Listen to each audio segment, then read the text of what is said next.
Right then, ladies and gentlemen, you're watching the cricket.com Watchalong, the third T20 International, which of course comes from McLean Park, Napier. And the news from the middle is New Zealand won the toss and decided to bat first. Now, it's going to be interesting to see how they go about their business because there is rain around, overcast skies, and doesn't really surprise us because we've seen it already in the series. That first one getting washed out, then India winning handsomely in Bay Oval thanks to Suryakumar Yadav and his sensational second T20 International done. We will, of course, take your questions. There's lots pouring in right now.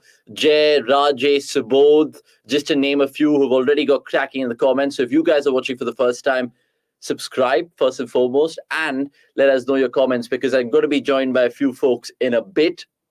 But like I said, there is, of course, news to give you. Now, I'll give you the team news as well. India's playing 11. Ishan Kishan, Rishabh Pant, so no changes there. Suryakumar Yadav, Shreyas Iyer, no changes there. Hardik Pandya, obviously captain. Deepak Hooda, who got 4 wickets, remember, the last time around. Bhuvneshwar Kumar, Harshal Patel comes back in. Arshdeep Singh, Mohammad Siraj, and Yuzvendra Chahal. So essentially just one change for India. And that is Washington Sundar going out and Harshal Patel coming in place of him. Remember, Harshal hasn't got a game in at all in terms of the World Cup, so it'll be interesting to see how he goes about his business here. India actually are playing their first ever T20 International at McLean Park, Napier. I think we've played tests here before and ODIs, and it's not very often we come to this ground, but now that we're here, let's make the most of it because it's going to be another one which is packed to the rafters, I'm guessing, despite the weather being around. Unfortunately, no Sanju Samson and Umran Malik still, and it just puzzles you as an Indian fan whether they should have really bled them in this match. I know India's going to be wanting to win the series, but they could have still done that, given that New Zealand themselves are missing Kane Williamson. I think there was some pre-arranged medical session that he had to attend. So Tim Southee fills in for him as captain, and Tim Southee, of course, got a hat-trick the last time around. So it's good to see. I'm going to be joined in by a few folks, and one of them is just hitting our screens right now as we speak, and I'll make myself move to the left. I am talking about the dashing Basta Parida, who is looking forward to this, the 30-20 International, or not really? Not really. But come on, and no Sanju Samson again, Basta. Like, that's the reason behind my not really. To be very honest, I expected Samson to be a part of this side. Because, see, at the end of the day, as we have been discussing this for as many as, since the first day of our Watchalong, I guess. Yeah. That Samson is one player that we want in the team. I'm like, no matter what he does, he is the one that he can give some sort of assistance to what Surya is doing. Correct. Perhaps the closest to what Surya can do. And that kind of attitude you want. So far, India is missing out on so many World Cups and all that. We are seeing the primary reason of it is like we don't have good enough batters to, tackle it in the shortest format of the game and when it matters. Yeah. And Samson adds that X factor. And I think it is immaterial, and I don't think we can add anything to it because this is a decision that has been baffling for far too many days. That is true. In a series like this, when you expect nothing out of this side, you just go and play the cricket that you want to, or the brand of philosophy that they have been talking about.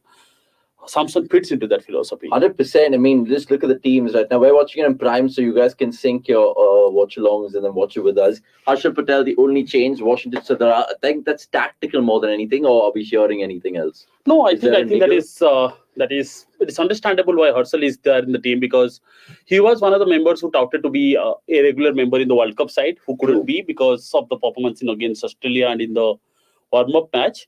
But I think playing Harshal is a fair enough decision because he has been doing well for a while now, apart from these two series. Yeah. And he was injured before that. So you could give him got some slack and say, okay, if he can pick it up right now. Yeah. Because for the first 1 year, since the 2021 T20 World Cup, till he was injured, Harshal was actually a very good player. He was a very good addition for India in the pace bowling department and in the death overs because when India missed Bumrah, he should have been the one that picked up the slack. But again, it's a decision that I wouldn't be surprised. Yeah. And what I think perhaps right now with Samson's situation, with Kishan making a return, making a comeback to the side, and they're wanting to give Pant an extended run at the top, I think there is no other spot they can fit in. Yeah, that is true. I mean, Harshal Patel for me, because I'm an RCB fan, I know the best of him and the worst of him. I mean, people obviously put out that stat that he's conceded the most sixes this year, and certain things not going for him. Now, we of course told you that it is in Napier McLean Park. Remember all those years ago where Sun stopped play, bizarrely enough? Yeah, it is. I think in 2019 when Shikhar Dhawan was batting at the top order. That was bizarre.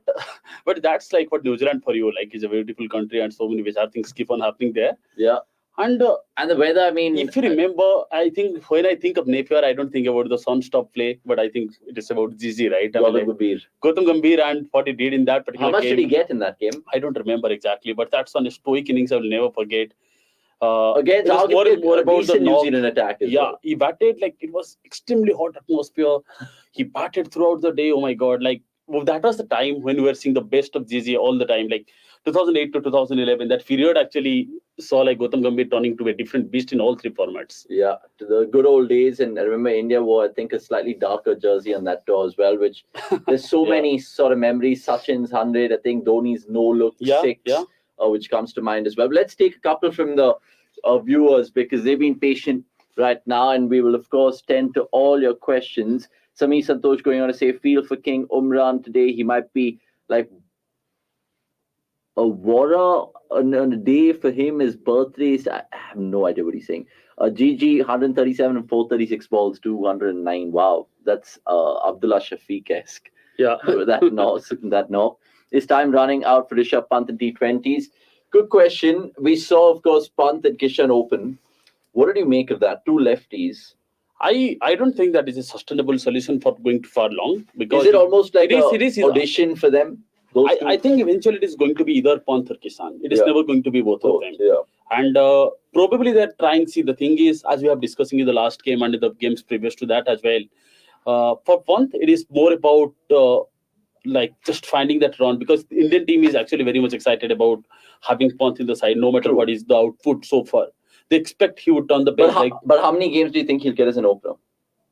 Because I don't think we're playing T20s. I think 5 to 7 games is the fair enough indicator, like where we want to see. Because see, the World Cup is 2 years away. But who are we playing next in terms of T20 cricket? Because I don't think we play any more T20 cricket till 2023. We have very limited number of T20 crickets. I think mostly it is going to be dominated by ODIs, and that's a fair decision. So right now, whatever is happening is just, you never know. They probably are doing. This is a theory that I have. They probably are opening with Pant just to see how he can fit into the ODI scheme of things as well. Do you think he fits into the ODI scheme? I think he fits in. He's actually turned into a really good player in ODIs in the last couple of years. And see the way he batted against England, he scored that century, and like that is terrific. I mean, like look at him since the Chennai knock against Australia in 2020. Correct. He scored that 78 or something, and then he continued to become the player that. It's really shocking at times because we keep lauding about him and his test exploits, but in coloured clothing, you can't really think of great instances where he's changed the game. Sure, 1 or 2 will crop up, but do you expect something more from Rishabh Pant, given the fact that he has so much flair, so much pizzazz, but it doesn't materialize in terms of numbers? I have been a Shikhar Dhawan fan for far too long. I think what he has done for India in ODI cricket is really great. But I think it's a time to bring in someone like Pant to open the innings, because after Dhawan moves on, I think Dhawan should move on. India should move on from Dhawan before the World Cup now. Yes. I mean, like I don't think like there is any merit in having him right now, because I'm not saying he's a bad player. He's still an above average player. True. But I think what India needs at the time of, because if they're not moving away from KL Rahul, then they should move away from Shikhar Dhawan and make Pant open the innings.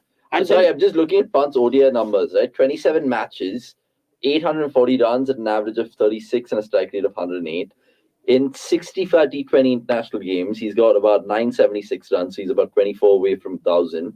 And an average of 22 and a strike rate of 125. Yeah, that is really underwhelming, cricket, right? It's nuts, because average of 43 and a strike rate of 72. Yeah. So shouldn't he just be a test match player? I think, why can't he be a ODI player? Because he's averaging 36 and his strike rate is more than Virender Sehwag. His average is more than Virender Sehwag. And why can't we open with him? Because see, at the end of the day, we are having a dilemma related to KL Rahul. Yeah. If KL Rahul plays, should he bat in the middle order? Because India is right now, KL Rahul's number in ODI cricket is very underwhelming. Yeah. But I don't think KL Rahul they are moving away from KL Rahul anytime soon. Why do you think that? So if that happens, then India will have to, because they've already kind of given him vice captaincy responsibility. Yeah, and also like there is always some sort of attachment Indian cricket has with KL Rahul, Indian Cricket Board attached. So that probably a controversial call, because right now the new selection committee will be in place and they will take a call on that. But if KL Rahul bats at number 5, then that probably will create a problem for Shreyas Iyer as well, because why will you keep bat Pant? So Pant will have to bat at 4. So if Shikhar Dhawan plays, so if Pant comes to the top of the order with Rohit Sharma, then Virat Kohli, then Shreyas Iyer, then Rahul, then you can play your Pant. Your Pandya, and you can have 5 bowlers. So that way you can have 6 bowling options, and with proper 5 batsmen. So that way Jadeja also can bat. If you are going with someone like Deepak Chahar as your third pacer, then he can also bat. So we can have like 7 to 8 batting options. That adds flexibility to the side. And someone like Shubman Gill, who's been doing so well in ODI cricket. But do you think he can play? He will have to wait till Rohit moves on, because see, for all the craftiness that Shubman Gill showed, I think how many matches he has played? 12 matches. 12. But unless and until Rohit Sharma moves on, I don't see that is a spot for Shubman Gill anytime, because I am not moving away from Kohli. I am not moving away from Iyer. At least till the next World Cup. Yeah, and I think it is a pretty good decision. It would be if they're looking at Sky to play. So where will Sky bat? Sky would bat at number 5, or number 4. If he bats at number 4, then India will have to do away with Shreyas Iyer. Is it fair? I don't think so. I know it's not fair, but you can't not play. That's Sky. The thing. So if you want to play Sky, bat him at number 5 and let Rahul go out of the team. And then Pant keeps. Then Pant opens and keeps. Oh, I mean, there's so much to really talk about in terms of India's white ball credentials. I think the strength that they're trying to pull off with Pant opening the innings here, is probably keeping an eye on the ODI World Cup. Maybe that's a good shout, because I certainly in my head I've said this on multiple shows before. I don't think India will, of course, want to do away with Dhawan, Rohit, and Virat, at least for this World Cup. As much as people think that Dhawan should move on, I think Gurkirat has been having his say on Twitter and Dhawan about strike rates and all of that. Let's take another couple of questions right now, because I think the first ball will be bowled soon. The weather is clear. It's beautiful, actually, in Napier. And that's the best part about this white ball tour that India are enjoying. 6 games. One, of course, didn't go to plan because of the weather. India won the second T20, but the third T20 is in Napier. And then all the ODIs at different locations, and they start at 7 o'clock. So we'll be doing watch-alongs for that, but we'll tell you about it. Let's all get carried away as yet. Guys, I said this before on the show that KL Rahul is not suitable for T20 cricket. Let him play 40 ball, 50 kind of innings for Lucknow. We don't need that kind of. India goes on to say Subodh Chavan. Sami Santosh saying, what more does Sanju need to do to be the leading run scorer in the IPL to get a spot in the team, or is it something from him? And guys, we need serious aggressive batters in the middle order, along with Sky, Rahul Tripathi, so on and so forth. I mean, pertinent points by all of y'all. Before we move forward, just a quick reminder to subscribe to the channel and check out our website, because we've done lots of fantastic article pieces. And I want to pick Bastab's mind about one man who's made the headlines in the Vijay Hazare Trophy. And N. Jagdishan. What has that done in terms of his career, the statement that he's made? 277. I think there are 2 ways to look at it. Firstly, Jagdishan is a fantastic player. Especially, like we have always maintained, I don't think, like I was having a discussion with a fellow domestic cricket follower. So Jagdishan as a player is actually fit to test and ODI format more than he fits into the T20 scheme of things. That doesn't mean he's a bad T20 player. The fact that he hasn't played more IPL matches because he was with CSK, and CSK doesn't really deviate from their idea of having a stable team. So he didn't play a lot of matches, and I think he would get a great gig this year. But the second part of it, if you look at it, this also talks about the quality of domestic cricket in India. He has hit 5 centuries, no disrespect, he's a great player. But having a Tamil Nadu play against a team like Arunachal Pradesh is not going to help the teams. Like, as Dinesh Karthik also had a great point on Twitter yesterday. So he said, how does it help apart from bolstering the team strike rate or net run rate? So here you can see let the play teams or Northeast teams play in the same group. Let them. I think Assam are top right now, right? Aren't they? Assam is playing fantastic cricket. Let me tell you, Assam is playing really good cricket. They are in top because they have played well. But Assam is not a Northeast. It's not one of those teams. They were the teams for far too long. They have been playing domestic cricket for a number of years now. But those teams, those who have come right now, Meghalaya, Mizoram, Manipur, Arunachal Pradesh, Sikkim, and Sikkim was there. Sikkim also is an addition to the Northeast teams. Yeah. Let them play in one group, the Pondicherries and all. So what they can do is perhaps qualify to the final stage, Yeah. give them a spot in the qualifiers, but do not make them play against elite teams right now. So it's similar in the sense Netherlands, Zimbabwe, Scotland, Yeah. all the associate teams, and then the winners from that emerge to meet the big elite teams. Exactly, because what happens is normally in international cricket you want those associate teams to play full member nations because those are very rare matches. Yeah. But here it is a pathway program. It is not international cricket. Correct. You cannot just compete with teams just right like that. Yeah. Because when a team like Tamil Nadu is getting 7 or 8 chances to test their players, Yeah. you want them to test against a team like. And how much did Tamil Nadu end up scoring that day? They have scored ended up 517 or 507 like that. So that's in a crazy. 50-over game. Yeah. And Jagdishan 277. 277 and the opener scored 150. Just quickly, and some of the numbers and the records to look after in that knock. What did he do? I mean, it was. I think we have Shweta has done an interesting article on it, so it is a very good article. I want actually Shaunak, drop that in the comments, guys. Shaunak, if you're watching, just probably put that on so people can go and check out Jagdishan's stats. The covers are coming back on, which is surprising. In Napier, we just took our eye off the ball there, and the covers are coming back on. Maybe as a precautionary measure, but we'll keep you updated with all the news. Chris Gaffney and I think the other lad, I'm forgetting his name. Yeah, but it's not good news yet again. So I'll just go through some of the starts yesterday. Yeah. So in Jagdishan's last 4 innings in the Vijay Hazare Trophy, before scoring the 277, is 128 of 123 balls against Haryana. Yeah. 168 of 140 balls in against Goa. 107 of 113 balls against Chhattisgarh. 114 unbeaten of 112 balls against Andhra Pradesh. These are some incredibly great numbers. I think earlier Kumar Sangakkara, Alvira Peterson, and Devdutt Padikkal, along with Virat Kohli, no, I think these 3 players, they had the 4 back-to-back centuries in listed cricket. And I think so he had these 4, and then he's done a 277. Yes. Holy shit! And he has been in like a different form. Is that like a record for the most runs accumulated by batsmen in 5 innings or something like that? Probably. Would never. I will have to check that, but perhaps it is because 4 innings and a double century means like he is probably at the highest. That's a joke. That's honestly. That's a joke. But he's kind of having even better numbers than Mayank Agarwal, what he was having before breaking into the Indian side in 2017 and 2018. But how would the selectors look at it, Soy? Because you made the point as well that it's obviously a gulf in class between states like Tamil Nadu and then Arunachal Pradesh. Are the selectors looking at it saying, "Wow, this kid is blown us away," or they're just like, "Let's not get carried away because it's maybe just a 1-season wonder"? I think an India A thing will follow because there is a lot of India A matches which are 50-over cricket incoming in the next year. And he deserves it. And he deserves it. Absolutely deserves it. See, no matter what anyone does, scoring 5 consecutive centuries and then scoring a 277, that's not like something that happens every day. And in Jagdishan, as you have seen, he's a class player.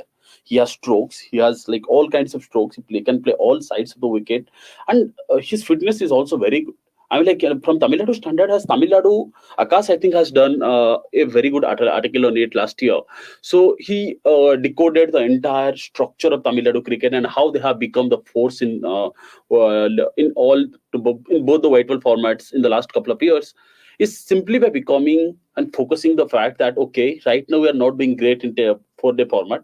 Let's focus our energy on ODI and T20, and they have been sweeping records in domestic cricket, and it is never a surprise. Yeah, the players like Jagdish and the players like under the tutelage of Ashwin and Karthik and Vijay Shankar and all these senior players, they have actually helped them become the kind of team they always want to become. Aparajit is a great example of that. Aparajit for far too long had been a very mediocre player, despite he has always had the talent and all that.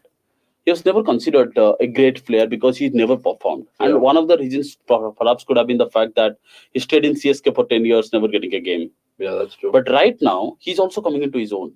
Indrajit has always been a good red ball player, but somehow he also made it to the IPL last year. I think it is a blunder that KKR made.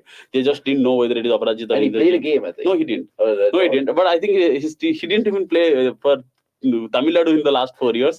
I think KKR just raised the paddle by mistake, thinking it is Aparajit, and they got Indrajit. But but good story for Tamil Nadu cricket. I mean, you look at how they've kind of produced talent over the years. He insinuated a few names, but only time will tell if N. Jagdishan would get a crack at things. Maybe India A beckons for him. Jay Momaya saying, not taking anything away from Jagdishan, but IPL is totally different. Hope he shows that he's consistent. Absolutely. Yeah, 100%. I mean, maybe he has to move away from a franchise like CSK, who Asif said, who like to stick with their formula, and unless he kind of bursts through like a Gaikwad did, only time will tell. But I don't think that would be the case. Now the news... he has been released from CSK's contract this year. Oh, so perhaps a new team picks him, because the same thing happened with R. Saikisor. Yeah, and with what the auction exactly a month away. That's a good it is time less than a month. Yeah, it is a month away. In 23 December, it is happening in Kochi. I think it is a good time. Yeah. And I think he's getting a gig. See, make no mistake, in Jagdishan is a fantastic player. Yeah. The reason CSK had him in the side is because he played well for Tamil Nadu cricket. But I think it's high time he gets a franchise which will back him, which backs the youngsters to actually play the... I don't blame CSK, by the way, in the all leagues. They are a private league, private team. They want to win the tournament, they will stick to their philosophy. Yeah. They're not here to groom the talents. As Stephen Fleming declared very bluntly once, whether you would like it or not, we're here to win the tournament. We're not here to appease anyone or not groom talents for Indian team. Yeah. And you never blame them for that. Yeah, you can't blame them for that. I'm sorry, I'm just looking at the screen because right now the covers are coming off. So it's like a game of hide and seek pretty much, because we can see this little bit of the sun kind of bursting through the clouds there. So hopefully we can get some sort of game, even if it's curtailed. Obviously, India just making one change. If you guys are joining us right now, Harshal Patel in the place of Washington Sundar, and still no space for Samson or Umran Malik. Many would say, oh, why do you even take these blokes if they're not going to be playing a game? Like, I think the ODI squad features not Rituraj Gaikwad, sorry. What's his name? Rahul Tripathi. Yeah. And I don't think he'll get a game as well there. It's honestly puzzling at times, because you're sitting here hoping that it's a new change, it's a new start in India's approach, the build-up, the road to the World Cup, however you want to dub it. But you still see certain players feature in the squad. Like, I love Bhuvnesh Kumar, but him being in that squad makes no sense. I know it's New Zealand and it's cold and it's rainy, and Bhuvi is a perfect exponent of all those conditions, but still. What do you make of VVS Lakshman, by the way? And it makes me think about whether India should have a split coaching sort of strategy. Like how England are doing it? Yeah, I think it is only fair to have a split coaches, because see, at the end of the day, you want to focus on your team. You want to focus on one particular thing. Right now, what relation does India's test team have with the T20 team? Literally few common players: Pant, Kohli, Rohit, and Bumrah. Yeah. And apart from that, like, you don't have any relation, and you have playing throughout the year. Why do Rahul Dravid need to miss a series like this? Correct. If you have a T20 different squad for T20s, then for example, Lakshman is a coach in the T20 cricket, then he could travel for all the series. He can have a philosophy of his own. He can actually have a strategy of his own. He can continue for the entire thing. But do you think India will ever do that? Because they've never kind of opted that ever. They have never opted for it, but I think the continuous failure somehow will make them feel that way. And India have never opted for it because for far too many years we didn't have this kind of crazy schedule, right? Because right now it is different beast altogether. Like once you create that beast, you have to cater to it. You cannot just move away from it. And till the last day of the T20 World Cup this year, we could see that there is a lot of cricket. Okay, take Dravid for example. Yeah, Dravid joined last year, after the World Cup.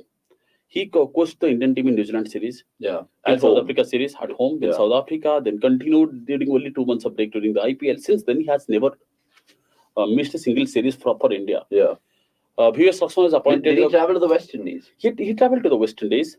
Lakshman traveled to Zimbabwe because from West Indies he traveled to Dubai. Oh yeah. With the Indian team. So. And Lakshman traveled to Ireland as well. Lakshman traveled to Ireland because Dravid was in England. Yeah. So here, it is not like he ever took a break. Yeah. Something that Austin explained beautifully. It is not only a lot of mental hard work, it is a lot of physical hard work also involved. So why do you want to run a coach to the ground? If there is a, they are not playing, they are not getting physically tired by playing or getting injured, but they also need some mental bandwidth, and that way you can actually maximize them. And India is at a position they can afford to do that. So now for the Bangladesh tour, there will be Dravid, I'm guessing. I guess there will be Dravid. No concrete decision has been made, but I think he's the official coach, and they haven't sacked him for sure. So I think. So Lakshman as well is an India head coach, right? Or is he assistant coach? He is the NCA's head. He's the head of NCA. Like Dravid was when Sastry was the India head coach. He's the head of the National Cricket Academy. So Dravid used to like take this under India A squads and all that with him. But like you mentioned right now, Lakshman's already kind of overseen 3 tours: Zimbabwe, Ireland, this. Shouldn't he just be given the T20 sort of job Okay, right so now? it is right now. He's sometimes before 2018, we had the responsibility pretty clearly defined. Rahul Dravid's responsibility was India A and India under 19. Then when he was appointed the head of NCA, so his responsibility still involved India under 19, India A, and on the top of that, he had the other commitments. Like for example, Rohit got injured, he had to come to NCA. Everything related to that will be under purview of Rahul Dravid. Okay. But right now, Lakshman has a bigger role to play in Indian cricket than. So Lakshman's pretty much Dravid was 2-3 years ago. Yeah, but he was till 2021, in fact. Yeah. So right now, Lakshman had taken that role. So Lakshman's responsibility is not only the Indian team. So Lakshman will have to take care of the India A team. He will have to strategize how India team plays. And the under 19 team. And under 19 team. So those things will actually have a bigger impact in Indian cricket. And we had seen India becoming a fine T20 nation or one-day cricket nation or test nation because there is a structure in place. Yeah. There is domestic cricket in place, which then transports to the India A cricket, which then moves to the international cricket. And there you need someone of the stature of Lakshman or Dravid to actually help them bounce to the next stage. Yeah, and you cannot just have a random former player who cannot like just strategize everything. Yeah. A big name is required. And I think they excel in that situation. So I won't have Lakshman as the India T20 coach. I would much rather have him head the NCA full time. And a makeshift coach whenever.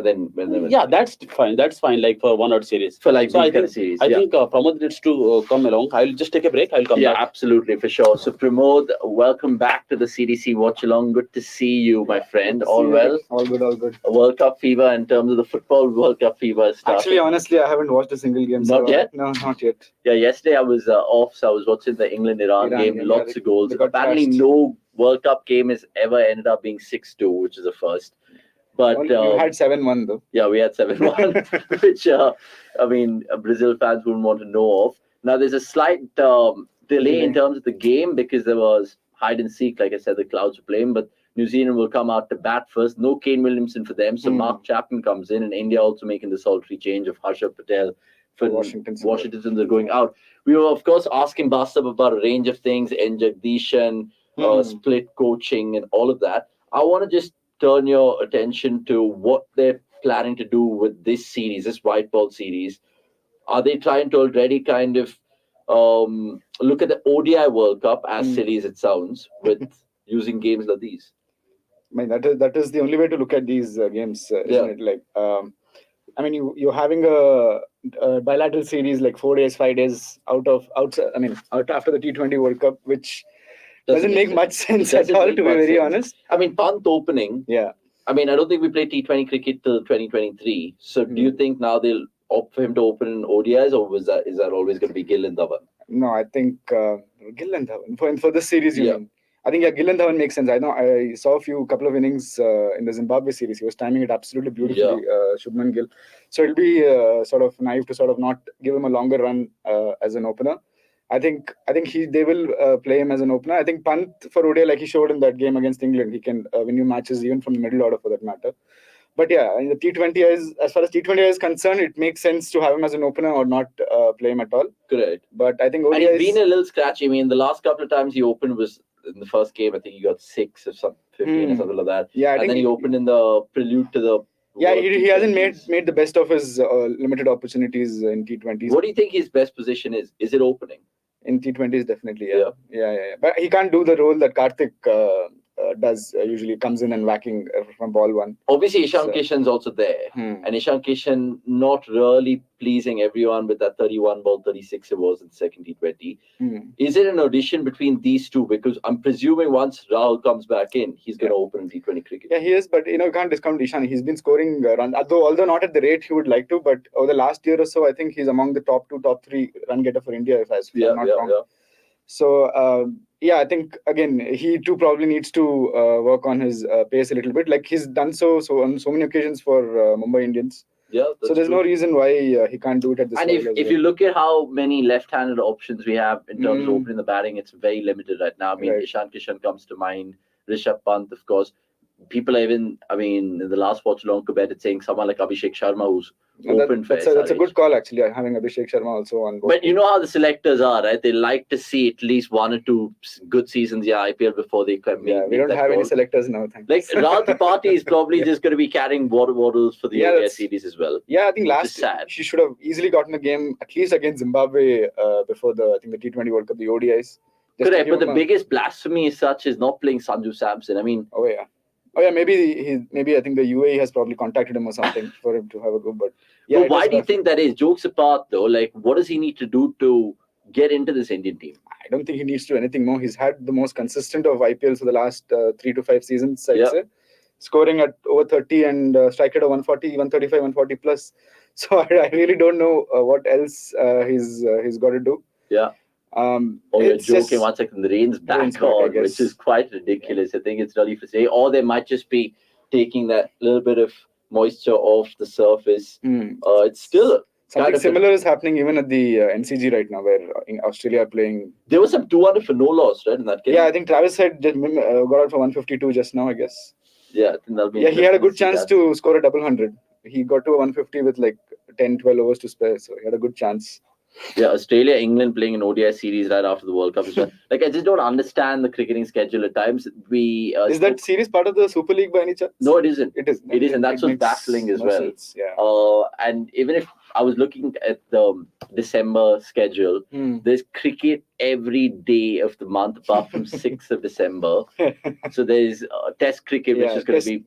That first test gets over on the 5th, I think, 1st to 5th. Yeah, so Australia, West Indies, and there's Australia, South Africa, Bangladesh, India, England, Pakistan. I think England, New Zealand, I think starts in the New Year's Eve or something like that. So there's lots of cricket. Catch it all on cricket.com. Just wanted to ask you about how things are going to be shaping up from Hardik Pandya's perspective as captain. Why can't they make it official? Because ultimately right now, we can all not happily say, but like safely say that Rohit Sharma is not going to be captaining that next World Cup. If he does, then I don't know what these guys are thinking. Yeah, I think next World Cup, you mean the T20 World Cup, right? Yeah, T20 World Cup, I think, it's out of the question.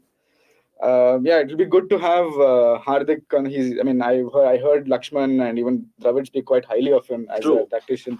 So it could be a good idea. You know, when Virat Kohli brought this up about split captaincy, he was not allowed to do that. Yeah. So I think finally with sort of new selectors and new sort of. But are they not making it official because KL is still in the scheme of things, even though he's been rested for the series? KL will be in the scheme of things, I'm sure. I don't think India is going to sort of get rid of KL anytime soon. But whether if he is fit to play, I'm sure he will be made captain. But then that is the call that is a tough call that the selectors have to make. Whether to have someone like Hardik Pandya just come out of nowhere and he decide, or have someone like KL who's been groomed sort of to say. Yeah, that's the thing, man. Because if you kind of make wholesale changes, you just stick with it. You don't kind of dilly-dally and go back and forth. It's a good time to make those wholesale changes, given that we have 2 more years for that World Cup, and we just crashed out of the World Cup in the most embarrassing of fashions. Yeah. So I think it's a good. And even though I say the main players, but the olden players have been rested in terms of Virat. I think Ashwin's done for T20 internationals. As much as he might have 1 or 2 good seasons left in him in the IPL, I don't think he's going to be playing. The World Cup has done more harm to Akshar Patel than probably exactly. That's also something to consider. Bhuvi, I keep saying he shouldn't have been part of this squad as well. Yeah. I mean, I know the conditions are great and it suits him, but what's the thinking with Bhuvi? Because I don't think he's going to be playing that 2024 World Cup. Maybe you never know. Maybe he'll still open the bowling for India. But going by conditions there, obviously, if everyone's fit, I think they'll play Arshdeep and Bumrah. Yeah. Maybe Harshal Patel because of the conditions there. And then maybe Jadeja there. I'm disappointed with no Ravi Bishnoi in the squad as well. And then they picked someone like Kuldeep Yadav, who I know impressed with Delhi Capitals, but their reasoning was that he can bat now. Kuldeep. And I'm like, why would you even want to rely on Kuldeep the batsman? If you're going to rely on him, then that's terrible. Absolutely terrible. Let's take a couple from the fans right now. GS saying something has to be mentally wrong if you play Harshal ahead of Sundar. Even if he manages to take wickets, steps such as these make me want to support. Not want to support this team. Interesting over there. I think McLean, the Napier ground is sort of a batter's paradise from what I've absolutely. Can Shaunak, one of you guys come in? There's a Swiggy delivery and I can't take the call right now. So if you guys can just come in and pick up my food, it'll be much appreciated. Yeah. When's David's tenure ending? I doubt he will Dravid, I think. Dravid he meant. Yeah. I think he's going to be given time till End of the next World Cup. yeah, end of the ODI World Cup, which is I think strangely in October or November. Yeah. So I think they still potentially have. Can you just give my phone to? I mean, my food's come, man.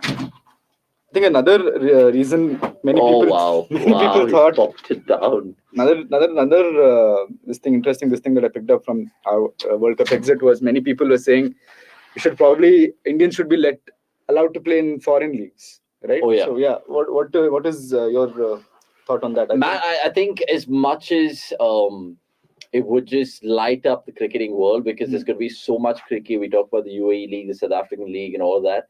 I think it'll be great for a person who's not contracted by the BCCI to play and, of course, grace other leagues and competitions in the world. But the BCCI, obviously, the larger view is that they're greedy. They don't want their players to play foreign leagues. Maybe that'll dilute the revenue that they get with the IPL. Yeah, that's the thing. Like even BCCI has always been reluctant. And I was really surprised with what Dravid had to say because he was asked this very question. He compared us to the West Indies model, which I don't think is right. No, I think the BCCI traditionally has been sort of reluctant to change. If you look at the history, they were hesitant to get T20 cricket on board. True. They were hesitant to get DRS on board. Yeah. Maybe a few years down the line, when, as you said, if they find there's a good revenue-making opportunity there, you might actually see Indian players in the BBL and CPL and whatnot. But what was more telling was the reason that Dravid gave us, the fact that he compared the Ranji and Test cricket being... There was a Vijay Hazare match right down the road yesterday. How many of us really knew there was no advertisement, there was no promotion or anything of that sort? So, I mean, it's important to have domestic cricket flourish, but... Thank you. But, there was no such way to sort of... There was no promotion. There was no telecast of the match yesterday. I mean, which is quite mad. I mean, I think you have to go to BCCI TV and really do all of that. The bars are working out, though, so it's good signs from Napier. I was going to say Napier Park, McLean Park, Napier. And this is our first T20 International, by the way, on this ground. We played tests before there and ODIs and some famous ones as well. But let's see if Hardik Pandya and company can make the most of it. But just going back to that chat about foreign leagues, I would love to see it at some point in time. I think it'll eventually happen because the world cricket is already breathing down India's neck and be like, listen, it's about you guys. Because I think if the game has to grow, it has to grow with India being a large part of that. Because even the World Cup we just saw, right? I mean, Bangladesh, India, and Pakistan brought in so many of the crowds. Yeah, they did. Even for that matter, like someone like an Unmut Chand, for example, who had to quit Indian cricket to play BBL. Yeah. If he was given the opportunity, sort of being within the Indian system like 3-4 years ago, he could have, the talent that he possesses, he could have been there and thereabouts. Oh, absolutely. I think we can take a page at the book of how we've kind of given our players to county cricket. Yeah. And even though many people say it's historic and we used to do it since 80s and 90s, I think now the name of the game is T20 cricket. And I wouldn't mind seeing, say, for example, Rahul Trivatia tear it up for the Adelaide Strikers, for example. That would be fun, And he would probably go for a decent amount of money in their respective auctions. I'm guessing even someone like a Sakaria might be able to play the 100. He might not do extremely well, but he'll at least be better than the rest of the international talents which are going around in those leagues. I might be wrong, but you guys can, of course, let us know. Now, Finn Allen is a name which is going to be there for a while in New Zealand cricket by the looks of things, even though he was sussed up by Bhuvneshwar Kumar in that second T20 international. Watch out for him because small boundaries, like every New Zealand ground. I think the highest score on this ground is 241 that England got in 2019. What are the dimensions like here? Any idea? 65, 58, 59, 62. It's almost within like 62, 63 sort of a thing. Yeah. GS saying hope Harshal doesn't get bashed today. Who are pacers for the T20 World Cup 2024 apart from Bumrah, Arshdeep?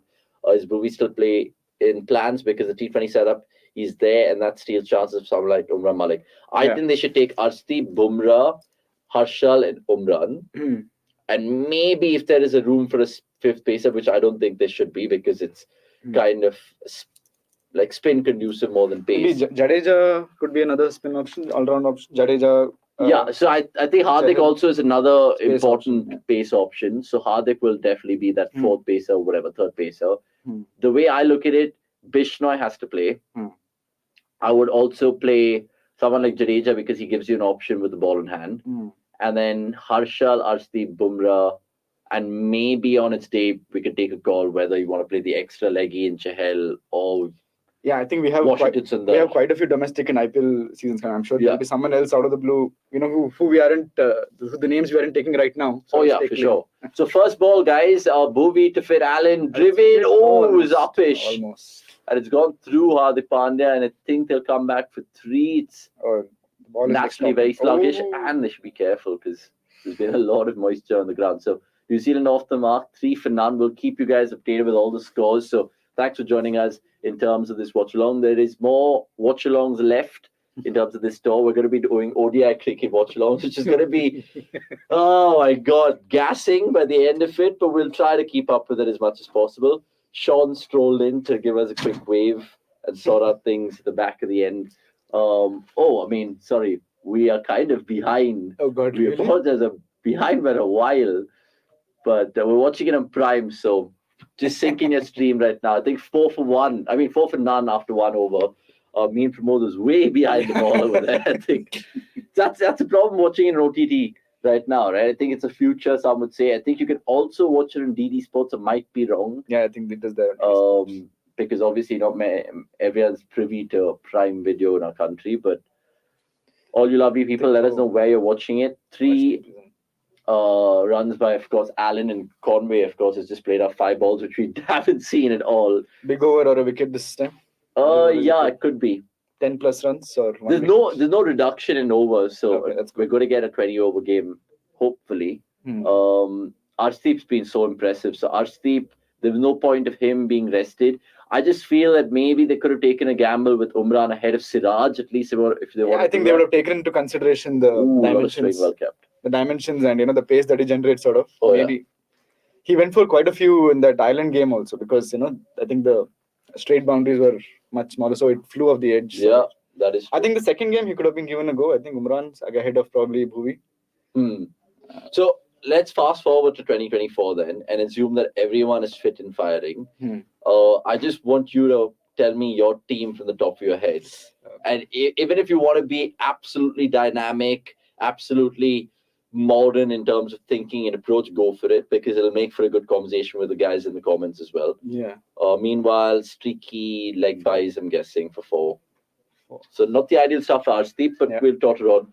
So does Rohit feature? Does Virat feature? Virat features. Okay. I'm going to take a gamble and say I think Shubman Gill will definitely feature. Okay. Probably open with Virat. Yeah. Maybe a promotion for Surya. Okay. But I think maybe Rahul at 3, Surya at 4. Okay. So all righties again. All righties again. Okay. 5, I'll go with Hardik. Okay. Interesting. 6. Just putting me on the spot here. 6, you can go for anyone. I mean, there's so many players right now in that spot. I mean, there's Washington Sundar, there's Shahbaz Ahmed. Or maybe even Jadeja for that matter. Jadeja, Harshal. Harshal also can mark a few, I'm sure. Would you take someone like Deepak Chahar? Chahar, yeah, I would take him, but I don't know. It depends, of course, on the conditions in the Caribbean, where I think it will be a little much more slower. I think. Correct. I don't know whether there'll be much swing. Okay. So, and who's going to be a frontline spinner? Spinner, I'll probably still stick with Chahal, because I don't think he's had a fair run at all. And he's not even got a World Cup game. Yeah, ever. he's not part of the squad. He's not had a fair run. I feel in the World Cup. Yeah, and his numbers in T20 international cricket's good, but many people saying, because he was just having shit form going into the World Cup, that kind of went against him. But I think the main factor which went against him was the fact that he couldn't bat, and that's why they put up Ashwin and Akshar. Oh, surely that's out. That's close. Oh, that's plum, yeah. I call it. Yes, absolutely. Wicket in this over. Well done, Pramod. And it was, again, that man, Arshdeep. Allen struggles. I mean, if there's one bowling type he struggles against, it's left arm pace. And obviously coming to the fore right now. Is it going to go down leg? I don't think so. They've run out of the timer as well. So Finn Allen has to walk back. Of course, there's Hooda also actually in the mix. There's Hooda in the mix as well. Maybe you can have him in place of Jadeja also for that. But then again, as I said, there's no left-hander at all. Yeah, you're not picking any left-hander. I didn't know if the guys in the comments will agree with you or not. That's plum. That's hitting middle of leg stump, I'm guessing. And it's a big blow to New Zealand, because one man who could really take the game away is someone like Finn Allen, but not to be so far in this series. And it'll be interesting to see him in the ODIs because I think he's played a couple of good ODI knocks before. So that's a ship which will be... Is that the end for Martin Guptill? I know we've been discussing this for a while. It could be. It could be, absolutely. I think even though he's a guy of great repute, ICC man, big player, I think they just look past him.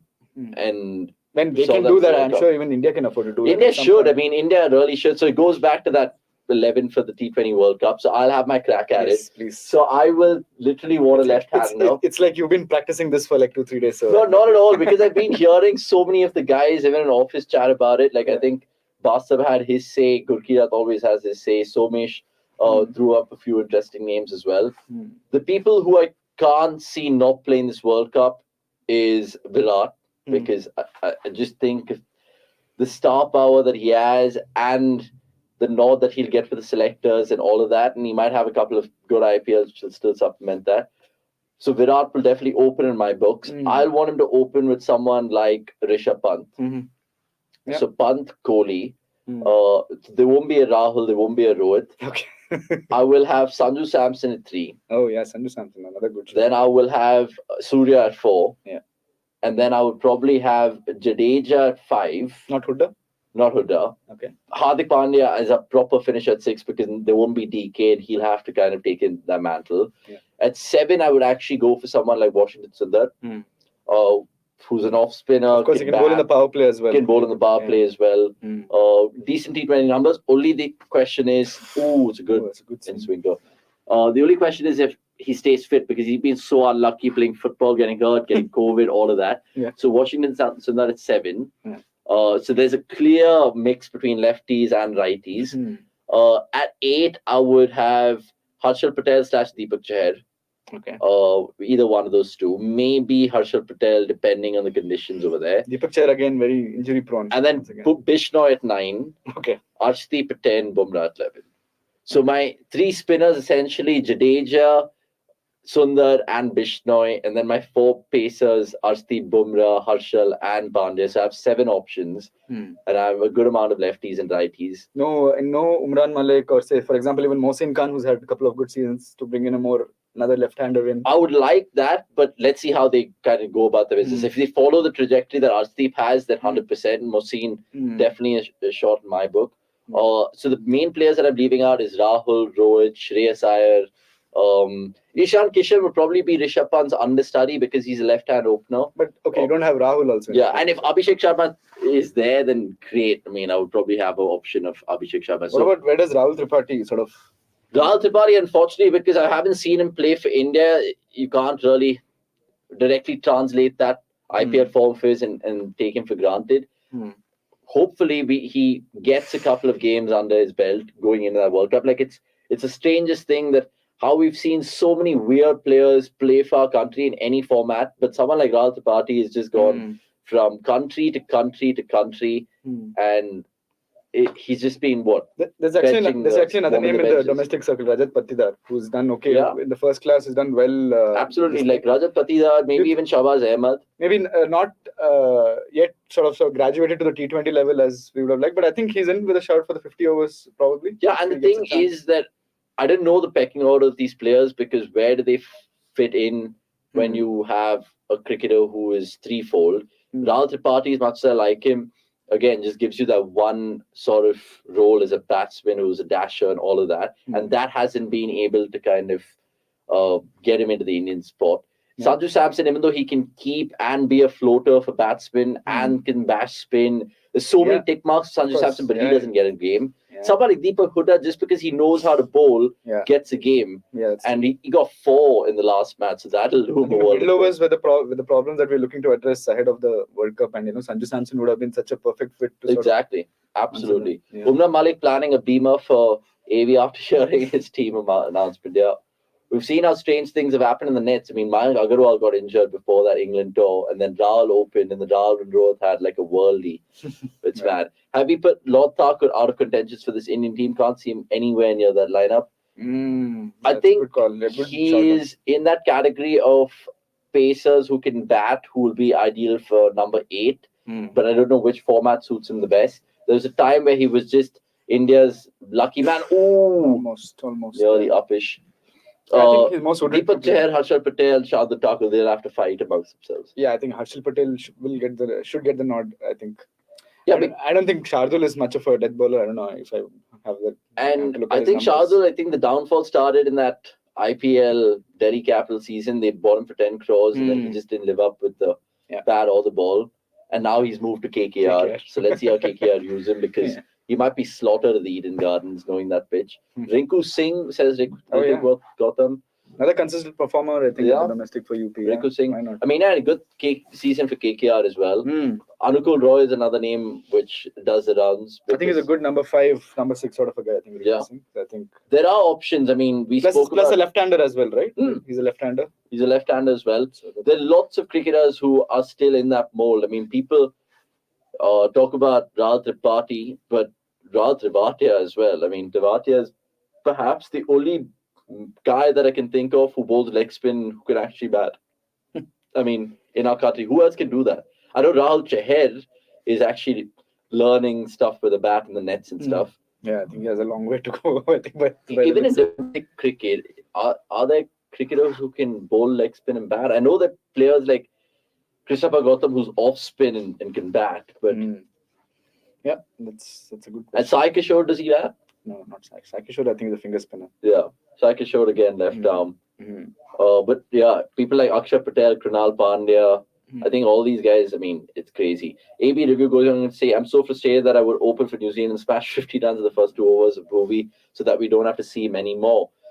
That is true, but you look at who he's coming up against. Devon Conway likes to take his time. Finn Allen was the only guy who was going to kind of go for it, but Arshdeep found him out. And Bhuvi, his best overs are the first 2 overs that he bowls. I think after that, he sort of, with very little or no swing at all. Yeah, that's a good shot from Chapman. Very, very good shot from Chapman. Chapman apparently plays spin really well, so it'll be interesting to see when Chahal / Hooda. Who else do we have as options? Chahal, Hooda in this team? Yeah, this team I think it's just 2 because Washington Sunder's been dropped. Shardul was unlucky not to get picked by CSK. It shows the team surrounding matters. I mean, it shows that Dhoni is just brilliant to get the best out of certain players. He's getting the best out of Shivam Dubey and Robin Uthappa. So Shardul Thakur would always shine under MS Dhoni, and he did for a certain season. Deepak Chahar is someone who really interests me in ODI cricket. I think number 8 for him would be perfect. Again, the question with him is fitness. I think he came back after a long layoff during the Zimbabwe series. I don't think he even bowled past 5-6 overs even once. That's the thing, right? If you're out for so long on the sidelines, you need to slowly be drip fed in instead of kind of playing a lot of games. I think Zimbabwe was a good start, but then I think he was struggling over there as well with his fitness, not particularly 100%. I mean, it makes you think about the Bangladesh ODI series which follows. I think the 4th of December is the first ODI. There's someone like Yash Dayal in that squad, and he's obviously just going to be warming the benches. But I think Kuldeep Sen is part of this tour or the Bangladesh? No, I think Kuldeep Sen is part of this tour, the ODI tour. And he can also notch up some really good pace. But interesting times for Indian cricket because IPL 2022 showed us just how many options we have in terms of left-arm seamers with the ball. Even though they might not be as good as Arshdeep yet, it's always moving in the right direction. In pitches like West Indies, roller pacers who can bowl 150, where you need pacers who can bowl hard lengths. Yeah, I think obviously we'll be doing away with Shami. There won't be Shami mentioned at all. Who knows? You can never rule him out. But Umrah Malik has to play. Has to play. I know he's just played 3 T20 internationals for India. His numbers were all right. I think Harry Tector took him apart in that island tour. And then he got a fifer in the IPL as well. But series like this, which literally don't matter, they should definitely play because we know how good Siraj can be across formats. Umrah Malik hasn't really tasted international cricket that much, and in conditions which will definitely offer him something, should be playing. And now it's invariably become a 2-match T20 international series, right? Because with the rain spoiling sport in the first one, India wanting to get the job done, but how does it really matter? I mean, ICC rankings pretty much, that's it. At least Guptill was more consistent than Finn. I mean, Finn has just started off his career. Let's not But throw it's in good to see them daggers. thinking in that direction. You know, if you're going to leave New Zealand's top run getter out. Oh, that's a beautiful shot. Inside out for That's a good six shot. from Devin Conway. So Yeah. he's obviously realized that he needs to go for it because he was 2 of 11. Yeah. And now I think, 15 runs so far in this over. So India, I mean, even though Arshdeep enjoyed a fantastic first over, they are now kind of throwing the cat amongst the pigeons, really. Guys, give us a like and follow and check out all our lovely articles on our website by using the QR code on the bottom right. And also let us know if you think Hardik Pandya should be leading India in that 2024 World Cup. We put up a poll on YouTube and it was interesting to see the results. Many people, 7% thought actually KL Rahul should be captain. Okay. I think there was about hardcore KL fans. There was about 12% saying Rohit should still be captain. I think there was an overwhelming choice of Hardik Pandya as captain. I think 66%. And Nobody said Rishabh Pant. He was in the others category, so I'm guessing people would have said Rishabh Pant. Maybe say bring Kohli back. Yeah, I know. So yeah, I mean Kohli essentially just got one T20 World Cup to captain. Yeah. So I mean, so did Rohit. Let's see how he does. In under 19, we saw likes of Hungerkaker do well. He used to bowl hard lengths, and we saw Vicky Oswal, the spinner, do well. So we can gather that data from that. What's your take? Vicky Oswal, I honestly thought should have played a game for Delhi. We saw Raj Bawa play for Punjab, and that fell flat. Hungerkaker, honestly, I think the build-up that CSK did in the promos to IPL 2022, I thought they were going to play him at some point, especially with Deepak Chair out, but that wasn't to be. Oh, that's a beauty. Yeah, Hungerkaker is another... if he's groomed well, I think he could be quite a terrifying bowler. Absolutely. I think Yash Dul as well should have got a chance because I think Delhi kept chopping and changing with Mishmash and Sarfraz in that one-down spot. Maybe Dul could have played because he's never going to burst through Warner and Shaw. So maybe one down for him. But Vicky Oswal, great under-19 World Cup. I mean, he has the makings to be the next Jadeja. Can field well, left-arm spin, can bat. Yashtul also had a good Ranji season. I think he scored century on debut. Century, was it a double century? Yeah, I think he scored back-to-back centuries, if I'm not wrong. Well, it's a rubbish throw from Harsha Patel, but 32 for 1. New Zealand, of course, tried to do what they didn't do, which is show intent the last time around because they were chasing 191 the last time. It just made me think, like, Kane Williamson, when does he realize that he's costing his team the game? I mean, if he doesn't realize it till now, then I don't know what you're going to do this thing. I think he has probably the worst strike rate in T20s the last 2-3 years, especially in the power play, I think. It's shocking. I mean, India's petrol prices are higher than his strike rate, which is madness. And I think after the IPL he had last year, I think it's not surprising that SRH firstly sort of decided to release him, but if you guys agree on Finn, then you should agree on Pant getting some longer run as opener. We believe that he should be given a chance to succeed at the top of the order. Bassett earlier said that maybe it's all a plan to perhaps even pip Shikhar Dhawan to the ODI 2023 World Cup squad. I don't think that'll happen because... Shikhar is a consistent run getter. The only thing is his strike rate is under 80, I think. But he's been playing all these ODI games. Streaky boundary, Chapman will get 4.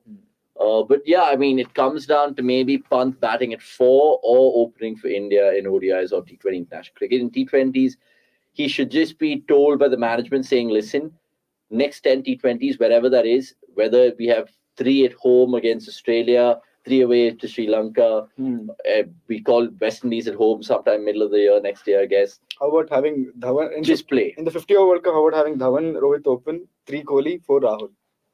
I think Rahul would come in at 5. I would still want to slot Sky in at some point of time, but people will say, oh, then you're taking away a spot of Shreyas Iyer, who's been decent in ODI cricket, but Sky's been the peak of his powers right now. Yeah, you can't ignore his form You can't ignore his form right now.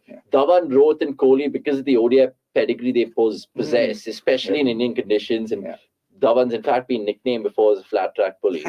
So you'd want him to play potentially his final World Cup on home soil. So those 3 I don't see move anywhere. Then the real debate comes in whether you fit in someone like Sky, Pant, Rahul in that 4-5-6. Pandya picks himself, especially in white ball cricket. Jadeja maybe picks himself as well, because he's just an X factor. The field can bat, can give you 3, 4, 5 overs. I think there's still one more spot up for grabs, when it comes to bowling. Like Bumrah, Bhuvi, would you say they make your level? Bumrah does, Arshdeep does. Arshdeep as well. And who will spinner? Chahal will be the I would say more than Bhuvi, I would take Deepak Chahar and bat him at 8. My spinner would be either Bishnoi or Chahal. Yeah. And then Arshdeep and Bumrah pick themselves. So extra seamer allowing Bhuvi to go for his third over in the power play. I think Bhuvi bowled his third over back-to-back in the second T20. This is good. I think he'll be done by the 10th over, which is good. Yeah, and I don't think Arshdeep will bowl the next over. I think someone... What a shot. That's a great shot. That's whippage. And that's 6. Short boundaries again, and Conway cashes in. So 44 for 1 after 5. Expensive over from Bhuvneshwar Kumar. I think 14 came off it. But look, I think New Zealand are well on their way to, of course, putting up a seemingly good total. I think we'll want to see a test of sort. We don't want to see another one-sided contest. Makes the watch-along at least more interesting. I'll keep the comments coming through, of course. We will be here with you throughout the day's play. And it's interesting because there's some fantastic articles that these guys have written. Now, one will be converted into a video, which is a CDC feature on Wednesday. That's tomorrow. It's about Rahul Dravid and his coaching stint so far, how unlucky he's been, how there's been certain spanners in the works, so to speak. Sami Santosh going to say, are we sort of trying Bhuvi playing all formats because he's there in ODIs and T20? Who knows, comes back in Test matches as well. So I think we've had a discussion in the previous thing. Yeah, I think Bhuvi, the thing is, he's never going to play Test cricket again. But although he'll be probably fit, perfect for Test and sort of in a few conditions. He will probably in England. But like with the, he could have played in the WTC final for all I cared. Actually, that was in true. But like now the pecking order is such that I think Bumrah, Shami, Ishant, they'll still probably complete this cycle. Siraj is also there, of course. Siraj, Prasidh, maybe. People would argue. So yeah, there's still a lot of depth in terms of our fast bowling. There's Umesh, who's as well, and all these guys I think are looking to, of course. I think we have 6 more tests in the WTC, 2 at Bangladesh, which I don't think will need more than 2 seamers in the starting 11. I think it'll probably be Bumrah and Siraj or Bumrah and Shami or someone like that. Maybe Umesh as well. Maybe Umesh. Maybe Ishant for the up and down rounds that he possesses. And then 4 against Australia at home. So I think people like, take that. Siraj could get a first wicket off the night, and it's comfortably taken by Arshdeep. He makes a cheeky little emotion. That's the thing with Siraj. He either has a very good day in T20, as I'm saying, very good day or a very bad day. Yes. So it started off well for him here. Yeah, I think he got a couple of wickets in that previous game as well, so it helped his cause. And Siraj as well is an interesting one because he was getting pelters after representing RCB in that IPL 2021 and 2022 season. His numbers weren't good. 2021 obviously better, but 2022, that spell against KKR comes to mind. Was it 21? Yeah, which was quite ridiculous. I think he bowled RCB to victory. I think when we played Delhi Capitals as well, punters and strike, we won by 1 run, and many people will say, Siraj is good. And I think Dirk Nannis spoke about Siraj in one of the interviews that we did with him, and he said he's not actually a bad bowler. It's just that he bowls, say, 3 dot balls, but then 3 remaining balls in his over will go for 6-6-4, which will make his numbers look really shit. Yeah.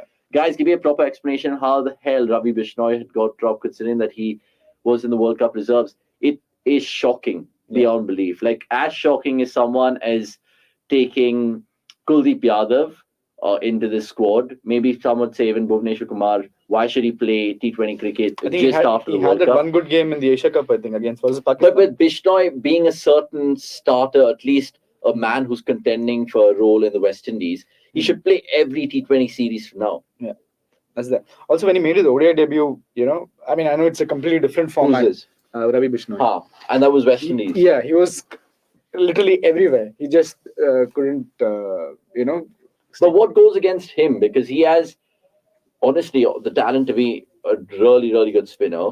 I know many people say that he doesn't use his stock ball as much as he should, and it's more googly centric than anything else. Yeah, so what? We've had somebody like Hasaranga taste a lot of success through bowling, majority of googlies. But I think the thing is, someone like Chahal, who's been there for a while, has been there on top of the pecking order when it comes to spin. He's not been given a fair run himself. Yeah. So it's, you can't even think But in terms of T20 spinners, I just Yeah. want to ask you, who do you think the management are looking at in terms of their 1, 2, 3, 4 choices? So Chahal is maybe Chahal one. is one. I think given that Kuldeep has been given this thing, He I might think be two. Kuldeep is And definitely two. I think took part in that South Africa series as well, Kuldeep. Yes, he did. And then I think one definitely will be Washington. Yeah.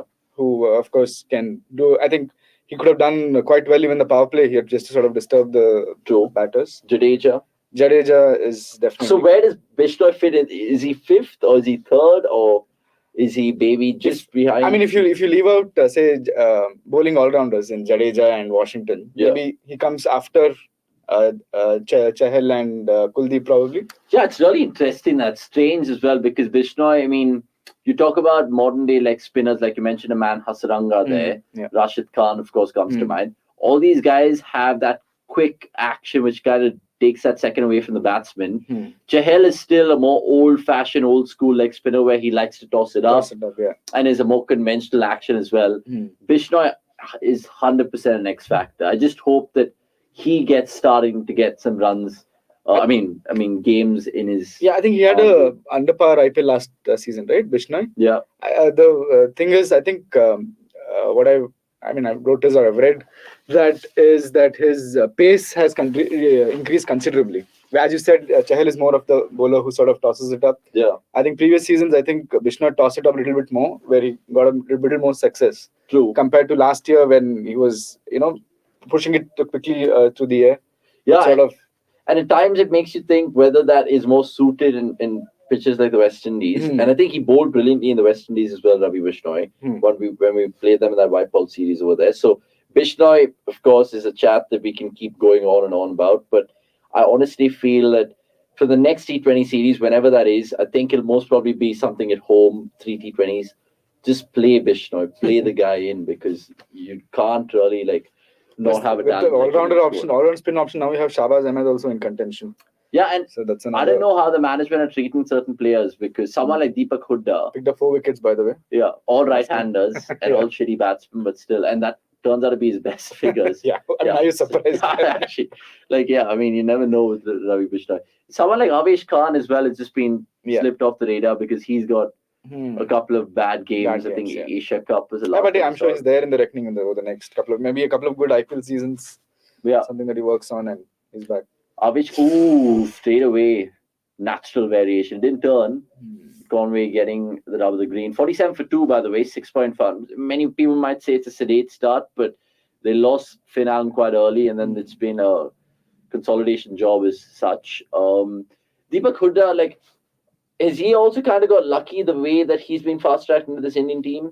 That Island 100 comes to mind. The fact that he's impressed so many people with the ball in the West Indies series as well. It's crazy, right? He's got more wickets than runs in his last 2 games, which is mad. Maybe he's a lucky charm for India. I don't think they've lost many games when he's played. That is true. But yeah, he's a cricketer that you would like to have as a number 6, number 7, somebody who can whack. True. But I think he himself has said he would like to bat higher, if I'm not wrong. I think 4 or 5. 4 is out of question right now.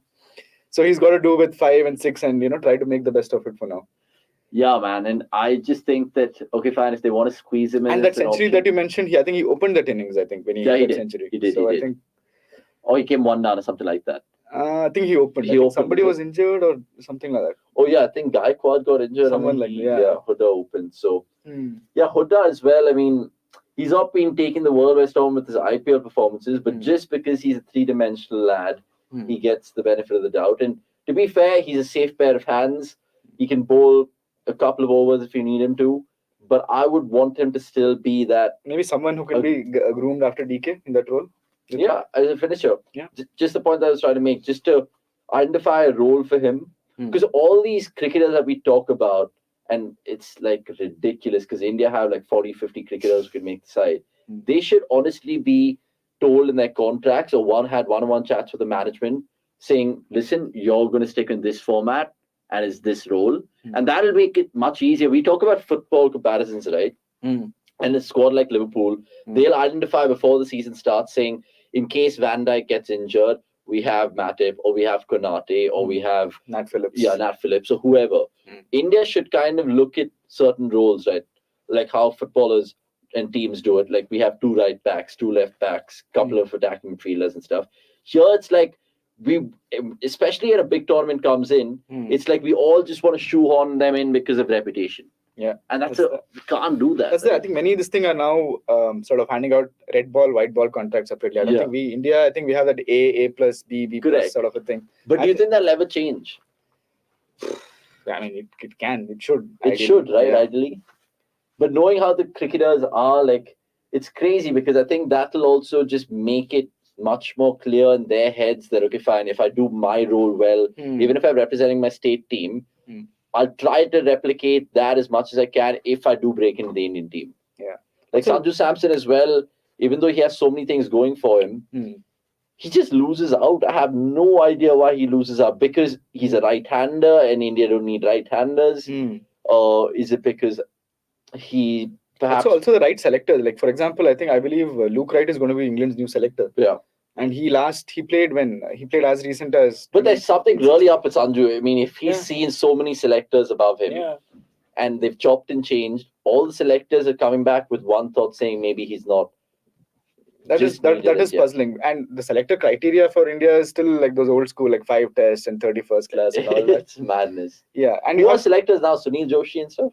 No, I think even he got sacked along with the panel. Right? Oh, correct. So now they're going to have a new committee. Yeah, someone like George Bailey, who played cricket till 2020, is now Australia's selector. Yeah. So I think you need to think on those lines. And Luke Wright is England's selector. He's going to be, that's what I read on... Which Luke Wright is this? The T20 Luke Wright? The T20 one who won T20 World Cup in 2010. Yeah. Wow.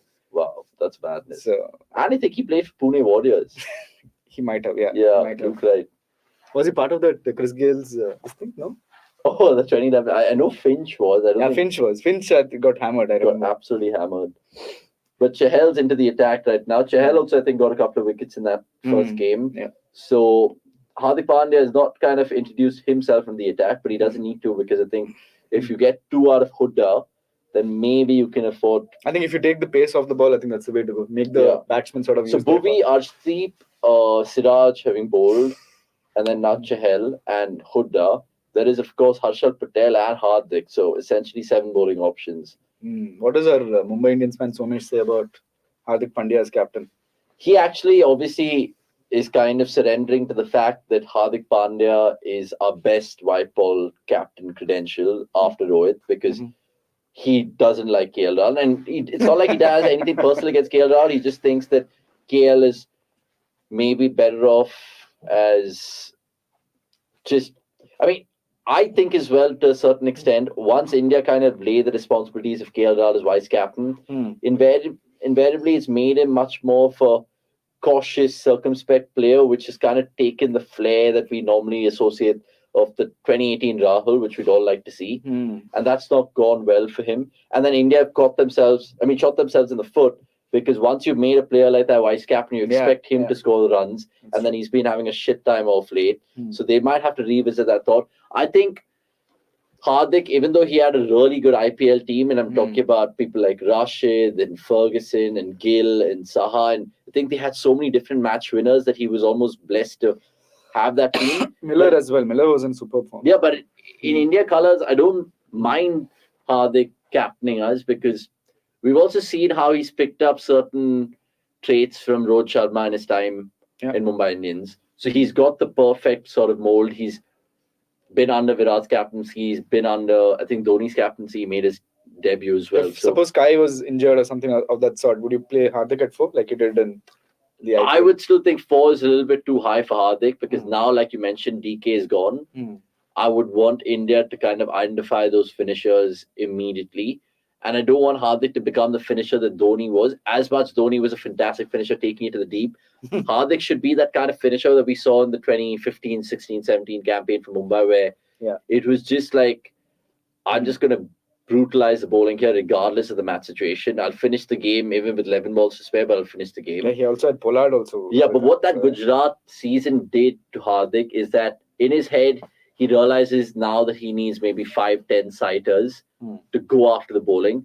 And apart from that semi-final that we saw against England in the World Cup and an Asia Cup innings, he's been getting 13 ball 13s, 18 ball 18s, innocuous dismissals of getting out. So I don't want that to happen with him. I think there should be an entry point and a role for Hardik as a finisher. Yeah. And as a captain, maybe he'll thrive in that. Who knows? There were talks also about, sort of having different coaches. Yeah.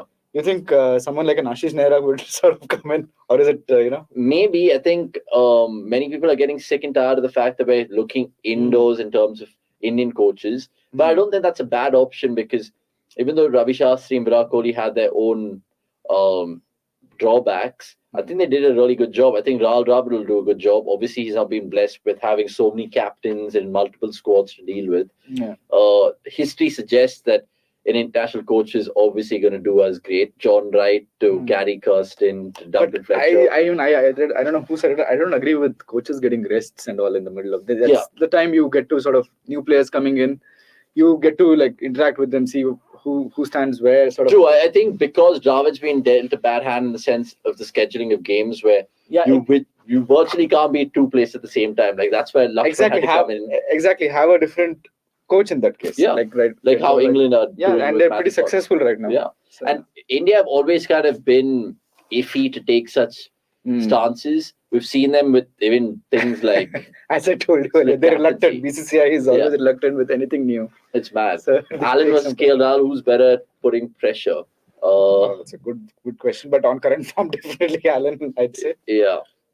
I mean, KL Rahul at his peak, Allen at his peak, KL Rahul wins 100% hands down. But the sad thing is whether we'll see another KL Rahul peak in T20s. I certainly think so. But when that will come through, only time will tell. What do you make of Hardik's comment about needing players chipping in ball and more bowling options? I think it's a fair point. It's a no-brainer. It's something that India, funnily enough, had in their 2011 campaign. And also many would say, even in that ODI period where we dominated, I say dominated, not as much as the Aussies, but even under Ganguly's captaincy, we had Sehwag who can bowl, Yuvi who could bowl. It's the same point even Simon Dool made the other day. Yeah. Why can't someone like a Shreyas Iyer sort of chip in with a couple of overs? Yeah. I think he bowls a bit of leg spin.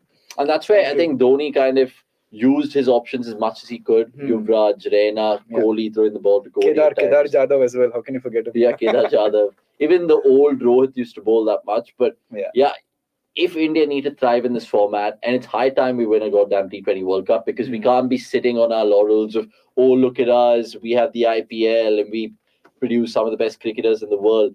It should really not matter if we don't, of course, convert that into silverware in the international format. Yeah, sorry, as much as we say... There's no point of having so many saying that, we can play two teams in a day or something, some crap like that. Yeah. And, not having a trophy to show for it at the end of it. Yeah, what's the point of having the best cricket competition in the world, which is the IPL, and having great talents, but just not being able to go far in competitions? Okay, fine, semi-finals and finals and all of that, but we end up choking. I think one of the other comments said, should they have replaced Washington Sundar instead of Umrah Malik instead of Harshal Patel? I wouldn't think so. I think if they had to bring in Umrah Malik, it had to be someone in for Siraj or Bhuvi.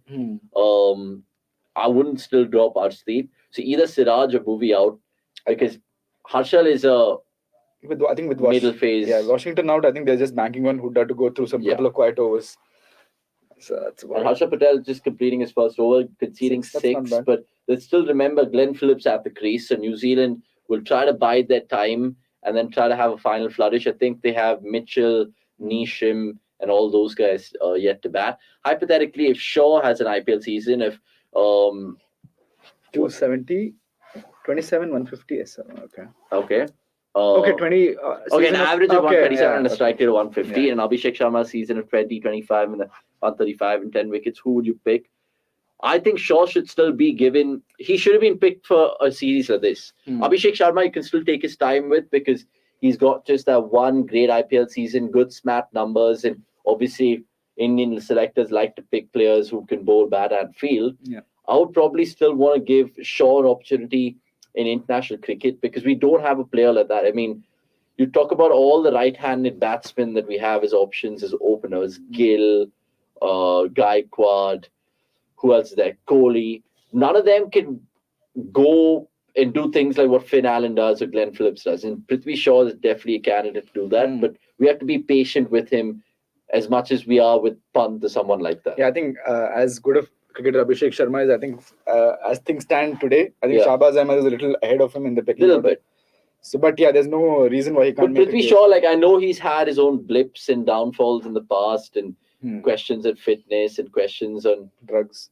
drugs and benadryl syrup Yeah. and all of that. I mean, essentially, he should be kind of knocking on that door, if not banging it down already. I mean, you look at what he's done in the IPL, and at times we question his shot selection, but he lives by that sword and dies by that sword as well. Actually, speaking of the 50-over World Cup, actually, would you like to see like Shaw opening with Maybe the 2027, maybe even the 2025 Champions Trophy, if there's room Yeah. for him. But I would still think Gill is way better suited as an ODI player than Shaw. But Shaw, for me, definitely is a T20 potential for that 2024 World Cup, even though I named my 11 a while ago and Shaw doesn't feature. But if Shaw is... Yeah, we're still in that phase where why no Samson, and suddenly Shaw comes in. Yeah. That's another curveball. Yeah, Vansh Qatari, good to see 7 bowling options. Yeah, it is good to see. It's always good to see that, because even if you look at England and what they did by winning the World Cup, they had 8 bowling options and they could battle 10. You look at that Chennai Super Even Kings David team. Malan could bowl a few leg spinners. That Chennai Super Kings team, which won the IPL as well, I think 2021, they had options till 11 with the bat essentially, and 9 bowling options, which is madness. I always thought Kohli can be good with the ball in any format. Even one of his interviews, he said like he likes to bowl and deceive the batsman. But then, how often will we see that happen? I think because it was young Virat and Dhoni could afford to do that, he did it. But the times where Virat was kind of bowling nowadays, and you don't want him to get injured with the ball in hand, right? Like that's why I think Rohit as well would probably never throw himself the ball, because no chance for Rohit. These guys just rely on a few things. Yeah. AB Review saying, don't know if they will play Bhuvi in the 2023 World Cup at home, but I want to see Prasidh Krishna on the team because Pacers will not have much help from the pitch that Bhuvi does. I would like to see Deepak Chahar, honestly speaking. We have Bastav, who of course will join us right now and fill in this vacancy. And yeah, I mean, we're just talking about random things in Indian cricket right now because the game hasn't really caught fire. 70 for 2, 9.5. Specific question thrown in by AB Review in the comments, and I think a lot of lads, it's pulled away. That's a flat 6 that from Glenn Phillips. Maybe 1 bounce 4. That's a 4, I think. But Chel's been pretty expensive. 2 overs, none for 19 / none for 21, depends. Who's the best number 8 for us in ODI cricket? Deepak Chahar. Yeah, I think so as well. I think because that means Bhuvi is not playing. Bhuvi, I don't think he's playing because once your Bumrah is back, then Sami needs to play. If they look at Arshdeep as a prospect, then Sami will also be out. And then you have Deepak Chahar because Deepak Chahar brings in that batting credibility. So somehow, the thing is, people may say that we don't have enough evidence, but whenever Deepak Chahar has batted for India, he has done something. And he's a perfect understudy for Bhuvi, right? Yeah. And my only concern with him is his fitness. Will he be able to bowl 10 overs? Yeah, that's does he required to bowl 10 overs at any point? But if in that situation, India will perhaps go back to Sami. Again, that's a asterisk because if they decide to play Chahal there, right? So, Arshdeep there. So a lot of permutations and combination will be in place, but my 3 pacers will be Bumrah, Arshdeep. I read a comment about Prasidh Krishna as well. I think he's a good fit for 50 overs. Yeah. But we have so many in that option. Are you not talking about 50-over cricket? I think if it is 50-over cricket, then I will prefer. So what happens to players like Avesh Khan, for example? See, I don't think anyone goes off the table right now. But if India is playing in India, then you will need 2 spinners. Yeah. And who are these 2 spinners? One needs to be a spinner. Yeah. And your Jadeja. I would say Bishnoi Jadeja. He's been after Bishnoi for like last time. Bishnoi for sure. Please confirm the World Cup 2023 is in India in October, November 2023. I hope no rain at the time because it was that kind of weather in South India. Yeah. There will be rain always. But I think it starts in November. That's why I think the chances of rain being a major consideration. Yeah, it'll be cold. It will be cold, yeah. But I don't think rain will have that much of sway over the tournament. But again, see, we have seen all the World Cups. Better than playing a World Cup in Qatar, though, that's for sure. Last time India hosted that World Cup in 2011, it was in March, right? It was in February, March. Was it before the IPL? Or? Yes. It was before the IPL, yes. Before the IPL. Yeah. So that tournament, again, took a toll. Who won that IPL? Was it Chennai? 2011? No, I don't think so. Chennai. Chennai won. Chennai won. Chennai won IPL and Champions League. IPL and Champions League. Yeah. What a year for Dhoni, honestly. 2011 winning everything. I think 7 to No. 13. I mean, really, yeah. What a year for Dhoni. Losing 4-0 to England, losing 4-0 to Australia. Test, we never really talk about Dhoni as test credentials, but it's strange. I mean, like, see, the thing is, that year, I mean, like, it is a massively forgettable year for Indian Test team, but what a year for a limited overs team. Yes, Man. I mean, limited overs team. and I think that is a theory that comes to it. Like, after the World Cup is over, every single player, like your Yuvraj, your Virender Sehwag, Harbhajan, Srishant, Ashwin, Ashish Nehra, everything jumped into a full season of IPL, got injured, never returned. Only one player who made a comeback after that is UV and Goti. Because, see, the thing is, I mean, like, they played, Virender Sehwag played, and everyone played. We don't. But you see Ashwin? No. No chance. No. I don't think so that is happening. But everyone returned, but no one was the same player that they were before the 2011 World Cup. The kind of thing is like, I read a very interesting Tendulkar moved on, Sehwag moved on, Yuvraj moved on. Sehwag played, Tendulkar played for a year. Asia Cup. Yuvraj is still there, what am I saying? Yuvraj was still there. Yuvraj's last match was in 2017. 17 Champions Trophy he played. He went to... That's why I find every Yuvraj fanboys who said that Yuvraj didn't get enough chances. Like, I think that is utter crap because... that was Yuvraj's last ODI for India. That is 2017 West Indies series. Oh, he went to West Indies after the Champions Trophy. He went to West Indies after... Did he score 100 against England in that 2017 season? By the way, I was live witness to that. It was in Cuttack. Pune, right? No, it was in Cuttack. Pune was the first game. Dhoni also scored 100. That is probably the most... there was a game when... That's the best game I've ever watched. I mean, and Dhoni, I think, hit the spider cam. Yes. One of the hits which went over the long on and where they are. Oh my God, that's a massive moment for us, man. I mean, like, see, then the fact, like in Cuttack, like you don't see a lot of cricket fans. And Cuttack is just Cuttack. You don't find a lot of Virat Kohli fans. It is a city that is Dhoni fans 75%, 25% are Yuvraj Singh fans. Yeah. Imagine those two players running the clock back. I think that is no Shiv Sundar Das and fans. Big Daddy hundreds. No one cares. Big Daddy hundreds. Oh, a little misfield from Chahal, but doesn't matter. I remember Greg Chappell पे एक बार जूता मारा था. भाई वो जूता नहीं मारा था, चपड़ा मारा था, थप्पड़ मारा था. मैं वहाँ पे था. So basically, I'll tell you. तूने मारा था क्या? No, मैं नहीं मारा था. That guy, by the way, it's a very interesting story. 2007 January 24. Yes, that's the day India was playing West Indies. So I didn't have cable television by then. So the first match of the series, that Ganguly made a comeback, I guess, in Nagpur, that was not being televised on Doordarshan. So all being frustrated. The next was they announced Doordarshan will telecast it, but it will be 7 minutes delayed. Which again, it's fine. We don't have. And back then we had Neo Sports. We had Neo Sports, but we didn't have cable then. So what happened is, 7 minute delayed. I said, yeah, it's fine. Who cares? Because we don't have cable. We don't have like mobile or something that would check the score fast and then watch. Right? It is anyway live for us. So incidentally, I got in the last moment. My dad tried hard and like he got some tickets in from local vendors who are selling it for black. We got like 6 tickets. My uncle, my entire family was there in the stadium watching the match. Then I incidentally became one of the ball boys. Okay. So in one of those games. Yeah, that is the second and last game that I was a ball boy. First match was 2004 TBS Cup between India and New Zealand. India lost. Oh, so shit. that. But how did you manage to run? I was very thin there. I was like 30 kg. Jibes in the Watchalong, jibes. So, no, but then when did you see the Greg Chappell? Chappell incident, like because I didn't know that we had having tickets or something. So we went to the airport, Bhubaneswar airport, to see like Indian team arriving. Massive Tendulkar fan. I just had the hopes like if I'll get a Tendulkar autograph or something. Then saw this guy crossing the barricade, jumping to the front of the guy and hit him. And in ODI, I said, he told Greg Chappell in ODI like, why am Odisha ro kahin player select hona thi? Means like why like ODI players are not being Odisha. So we've had 2 Odisha players, right? By then no, like 2002 I guess the last time that any ODI player played for India. Devashish Mohanty was the last. Then Shiv Sundar Das played after that, right? Yeah, Shiv Sundar Das actually. Shiv Sundar Das was the last. Devashish Mohanty, Sanjay Rahul and Shiv Sundar Das, 3 and ODI players. Now no cricket from ODI. No. But if you consider like this guy. But who tears it up for them in terms of Ranji cricket? Right now, Odisha. No one deserves to be. Like Shub said, Odin Smith. Yeah. Oh, nostalgia. So basically, that guy hit him and we were like so stunned. Like, what the fuck just happened?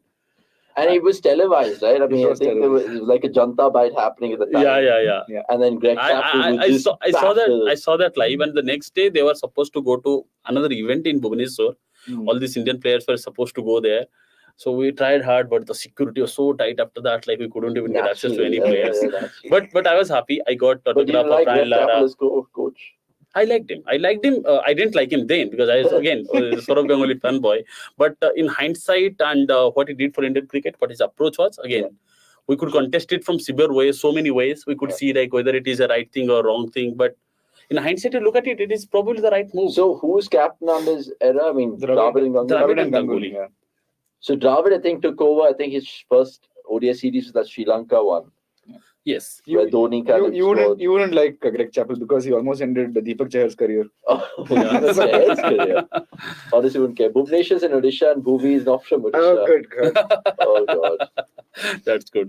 Somesh is still in Bhopal. Yeah, I think he might be watching this. We don't know where Somesh is actually. To come through, but he's been enjoying his break.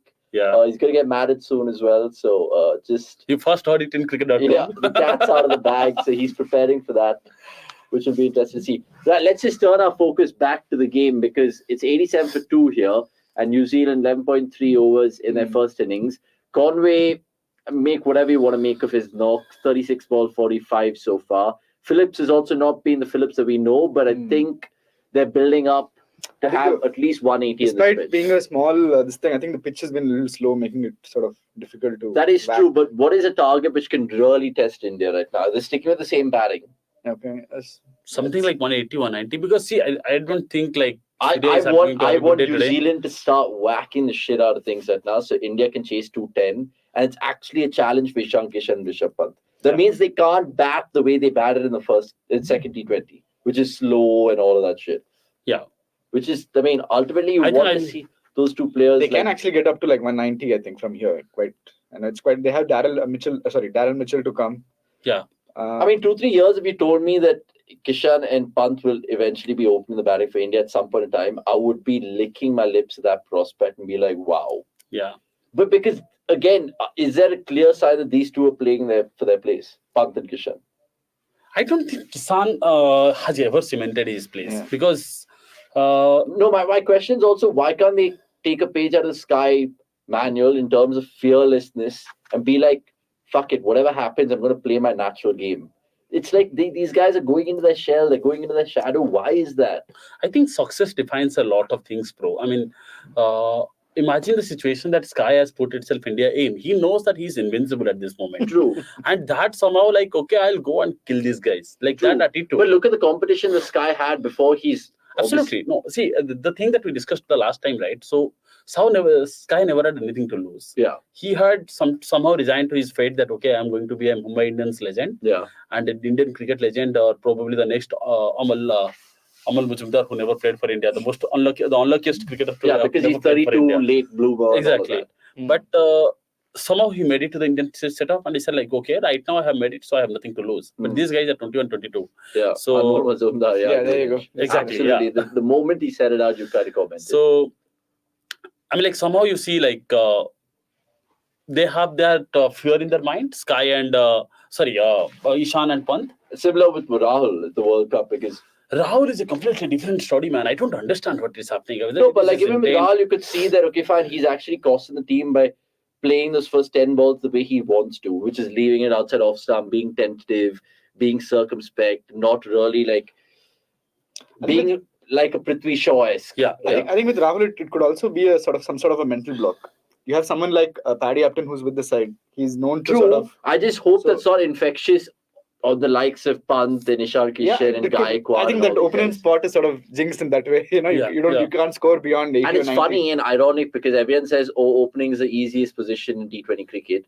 Clearly not for some people. Yeah, it depends on, of course. Great, we already spoke about that with Pramod earlier. So if you guys could just rewind quickly, just to sum up, we both...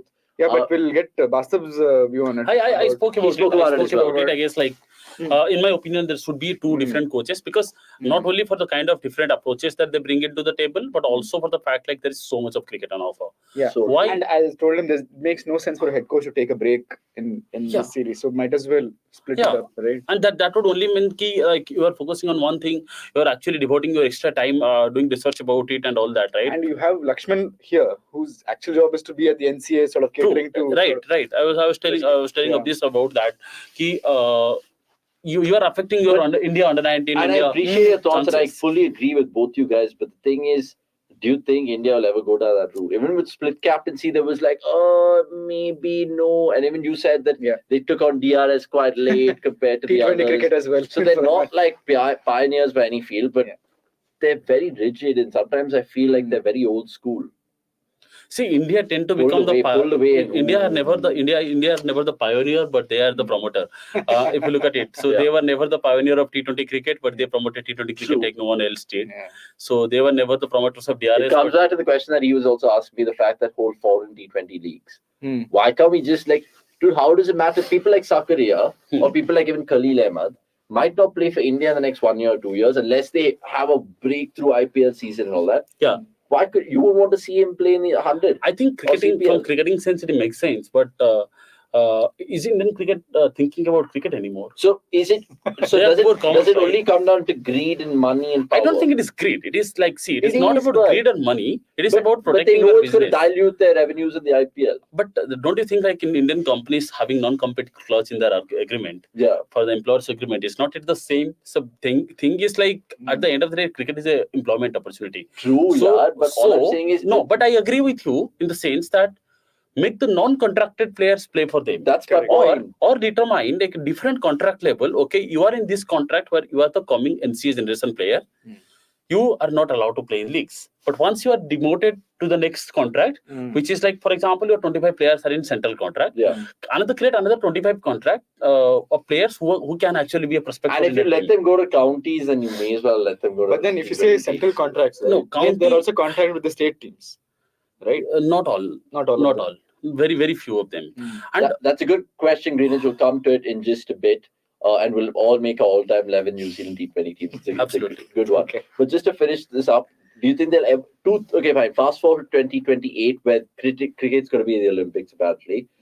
By then, will we see, because there'll be so much cricket. I would be surprised even if they actually ever make that foray, because what will happen is IPL will be going on for 6 or 8 months. You won't have space for other leagues, let alone like Indian players partaking in this. Oh my God, that's on the roof. Yeah, man.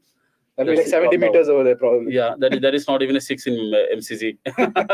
That's a simple catch to make. 1 second. So a couple of things has happened here in this chat that we're having. First and foremost, New Zealand 105 for 2 after 13, 7 overs, which means they can actually get close to 190, 190 maybe. I think we should now play that game of the predictor. Predictor. We'll get our predictions in the 16th over. We always do it in the 16th over, sweet soothsayer predictions. And we'll, of course, take yours from the comments. I'm still waiting for my prize of getting it right last time. Jacoba Mayamaya saying 165 plus. That should be comfortable now for New Zealand. Speaking of New Zealand, we'll take that question of Greenis Gonzalez, which is all-time New Zealand T20 11. Okay, let's start, boys. At the top of the order. Are we fancying someone like Martin Guptill, Jesse Ryder? You mean T20s? Yeah, T20s. Okay. Yeah, but I think Guptill will make it. Guptill, McCullum. Yeah. How can we leave it? Then McCullum has to be there. Has to be. See, for example, if it depends, right? I mean, like you are saying all time, but New Zealand cricket, how do you decide New Zealand cricket what it is? Because they are playing literally the half the size of the stadium when it comes to. No, true. But I'm just saying with what we've seen in terms of T20 cricket world over as well. So let's safely say that McCullum and Guptill, because of the records and the runs that they'll bust for sure.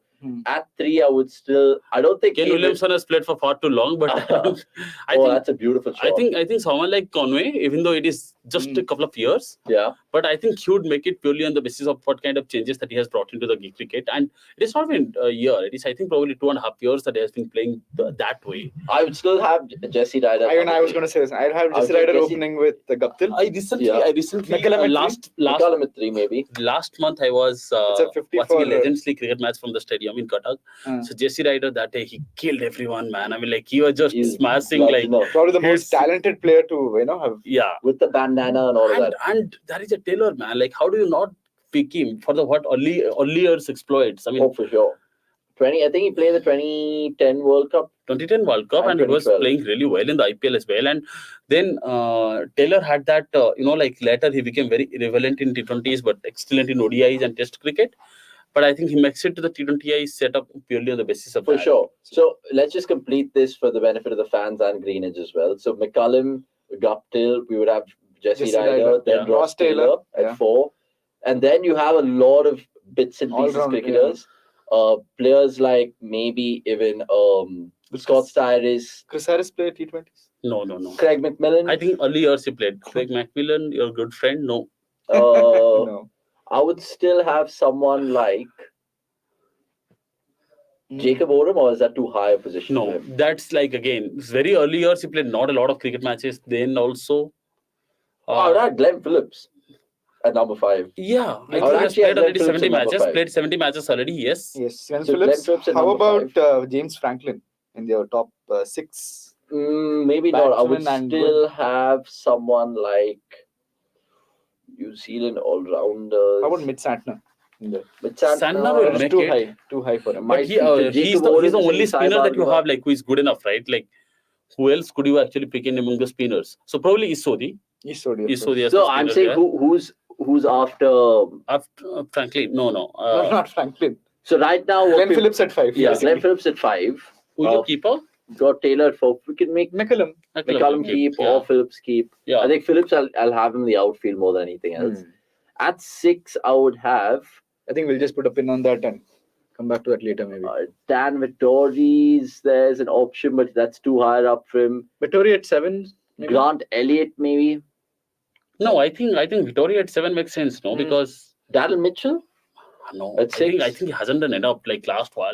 Since last couple of years he has been doing decently, but if you're ringing Darren Mitchell, why not Conway then? I don't think Nathan Astle played T20 Yeah, I don't cricket. think so. Yeah, even I thought- Oh Glenn my Phillips God. has picked the bones out of that. 6. Oh, and he's hit Again it on out of the park. The Gramlow stand. That's a huge hit. That's a massive Why is hit. Bowie bowling like beyond 10 overs? It's his last ball. Just get him done with, Bowie. Corey Anderson's a good shot. Pete Corey Anderson. Yeah. Yep, Pete Corey Anderson at 6. Maybe then you can add in someone like a Styris or a Franklin or a Santner. Yeah. Their Who was bowlers. the opener, by the way? Was McCullum and Jesse Ryder. Martin No. Guptill. Martin Guptill. Guptill will make it, Guptill definitely. has to make it. Then Their bowlers has to be Saudi, Bolt, Vittori. What about Shane Bond? Did he play enough? No, he didn't no, play he a didn't play T20. enough. But then again, you have Saudi and Bolt who makes it directly. Yeah. Isodi makes it to the side, at least on the international exploits. Corey Anderson, you're number 6. Yeah, why not? Corey Anderson, you're number 6. Then 7 is your Vittori. Vittori. And 8, 9, 10, 11 is like your Isodi, You're not Saudi, going Bolt. to pick Santner. See, that's the thing. If the bout Vittori or is slash Santner basically. so you have already 2 spinners with Vittori and Sodi. I won't have the third spinner. So Sandner is good, but like Yeah, again, I think Dan Vittori picks himself. Vittori. yeah, Vittori picks himself. So then Saudi picks himself. Bolt picks himself. yeah, Sodi picks himself. Yeah. Are we forgetting Any Someone. pacer? any Who could be? pace? Kyle Mills? Kyle Mills a decent T20 bowler actually. Was it- Limited Yeah. overs, Depth. But Kyle Mills, Jacob Oram saying Sami Santosh. Yeah, Kyle Mills is a See, good- Saudi Bolt have to feature. yeah, Many would say, oh, Lockie Ferguson, but I wouldn't say it yet. no, Phillips has all got time. another boundary, by the way. he has got into his 50. 50. Yes. And No, Bhuvnesh that is Kumar, Conway. That is Conway, by the way. wicketless, Wicketless 35 runs. 15 in that final over of his. 120 for 214 overs gone. We'll make up predictions in 2 overs. By the looks of things, that 210 is actually beckoning, which is really good, which will make it all the more interesting for us to talk about the second innings. Another Sky century coming. Yeah. So one second, let me just Google a few New Zealand T20 names. Because I'm thinking we're missing a couple McLagan of for blokes. sure for them. I think yes, but has he done enough in international cricket? McLanagan. Oh yeah, McLanagan is a Yeah, good shout. yeah. Yeah. I mean, more for Mumbai Indians than Yeah, New yeah, Zealand. But no, he is actually pretty good for New Zealand in international circuit as well. Really? I think Yeah. a wicket taker. I think he's an He is a all-round wicket taker, yeah. Expensive, but So see, you have a Bolt and a Saudi in charge who can actually make the life living hell.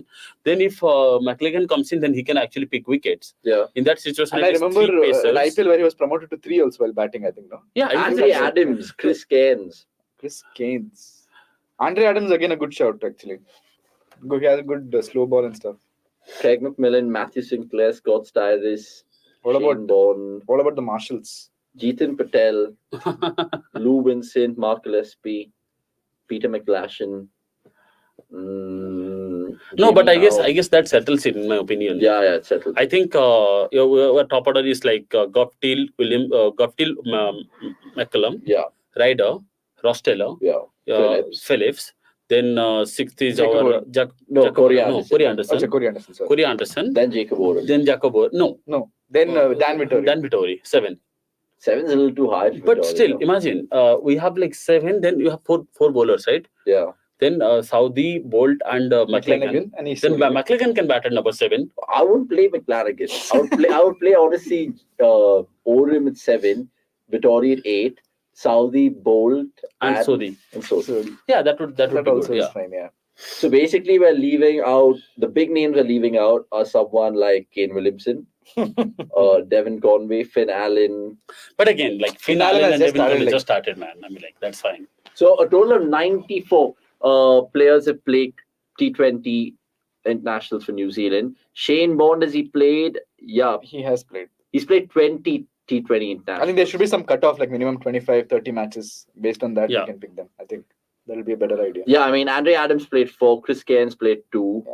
Nathan Astle actually played 4 T20s, but I don't know how really good he was at it in terms of T20 international numbers. He must have played the first ever T20 in Australia, New Zealand. Was it? That was the first ever T20. 2006 versus Sri Ponting Lanka. 98 Marathon. 2006 versus Sri Lanka. Yeah, Nathan Astle was one of my favorite cricketers to ever come out of Kiwi land. Yeah. Absolutely. Nathan Astle, I remember Brilliant. again. That Kookaburra bat. Given the I fact think he that I have, scored a mad 100 here. Was it here or Christchurch? I'm not sure. Against England, that 222 of 168 balls. yeah, Hitting Caddick and Hogarth and people like that. Oh, by the way, speaking of hitting, both Phillips of is them have gone to he's the in 50s. 5th gear now. He's really certainly in 5th 200 gear. and coming easily. 200 is definitely coming. Hey, let's fuck the 16th over. Let's make our predictions right now. Who are Or the shall we bowlers? wait for 2 more balls? Yeah. Who are the bowlers remaining? Bhuvi's done. Which is a Bhuvi's huge done. blow for New Harshal has Zealand. 1 more. Yeah. Siraj has 2 more. Oh. Arshdeep has one more. Arshdeep has 1 more. 1 or 2? Two, I think. I guess. Arshdeep has 2 more. Arshdeep to Siraj too, right? We've not seen Hardik Pandya bowl at all. I don't think he will. So he okay. By the way, Australia 355 for 5 in their 48 overs. So England are chasing 363 in terms of Duckworth. Lewis. Nathan McCullum. Travis Head 152. Yeah, Nathan McCullum is a good one. No, I wouldn't. But I wouldn't have it in this team because, especially because Phillips comes into the side and then. Okay, if you had to pick, let's say, top 15 of New Zealand, then probably Nathan McCullum will. Yeah, 100%. Maybe even a Scott Status. Hmm. So Australia, England happening over there. They're chasing 360. Only time will tell if they get through. Let me just tell you who we have in terms of bowlers. So Arshdeep has 2 left. Siraj has 2. Huda's bowled 1, Chahal's bowled 3. So I'm guessing they won't bowl any more spin. Yeah. 128 for 2, 15 overs. I'm saying they're going to get at least 84. So that means, I don't know, do the math, boys. 210, 212. 210, 84 for the last 6. Or the last 5. Last 5 was good. No. 70 runs, another 70 runs. I'm basing my calculations on Glenn Phillips to go. See, in remaining 14 overs, probably we have like 60 runs, 190. 195 is I think would be a total like they will go for. Is there 5 overs left? 6 overs left? 5 overs Sure. left. Yeah. Yeah, so it's 129 for 2 after 15. Okay, 129. So I'm really punching above my weight in terms of, I'm saying more than 70. 71 will take them exactly to 200. Yeah. So I think it'll definitely be more than I'm 70. going with 188. 188, 195. 195. 200 and something. 200 for sure. MG, BM, KW, Ross. I didn't have my breakfast, Glenn. so I'll just go quickly have my lunch and come Yeah, back. absolutely, for sure.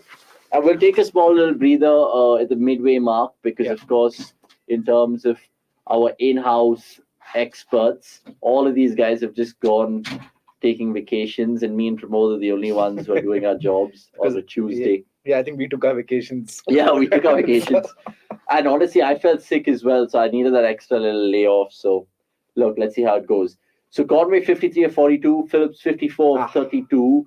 And now they presumably will be teeing off because there's still Mitchell, there's still Bracewell. Sorry, playing today? No, sorry, not Bracewell. Sam. This Mitchell, James Neesham, and Santner. Neesham, oh yeah.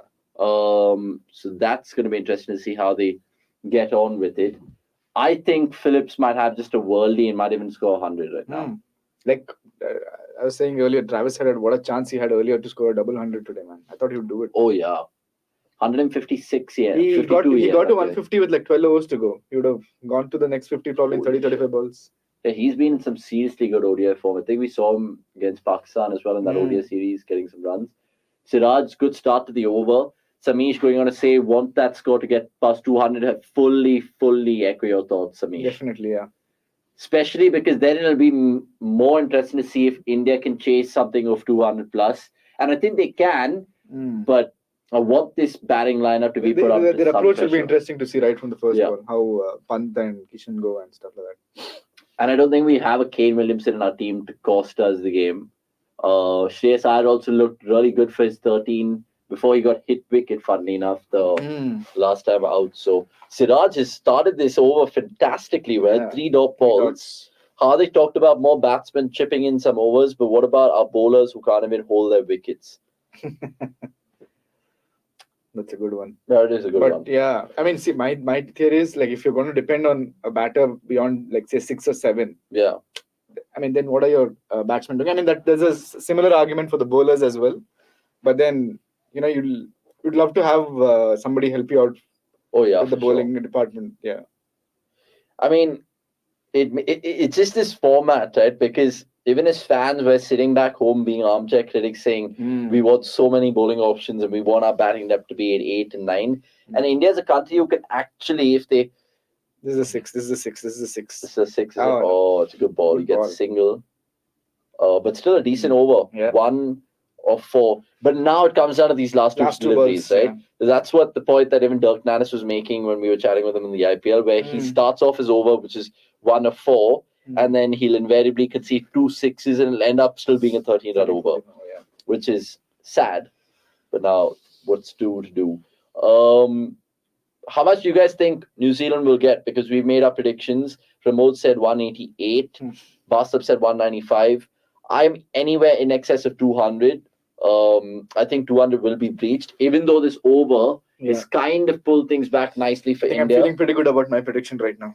I think your prediction's a good prediction, actually. I think might have got carried away. But I still back Glenn Phillips to go and do some crazy things right now. Yeah, is he gone? I put the markers on him. It could be no man's land. It's taken brilliantly. It is a first brilliant good contribution catch. for the day. Yeah, and it actually... Siraj deserves a wicket after an over like that. 4 balls going for pretty much nothing. Yeah, I have Mitchell next. Yeah, so I have egg on my face, guys. I was literally hoping Glenn Phillips came to the party, but wasn't to be. 130 for 3 now, and that will definitely pull the score back. At least 10 odd runs. Maybe even 30 odd runs, to be fair. Because Mitchell and Neesham, as good as they are, they're not a Pollard, they're not a Russell or a Maxwell. Yeah. I think you can't get going from the first ball, I think, on this track. Yeah. I think even these two didn't sort of took their time initially. 130 for 3. What is the best playing calculator going hard straight on while chasing?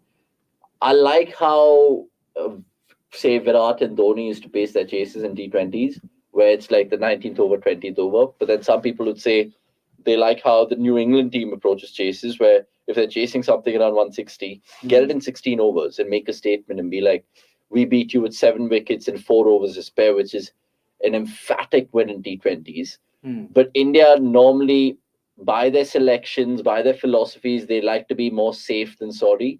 So they like to get the job done, whether it's huffing and puffing over the line or kind of blitzing the opposition through. What I want to see, though, is not like a timid start between Ishan Kishan and... You can't afford to in this game. Yeah. And I would even say 50 for 1 is a timid start. I don't want something like that, because the capabilities those two have is quite ridiculous. And Ishan Kishan, like... I mean, you mentioned that stat about him where he's accumulated quite a bit of runs. But I don't know whether suddenly sometimes the pressure of price tags kind of loom large in their heads. And because they're trying to impress everyone and get into the Indian scheme of things, whether they didn't start fiddling with their game and then... That's quite possible. As I said, it could be some sort of a mental block that needs to be sort of worked out with a few guys. Yeah, man, that's tough. what is the job of Gill in this team carrying drinks? Because when big boys come back, can't see him near that setup. I fully agree with Gill is part of this T20I side, right? Yeah, he's part of the squad, right? but he was never going to get a game because he's the only uncapped guy, I think. Yeah, I mean, if you wanted that punt experiment, then obviously he had to make way. Ishan Kishan, no one was not going to like pick him in this format at least. And because the selectors know that Shubman Gill is going to partner Dhawan for the ODIs, his job becomes bench warming. His job becomes carrying the. Yeah, you'll definitely see him in the ODIs for sure, I think. Shubman Gill. Yeah, he'll definitely be an understudy to Dhawan and Rohit for the ODI World Cup. He'll be in that ODI World Cup for sure because numbers tell us strongly that they're going to choose him for that. But in T20s, there's so many other better options out there. This punt experiment, if it comes to the fore, then you don't need someone like Gill. Prithvi Shaw is a name that we mentioned earlier. Virat Kohli, by the time 2024 hits us, he might be more suited to opening the batting rather than coming at 3. So there's, I mean... Sanju Samson, the everlasting question. Yeah. Flicked away for 4. So Conway getting some runs, and again, it's been a Williamson-esque sort of knock, 47 ball, 58. But now it's the next 23 balls that he'll have, at least the majority of it, where he can actually make it, say, an 85 run inning of like, say, 56 balls, something like that. I would have taken this bowling lineup if Hooda is given a chance to bowl and replace with Bhuvi, with Siraj and Shami, with Umran and Harsha Patel, depending on conditions. Okay, interesting. See, ultimately, when I was looking at this, because this squad was picked during the World Cup for the New Zealand series. Yeah. And the big 2 names that I wanted to see, which I did see, was that I didn't see, was Samson and Umran Malik. Yeah. And I was just hoping and praying that once I saw that first team sheet, they wouldn't be the bench. But not once, but twice, but thrice they've been left out. And it's sad. Especially with Umran Malik. It's a no ball. Oh, it's a no ball. I think the only blemish in his CV are the no balls. No. Yeah. Because he's been catching well off late as well. So you can't really let's not go there now. Yeah. Catching well. Oh, it was tough. Let us know in the comments how much New Zealand will get and what do you think will give India something to think about in terms of runs. Now, 196, Greenwich, I echo your optimism. I really do, but I hope that's the case. That's close to Bastab's prediction also. He said 195. Yeah. Okay, so free hit. What's your prediction, Pramod? It'll be a catch. Okay, 141 for 3. I think a sneaky boundary of some sort. Catch. He's pumped him straight down the ground. It's a boundary. Thanks, JSR, for making my prediction come true. Darryl Mitchell, 8 of 2. 8 of 2. That is intent, of course. And maybe people are thinking and saying in the comments that why wouldn't you send James Neesham right now? Because maybe they just wanted the left and right combination. Yeah. So it's slippery conditions out there. I don't know if rain's going to intervene again at some point in this match, but I hope it stays away. They'll again, I think, do the thing with the rope where they try to remove as much dew as possible. So 8 of 2 is what Mitchell has. Missing Kane Mama today, he would have made the game interesting with a strict approach and then deciding finally whether to hit or no or take singles or doubles. Kane Williamson's another. Kane Williamson, given his elbow injury and considering he's missed so many matches in the last year or 2, how much time do you think he really has? Or is it a case of him also picking, maybe giving up a format? I think he should. I think I see him play ODI cricket for the next 4 or 5 years for New Zealand because he's a great ODI player. And Test cricket maybe even longer because he's one of the best cricketers to play Test cricket from this generation. But T20 internationals, I seriously think he needs to either take a page out of, say, a Faf du Plessis and make himself open and just give himself the power play to accelerate, and then it's almost hit out or get out. Because he can't keep doing this to any team he plays for, particularly New Zealand. I don't think, SRH as well, rightly so. That's gone. Taken their I think even my prediction is not going to happen. Yeah, it's all falling flat for New Zealand. Arshdeep getting another wicket.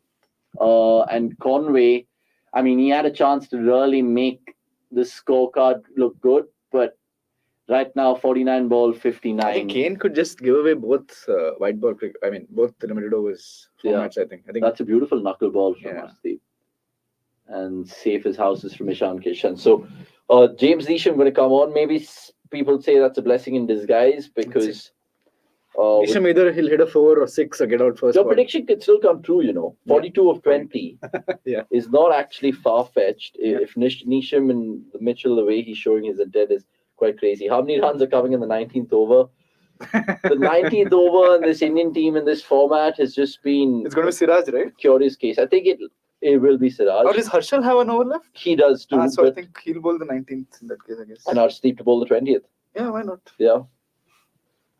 Yeah, so maybe India will suss it out right now. Or they'll front roll their bowlers. They want to get Nisham out right now. Or Hardik Pandya does absolute this thing and brings himself on for the Maybe. 19th over. I mean, speaking of Darren Mitchell, I think is a 20th over specialist at times for New Zealand. Yeah, last T20 2-3 overs, so yeah. It's a little weird that. So Nisham it is. 160, strike rate of 161. Yeah, if he has that strike rate anywhere close to it, New Zealand can definitely get 170 with a breeze. He's batting well into. So 2 balls left. Arshdeep 2 for 31 in his 2.4 overs. Oh, what a brilliant ball. Yorker. That's a Nice brilliant ball. Yorker. And that's the beauty of Arshdeep, honestly. We've said it multiple times on many watch-alongs. The fact that he can bowl knuckles balls of this, he can bowl back of a length, good short balls like we saw against. I think he's a very good dresser. In the first 2-3 overs, he can get the ball to swing and can come back in the last 2-3 overs and bowl innovative deliveries, bowl the Yorkers. Yeah, 100%. So and sometimes I feel that because he kind of excels in all sort of lengths, it's so hard to hit him. I mean, at times, we question him stepping over the line in terms of no balls and stuff, but come on, he's allowed one blemish. That's a wide. Good stop for a punt. I think he's got bad on that. So 3 overs to go, 147 for 4 New Zealand. And what's to talk about so far from this match? Obviously the change in Harsha Patel coming in for Washington Sundar, but unfortunately no wickets for Harsha. 3 overs, none for 23. Chahal not completing his quota of 4 overs, none for 35. Deepak Chahar just the 1 odd over. I think we've used like 7 bowlers, right? Excluding 6. Hardik. Yeah, 6. Excluding Hardik. Yeah, so 6 bowlers excluding Hardik. Siraj has been the pick of the lot actually. 2 for 15 in his 3 overs. Fantastic last over that he bowled. And it all depends now on the batting. Because the big questions we're asking is, can India win a game without Sky performing? We'll find out. Let's see. That's the answer that we want to know, because even in the World Cup, Virat and Surya kind of masked a lot of our problems. It was almost paper over cracks. Yeah. So let's see how that kind of ensues in time. So Siraj to bowl his final over, and he could get his 3rd wicket. He really deserves it here. Rishabh Pant takes it. Does it? Yeah. Very, very good catch. I think we have to revise our predictions right now. Yeah, we have to really revise it because Siraj's overs have made India pull the game back quite with some ease as well. 147 for 5, 170 175 maybe? Yeah, 175 now is looking tough. And James Neesham. That's the thing. He'll either hit a 6 or get out first. Yeah, it's a point that you mentioned. It's not that easy to just come in and start hitting from word go. Yeah, that's why it was important to break that partnership that Conway and Phillips had. Yeah, but very good catch. Siraj, absolutely brilliant. Yet again, 3 for 15. I just want to know how much he got in the second game.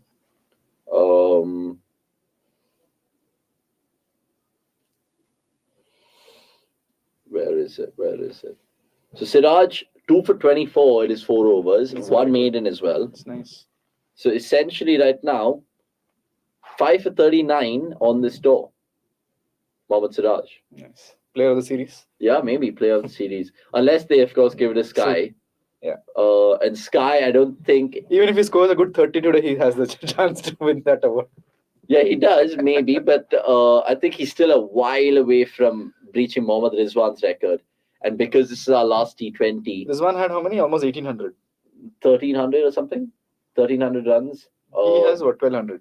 Yeah, I think Surya after that 111 has around 1,100 runs or something like that. So it's going to be something that Surya fans will only wish and dream for. But look, Siraj has been the talking point, like I just mentioned. 3 for 15 so far. Make it 3 for 16 in his 3.2. And remember, 1 for 24 in that second T20 International. So where does Siraj stand heading into the World Cup? Only time will tell, because we were picking up paces earlier on. I don't think we ever mentioned Siraj. We didn't mention Siraj because obviously Bumrah and Arshdeep picked themselves. Because the conditions, we're guessing Harshal Patel picks himself. And Umran Malik, obviously, we'd want to see him because he just possesses that 150 plus trait that no other Indian bowler has. And yeah, those four stand out. Siraj is definitely knocking on the door now. Because I know Siraj will also continue to play Test ODIs and tests. But ODIs, because it's happening right after the T20 International Series, so I don't think Siraj will be rested. So yeah, good on Siraj, because he's making his presence felt. And there's so much of thinking for the selectors to do. I mean, it is a hard job if you think about it. Why do you think Hardik didn't bowl today? Is he injured, or does he want to like sort of? I don't know. Sometimes we've seen this in the past where when he's captain, he doesn't tend to throw himself the ball as well. He'll try to use all the other resources as much as possible. And it was clever because usually didn't have a good day, so he got that 1 over out of Hooda. Maybe he'll bat at 3 today then. Maybe. No, I think India will stick with Sky and Surya. Or open properly, I don't know. Maybe. There's so many changes in the last 1-2 years that. Oh God. So Siraj doing really well. 3.4, 3 for 17. And his last, I think, 10 balls has just gone for, I think, 7 runs, is it? With a wicket? Yeah. He how much did he give away in the last over? 2, just 3, 6 or 5. 5 plus 2, 7, yeah. Yeah. The last 16 balls, just 20 runs for New Zealand. That could really cost them the game, this. Yeah. And I was just looking at, the numbers before the series started, Pramod. And it's funny how New Zealand have just beaten us in 1 over. Another wicket for Siraj, And Chahal kind of getting a catch off Hardik Pandya. So 4 for Siraj. 5 on the cards. Yeah. Yes. And he's got 5 wickets already in the series, which is a no-brainer. So well done, Mohammad Siraj, really stamping his authority. Just coming back to that point I was mentioning, the fact that we're looking at the Indian bowlers and pacers in T20 cricket right now. Bumrah, Arshdeep picked themselves. I don't think Bhuvi and Shami should be in contention for that World Cup. I could be wrong because 2 years kind of flies at times. And then you have someone like Umran and Siraj who are doing themselves a big thing. Yeah. It makes you think about even Deepak Chahar, who's watching this right now and being like, oh my God, I have to really display someone like Harshal, keep Siraj out of it as well. And it'll again depending on their other skill. Yeah, I think Deepak Chahar, if fit, I think his place in the ODIs is a no-brainer, I feel. Oh yeah. T20Is, I'm not sure if he has to, as you said, he has to display so many this thing to get there. And I don't think him batting at the fact that he can bat at 8 will have anything to do with him getting picked in T20. So I think that is true. He's got a bigger shout in ODIs for sure. So 4 for 17, 4 overs. Tell us how impressed you were by Mohammad Siraj and what he did right compared to the rest of the guys who all conceded runs, by the way. Bhuvi, Chahal, Harshal, all wicket bliss. But Arshdeep has got wickets, and so has this man. Siraj, like I mentioned, 4 wickets for him. Yeah, Vasant Nayan says, what did I say? We missed the hard length bowler, which is right. Actually, if you look at Siraj's beehive for this thing, for this last 2 overs. And plus in the World Cup, a hard length bowler was Hardik. Yeah. I think he did well to sort of bowl it across those batters with sort of. Yeah. By the way, these are career best figures for Siraj. T20I or T20I. Or T20s? T20s, has he picked up 5? T20I. I think he's picked up a 4 for T20s, but well done, Mohammad Siraj. 4 for 17 in his 4 overs. And like I said, in the first T20, rather second T20 international, 1 for 24 from his 4 overs. So let's see how India wrap up proceedings, because Arshdeep will be bowling this one. I'm guessing Harshal Patel will be the last will bowl the 20th. He's gone. Another wicket. Oh. Okay, so clearly New Zealand are falling off a cliff here. Not even 150 yet. They were 129 for 2 after 15, and it was nuts. So like I was alluding to and telling Pramod some stats, in the last 12 or 13 T20 internationals, we've beaten New Zealand in 12. They won the World Cup one. And we've lost only 1, and that was the Dubai World Cup, which is sad. So obviously New Zealand are just a tournament team. I mean, if you just look at in New Zealand, and India bilateral. if suppose India win this, they would have won 7 in a row in New Zealand against New Zealand. Exactly. That's just bizarre. Absolutely bizarre. So it's crazy. You're telling me that as an RCB fan, East Sala Cup number. Oh God! Don't say it. Don't say it. Come on, I think RCB is going to win it this year at least, Okay. for sure. Next year, I mean. Okay. It all depends on the business they do in the IPL auction. We've done a video with Gurkirat and Somesh in terms of building up all the teams. Check out what we've said about the RCB lads. I don't think they need an international pick, even though they need to buy someone for the sake of buying. They still have Maxi Hasaranga. How many Faf as overseas captain. spots are left? 3, 2. Yeah, 3 I think for RCB. 3. Okay. So they pretty much have damn good overseas picks. Oh, what a ball. Hold him. And What a Arshdeep's also got a 4 for. It's been the Arshdeep and Siraj show, really. 4 wickets. And Singh is king. Really is. Because what he's done so brilliant is, like I mentioned earlier, over the wicket, around the wicket, back of a length, Nice. Yorker, slow delivery. He has all the tricks. Yeah, that's as good as it can get. Yeah, it's as good as he can get. And can we see a hat trick right now? Hopefully. Maybe. Yeah. We saw a hat trick in the first. When was the last time 2 second Indian bowlers T20 had 4 international. wickets? Is there a... I wish Statsman Anirudh could tell us, but he is, of course, with his beloved wife in Srinagar, Kashmir. What a good holiday to have with regards to that. So, yeah, who's playing in 5, 6, 7 for RCB? I don't want to get into the IPL chat right now, but because you asked Sachin, I will answer. Last time we did see Shabazz, Dinesh Karthik, and I think it was who was RCB's 5? Patida? No, but no, not Patida. No, Patida was like 4. There's Maxwell. Did AB play last season? No, he didn't play last season. Oh, almost. Unfortunate. No hat trick, but could be a team hat trick. Oh, it is. Is it? It might be. It might be a team hat trick. Siraj is on fire And today. Siraj is on fire early. Who would expect a direct hit, backward point, Siraj? And this might be slightly dopey in terms of the non-striker and plonking his bat down. Mohammad Rhodes, huh? Yeah, Mohammad Rhodes, Siraj, Jaunty Siraj, call him what you want. And India could have a team hat trick on the cards right now.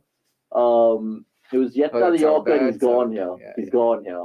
Direct hits so often do the trick. And Siraj is virtually got 5, 4 with his own bowling, and of course a run out right now. So he can't do anything wrong by the looks of things. Imagine if somebody had him as captain in the fantasy side. Bro, 160 is also not happening. We're all gallivanting saying 175, 188, 195. I'm saying 200. We should get Nikhil on. Maybe he had in one of his 20 teams. Yeah, maybe Nikhil would tell us more in terms of all the fantasy picks. But if you guys have picked Arshdeep and Siraj in terms of your fantasy selection, well done. Imagine if you guys made them captain and vice captain, right? You would have got pretty much 100 points, or 200 points from one, 175 from the other. Yeah. So plus run out. Plus the run out. So you can't really complain. I think majority would have had Surya as captain, I'm sure. Yeah.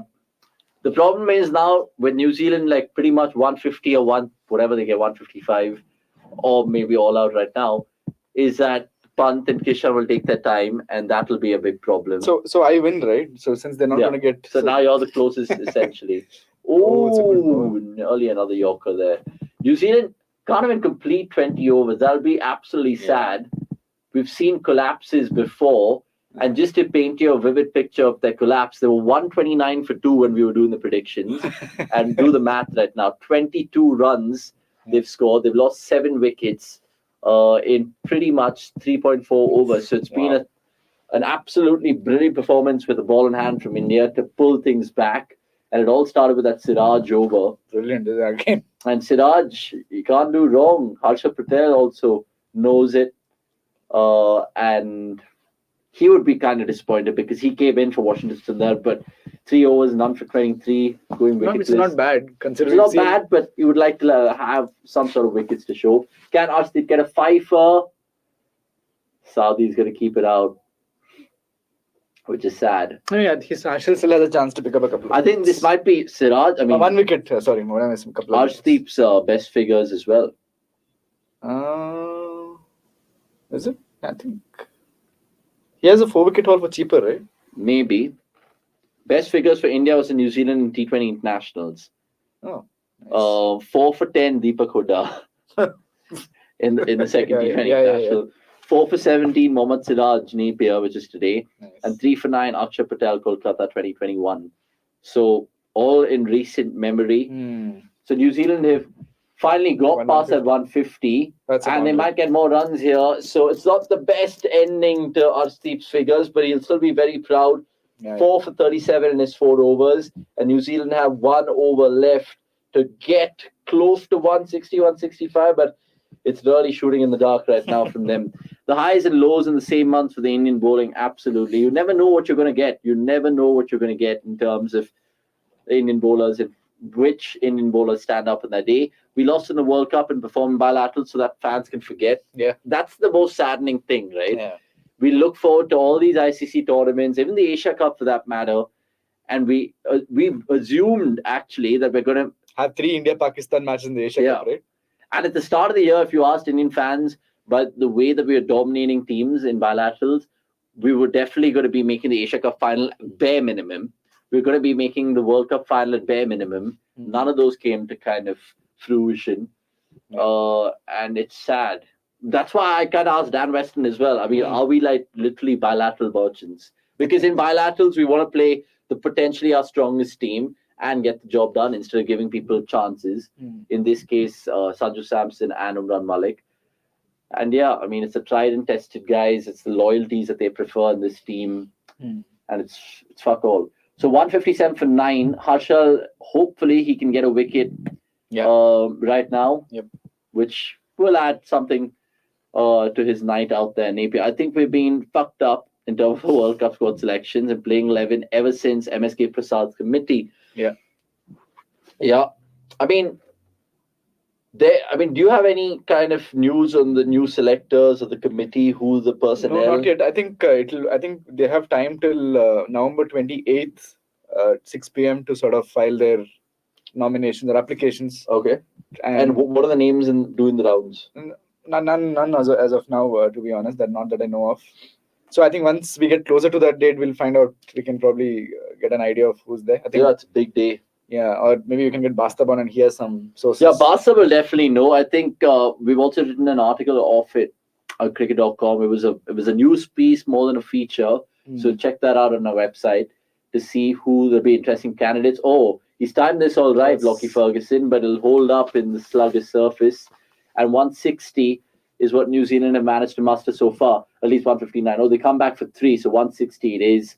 So Harshal really not been able to wrap proceedings as well. I mean, 2 tail enders, and they're huffing and puffing as much as they can. I'm surprised we have a old this thing of not bowling. That is true. Our Achilles heel of bowling to tail enders in any format.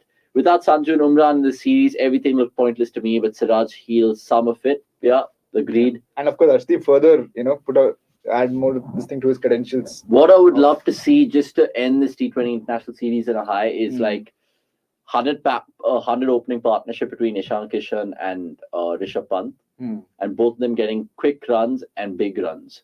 And I know it's slightly optimistic as an Indian. It's one of those dipping Yorkers. 160. So 160 flat. So New Zealand, unfortunately, not being able to complete their whole quota of 20 overs, but India's bowlers have been superb, especially since over 15. They were 129 for 2, like I said, and New Zealand losing the last 8 wickets for 31 runs, and a typical Harshal Patel trademark delivery. One of those dipping Yorkers. He finishes with 1 for 28. He came in, of course, for Washington Sundar, and we'll take a little breather and we'll stop for lunch, but we'll, of course, keep getting your comments in once India resume their batting with Ishan Kishan and Rishabh Pant. I'll probably take a 10-minute breather and Pramod will do so as well. But India, job well done. 160. I know it's bilaterals, but let's give credit to the boys. Who's winning and by how much? I think India to win easily by about 8 wickets. I think Shreyas Iyer and Suryakumar will milk it home after the openers. I think we'll get off to a good start. 60 for none or something like that, and then maybe like spin will do them.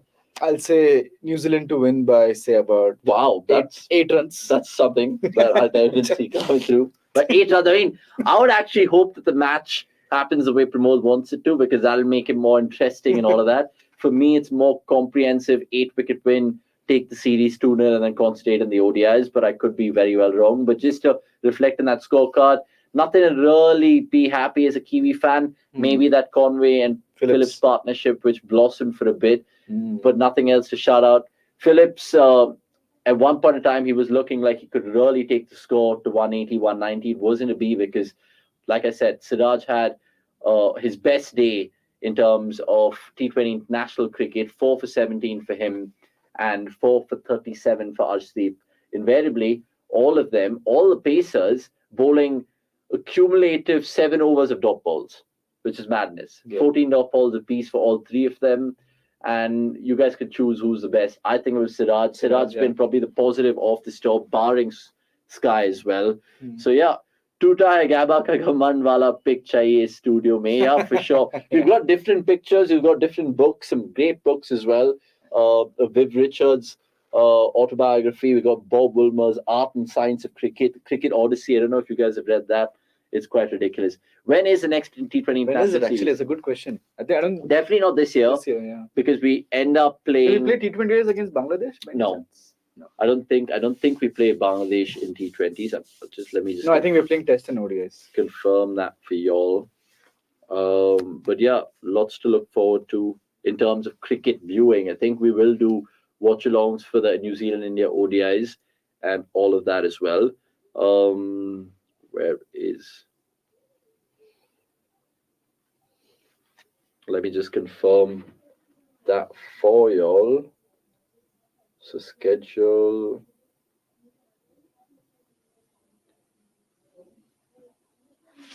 So the 3 ODIs. I mean, we take New Zealand on Friday, Sunday, and Wednesday, and then after that, I think upcoming. Yeah, so it's just the ODIs, 3 ODIs against Bangladesh, all in Dhaka, funnily enough. 4th, 7th, and 10th. And then the test series commences from 14 December to 22nd December. 22nd December, unfortunately, I'm going to be heading to Thailand for a slight New Year trip, maybe Christmas as well. And I won't be there for the IPL auctions, but you guys will be able to cover it on cricket.com. Right, so we'll take a little 10-minute breather and then come back as soon as India's innings with the bat resumes. So don't end the stream, guys. Just probably put a card saying stay tuned. We'll be back shortly. Get your predictions in, get your questions in as well. And all the comments, keep them coming through. We will pick them one by one once we're back here after being well fed. Hopefully, I've ordered my meal. It's staring at me in the face. And Pramod will probably get some lunch as well. So much appreciate all of you guys joining us in the first innings. It's a goodbye for us right now, but we'll come back and see you in about 10 minutes time. So Shauna, Sakshi, if you guys are watching, we can just leave that there.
Yeah, we're back on.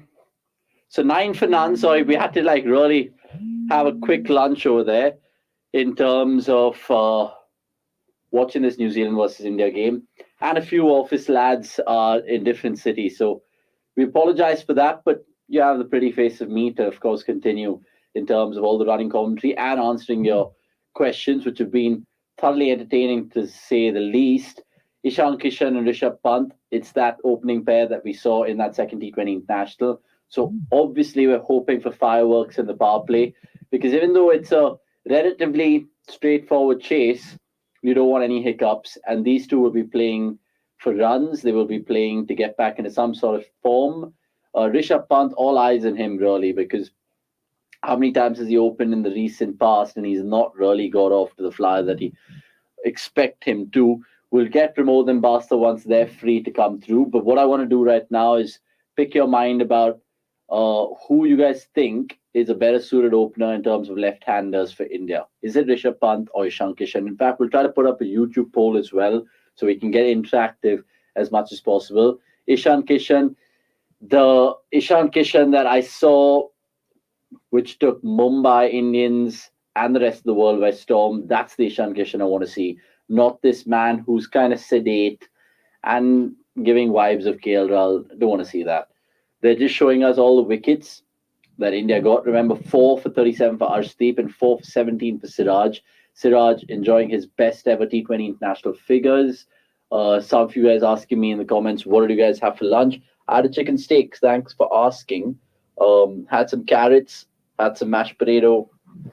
It was honestly a scrumptious meal. I could have eaten that at a slower rate, but I actually had to not be a Kane Williamson and get back as quickly as possible. They're just potentially checking for a concussion sub, is it? Even though it hit him on the shoulder, Ishan Kishan, the small pocket dynamo that he is, has taken a blow on the shoulder, and that will probably be a bruise when he wakes up tomorrow, that's for sure. And Adam Milne bowling at least 140 clicks plus, that's going to sting a bit, especially in the weather as well. It doesn't help because that's just like a bad bruise. India 9 for 1, 1.3. Umran Malik carrying out the drinks. Kuldeep Yadav is there as well.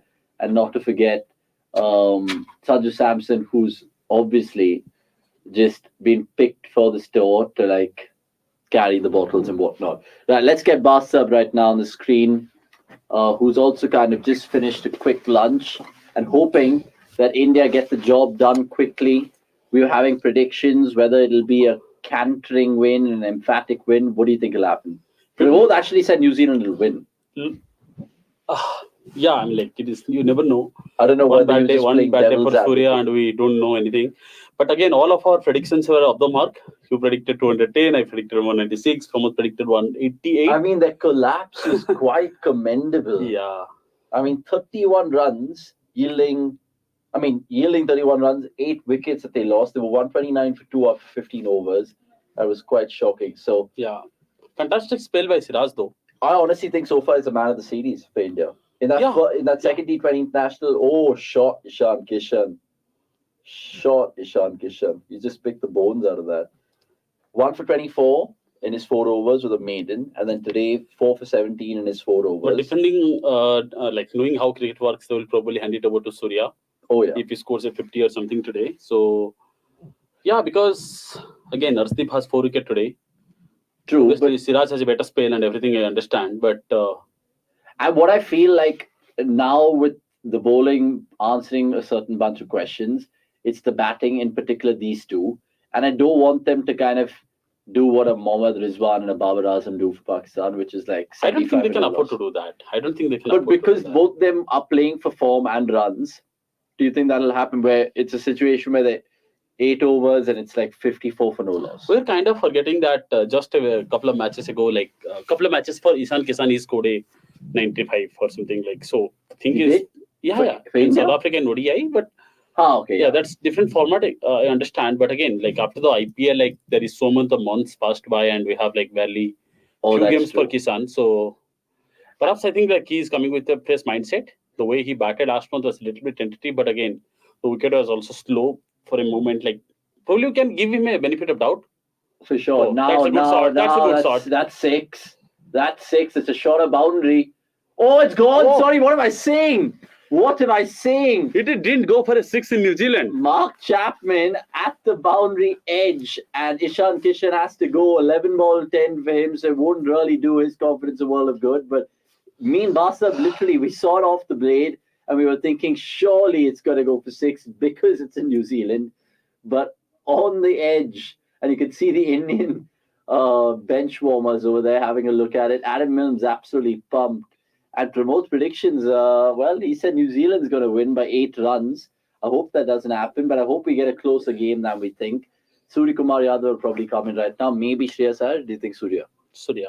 It will be Surya. So basically, going by the evidence of the last match, and also if that is the ideal way going forward, if Kohli is not playing the T20I format further, so why not? Like, he should bat where he For sure. wants to. I mean, Vasant Narayan saying still he's showing more intent than King legend Rahul. I mean, King legend Rahul has his own agendas right now. We saw him even in the Zimbabwe series where he was kind of getting out. But to every time Rahul plays the way he does right now, I get reminded of the 2018 series tournament IPL.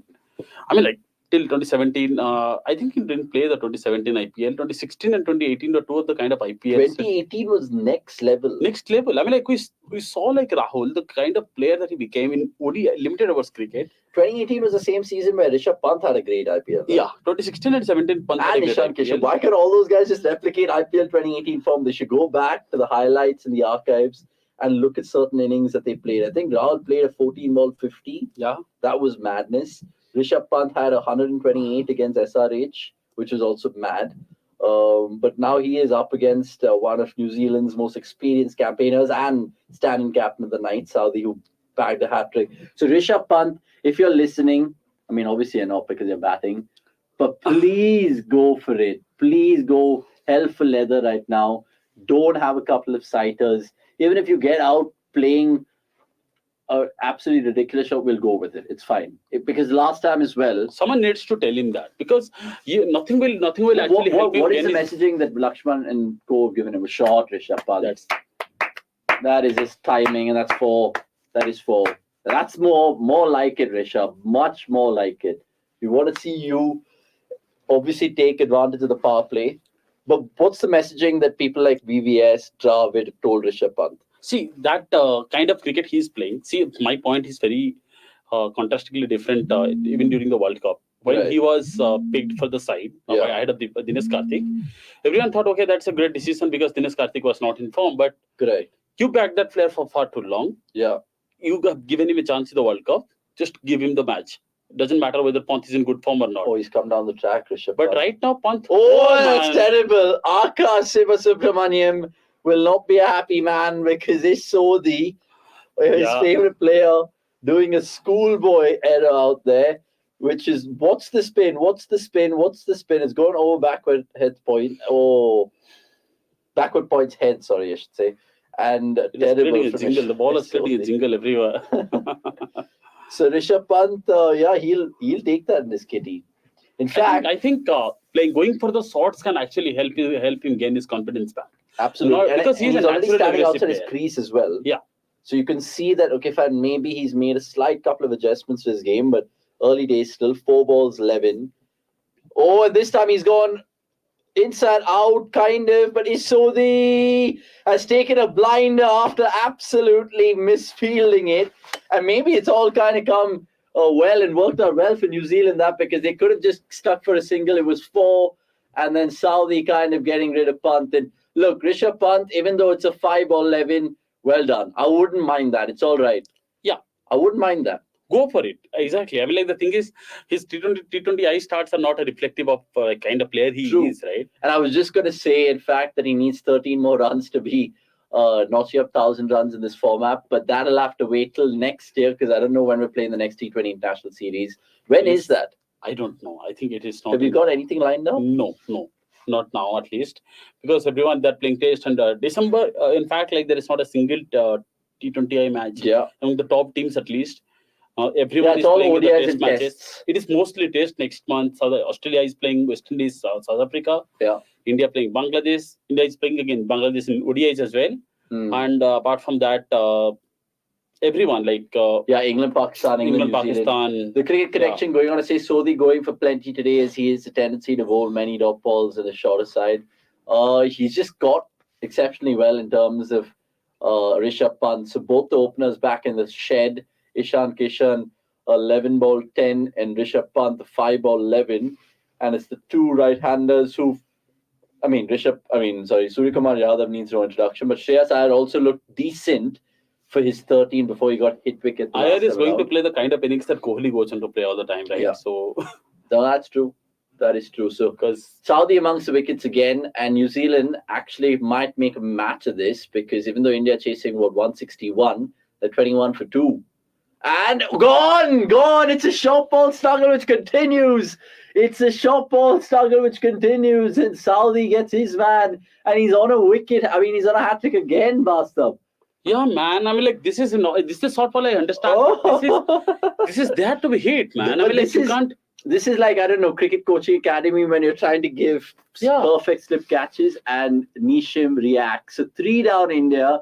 Shreyas Iyer out for a golden duck. He can make all the expressions that he wants to, but that's a shocking shot. Absolutely. There is no word to explain this because, see, understandably, he has a terrible record against short balls and all that, but this is not the ball that you would get out to. Oh because this was not my God. It's absolutely thrown the spanner amongst the works. But look, it gives an opportunity to people like Deepak Hooda. Will we see Hardik Pandya promote himself and do what he did for Gujarat? Perhaps that's going to be the case right now because...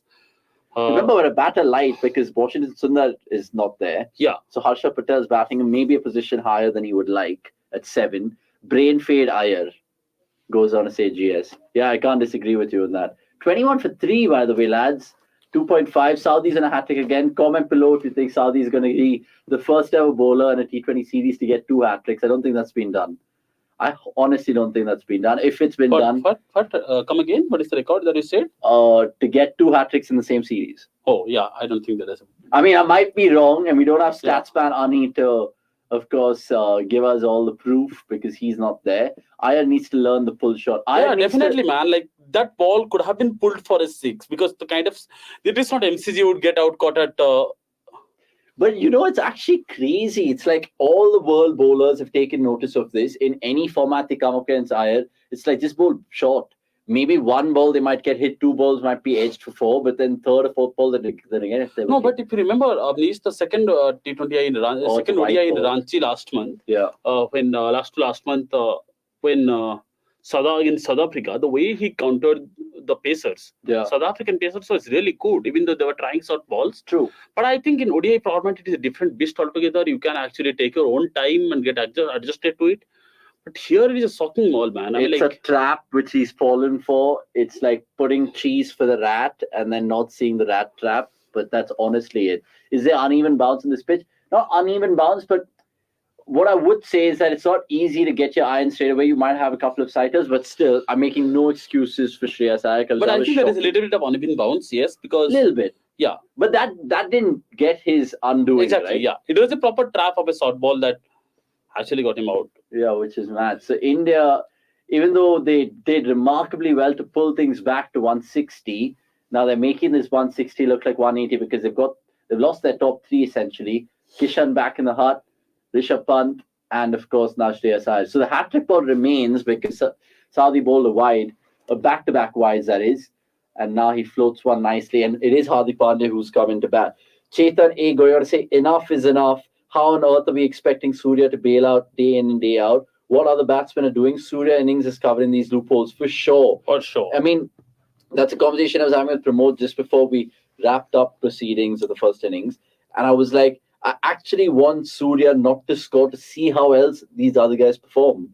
Because, bro, what he's doing is he's giving all these other guys a longer rope as well. The same thing exposed India in the World T20 semi-final, right? Yeah. Because the only game that Surya is going to have a bad game, you're exposed. Yeah. That day, thanks to Virat again. Not Virat. Virat played a 41. Okay, Virat anchored the innings after the Hardik, yeah. Hardik played the kind of innings that India had to put. And we were still behind par. So they were like the 168. But again, here the fact that you cannot expect one player to do everything for you. Yeah, absolutely. Your top 4, whoever the batsman is, there has to be 2 or 3 players who is consistently contributing. Imagine the kind of dominance that India had in ODI cricket, for example, with Rohit, Virat, and Shikhar Dhawan at top. Oh, Sean, what is there this man cannot do? It's like he's honestly got the Midas touch right now. He should play every single match wherever he's playing. Smart, gully cricket, anything that is coming his way right now, he should play all the matches. It's absolutely crazy. Has Pant lost his place now in T20? No, let's not, of course, throw the daggers, because the fashion that he's got out in both these games is that, okay, fine, maybe he's actually trying to go for the bowling. And sometimes that happens in T20 cricket. I mean, you look at how he's batted at 3 and 4 and 5 as well. All of those positions are kind of hostile because you're going to go from where it goes. So don't blame Pant yet. There is still time for him to be exploited as the opener. Oh, nearly catching Suryakumar Yadav by surprise. That it was an amazing effort from Adam Miller. It was almost caught and bowled, but it wasn't to beat. 28 for 3. Basa, what's going on? Frantic cricket. Absolutely. I am lost for words at this moment. And it's something that you mentioned right now, uneven bounce to even surprise the best batsman like Sky. See, it is always going to trouble you, but you are a professional cricketer, get to adapt there. Yeah. We cannot have excuses anymore. For example, see, the thing is, last 2020, when the ICC pitched the idea of more bilaterals and less for T20 World Cups, this is not ICC pitched, but this is something that was reported as Greg Brackley was in favor of. Yeah. But once he turned to become the ICC chairman, he reversed his stance, and we are seeing a lot of. Oh my God, Surya's flying with luck. Sorry, it's just that 2 balls and it's 1 pitch, 1 hands pretty much. Yeah. And Surya getting the rub of the green. Vikram Mohanty going on to say, don't understand how Iyer has still not worked in his short ball weakness. He is going to get short balls every time in every match. It's something that Raina had to endure through the twilight of his career as well. But still, Raina had to endure through that. But what he worked on it, because at the end of the day, Raina ended up as one of the greatest IPL players of all time. Yeah. He's still one of the all-time greats in Indian cricket when it comes to ODIs as well. In 235 ODIs he played, he has done decently well. Only thing that he couldn't do is crack the code in test format. But see, hear about... Oh, Hardik Pandya might be out now. What's happened? Ooh! And it's another misfield from Sodhi. We're seeing everything go off. I don't know where you guys are on Tuesday afternoon, but be watching the match and then listen to us, because right now we can't even predict a single ball.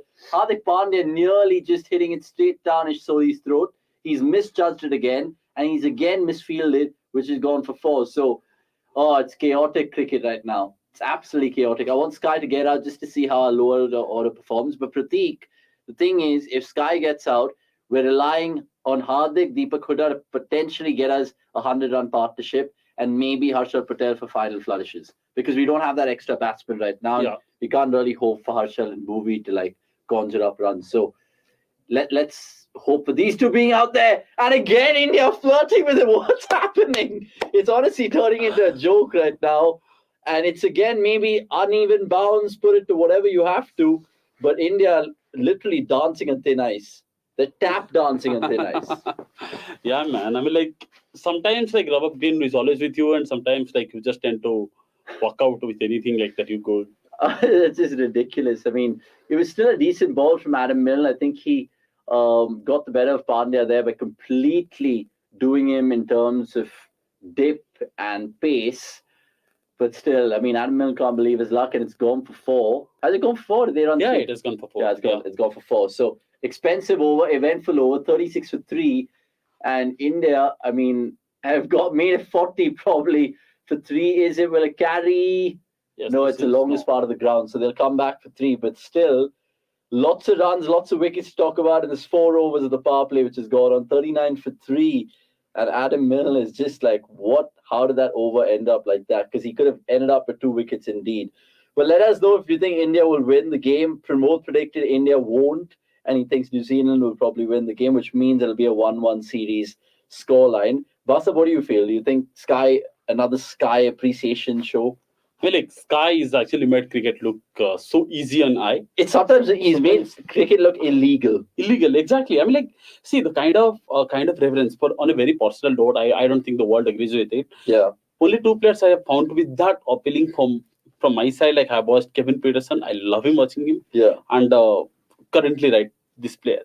Sky. You just see Kevin how come runs are so easy for him? Yeah. You see everyone is putting some effort. Even in T20, we have the big batsmen. Peterson used to do it back then, he still had some quality bowlers. When when he brought out the switch hit, to do that of Murali was nuts. Yeah. And I remember like India getting more runs here. It's all coming on the meat of the bat, but they will take it because Pandya has found himself racing on to 15 of just 5 balls. Hemant, meanwhile, has gone on to say Pant is a scam. Guys, no one has been paid for so long to do nothing.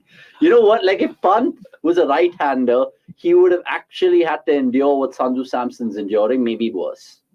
Maybe worse. If Pant was a right-hander with this kind of record, he wouldn't have been ready to any IPL side. No chance. See, this situation here is now we needed Samson, but the team management is not learning anything. Fully agree. We need Samson regardless of the situation, Vikram. Regardless. Samson's the kind of player who's been showing us year after year in the IPL and whatever chances he's getting in the ODIs as well, that he's someone to definitely invest in the future. We've already seen it with Suryakumar Yadav. We can't bleed someone into our team when they're 32. He's a late bloomer. He's a perfect example. Why fuck around with Samson when Samson's actually like a really good guy? But look, everyone might have their own opinions on that. Shot selection for Rishabh Pant was something else was questioned in the comments below. Yeah. I don't know if you remember that second T20 international dismissal that he had. Again, it was something similar to this where he could have. I know he tried to go over the offside here. Oh, and Pandya has gone for 6. What's happening here? What is happening here? Obviously, there's no consolidation in the book of Hardik Pandya. Just trying to fight fire with fire. And 21 of 7. Iyer is discarded on the Rhodes captaincy, but is he again given chances to call a new error? You can never know. Sometimes it's like they're playing different cricket and bilaterals, and it's a different team that shows up in ICC tournaments and big tournaments. Iyer was discarded because Kohli was playing, right? I mean, like you cannot have two similar kind of players. If you include Rohit in that situation as well, then again there are 3 different kind of players. Sorry, 3 similar kind of players. What is Iyer's best format? ODI. Right? ODI, but I would love to see him succeed in Test cricket as well. Since 2014-15, when he's notched up that 1,000-run season, like that guy has strokes. We saw in Bangalore, both the innings, 100 in first innings, 90 in second innings. I think 90. Yeah. So he was kind of like only player who played spin that well in that particular game. Yeah. When India really struggled with Rohit Sharma, Virat Kohli, Mayank Agarwal, they couldn't do much. It's madness, man. But that day, oh my God, there's two things that stood out for me from that test is like Bumrah's wicket. Yeah. And I think both of us were there in the venue in that test match. Iyer played one of the greatest. Someone tell Iyer that's how you play the short ball. Pandya se Siklo. Absolutely. I mean, Pandya anyway thrives against the short ball. He's been born and brought up like that. But Pandya is a better player. Pandya is a better player against spin bowling than he is against pace. Yeah. But the reverse is true for Shreyas Iyer as well. But no, I think it is similar kind of situation. But again, both are different kind of players. Both are different. But what he needs to do, he cannot expose himself like that to situations where the opposition can only target him with one kind of bowling. It's interesting to see how India have gone about the business even in this match. Even though they've lost 3 wickets, the intent is there. But they would never do something like this in a big tournament, right? They would never. Yeah. It's similar situation, 3 for 21. Both these players as well. And no offense to them, they in an ICC tournament, I don't think they would do the same things they're doing right now, which is like pure counter-attacking. Surya is at least showing some temperament and class and playing out the good balls. But 50 for 3 after 5 overs, a lot's gone on. Get in the comments below. And of course, tell us what you guys feel about what's happened so far in the last 5 overs. Avnish, India took your statement very lightly, 70 for 1 and now 50 for 3. Man, like, that's what I want to see, right? Like, why do we get excited about England's cricket right now in white ball scheme of things is because they're actually revolutionizing the sport. I mean, even in this whole baseball era, it's the way to go forward. Many people might not like it because we've been so used to seeing MS Dhoni, maybe Virat Kohli playing that little bit of an old school cricket where they would bat as deep as possible and try to give you 180, 190, but then you're never going to get a 200, 220 with that mindset. Yeah. And also, India is so confusing in everything, right? So they want to do everything we don't together. even have batsmen, honestly. Hooda, Harshal and Bhuvneshwar Kumar. You're serious right now. And also, like India... We might lose, guys. We might lose. I don't think so. I think India will continue to win. I hope so. Oh, Lockie Ferguson, Gujarat Titans to Gujarat Titans. Sorry, I should say KKR to Gujarat Titans now. Yeah. No, but I think India is so confusing in terms of which part of the like.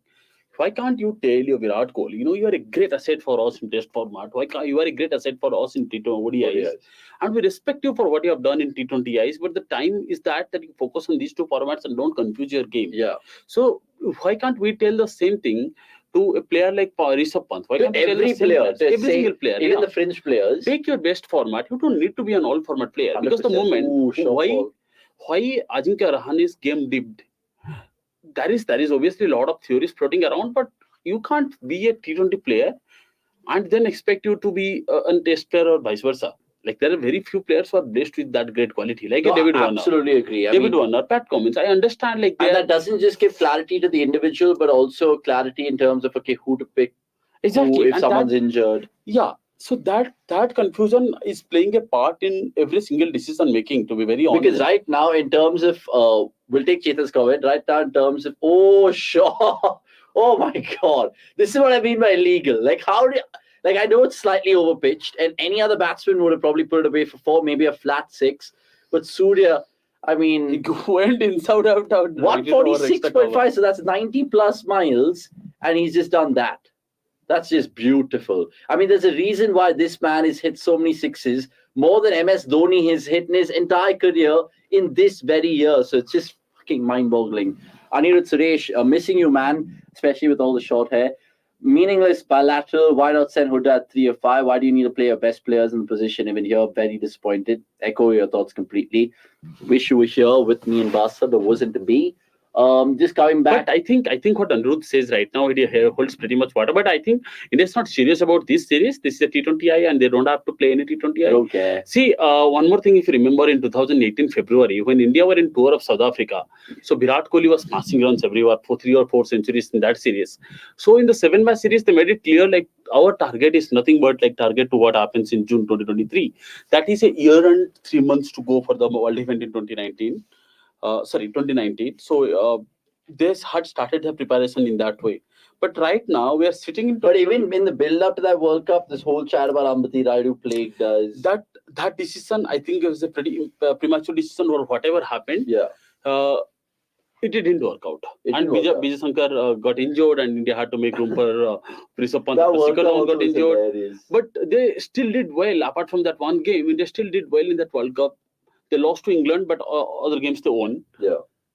I mean, but this time we have less than a year to go for the World Cup. Yeah. Right now we need to move on. Like as Anuj said, it is a meaningless bilateral. We need to focus on our ODI cricket.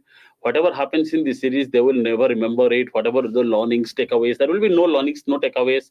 Just get done with this contract commitment. True. I mean, cricket. Obviously, I wanted India to win the World Cup like everyone did, like you, me, all the people in the comments, purely because then we can actually say Tata bye-bye to like players on a high, like Rohit, like Virat, like Bhuvi, like Ashwin.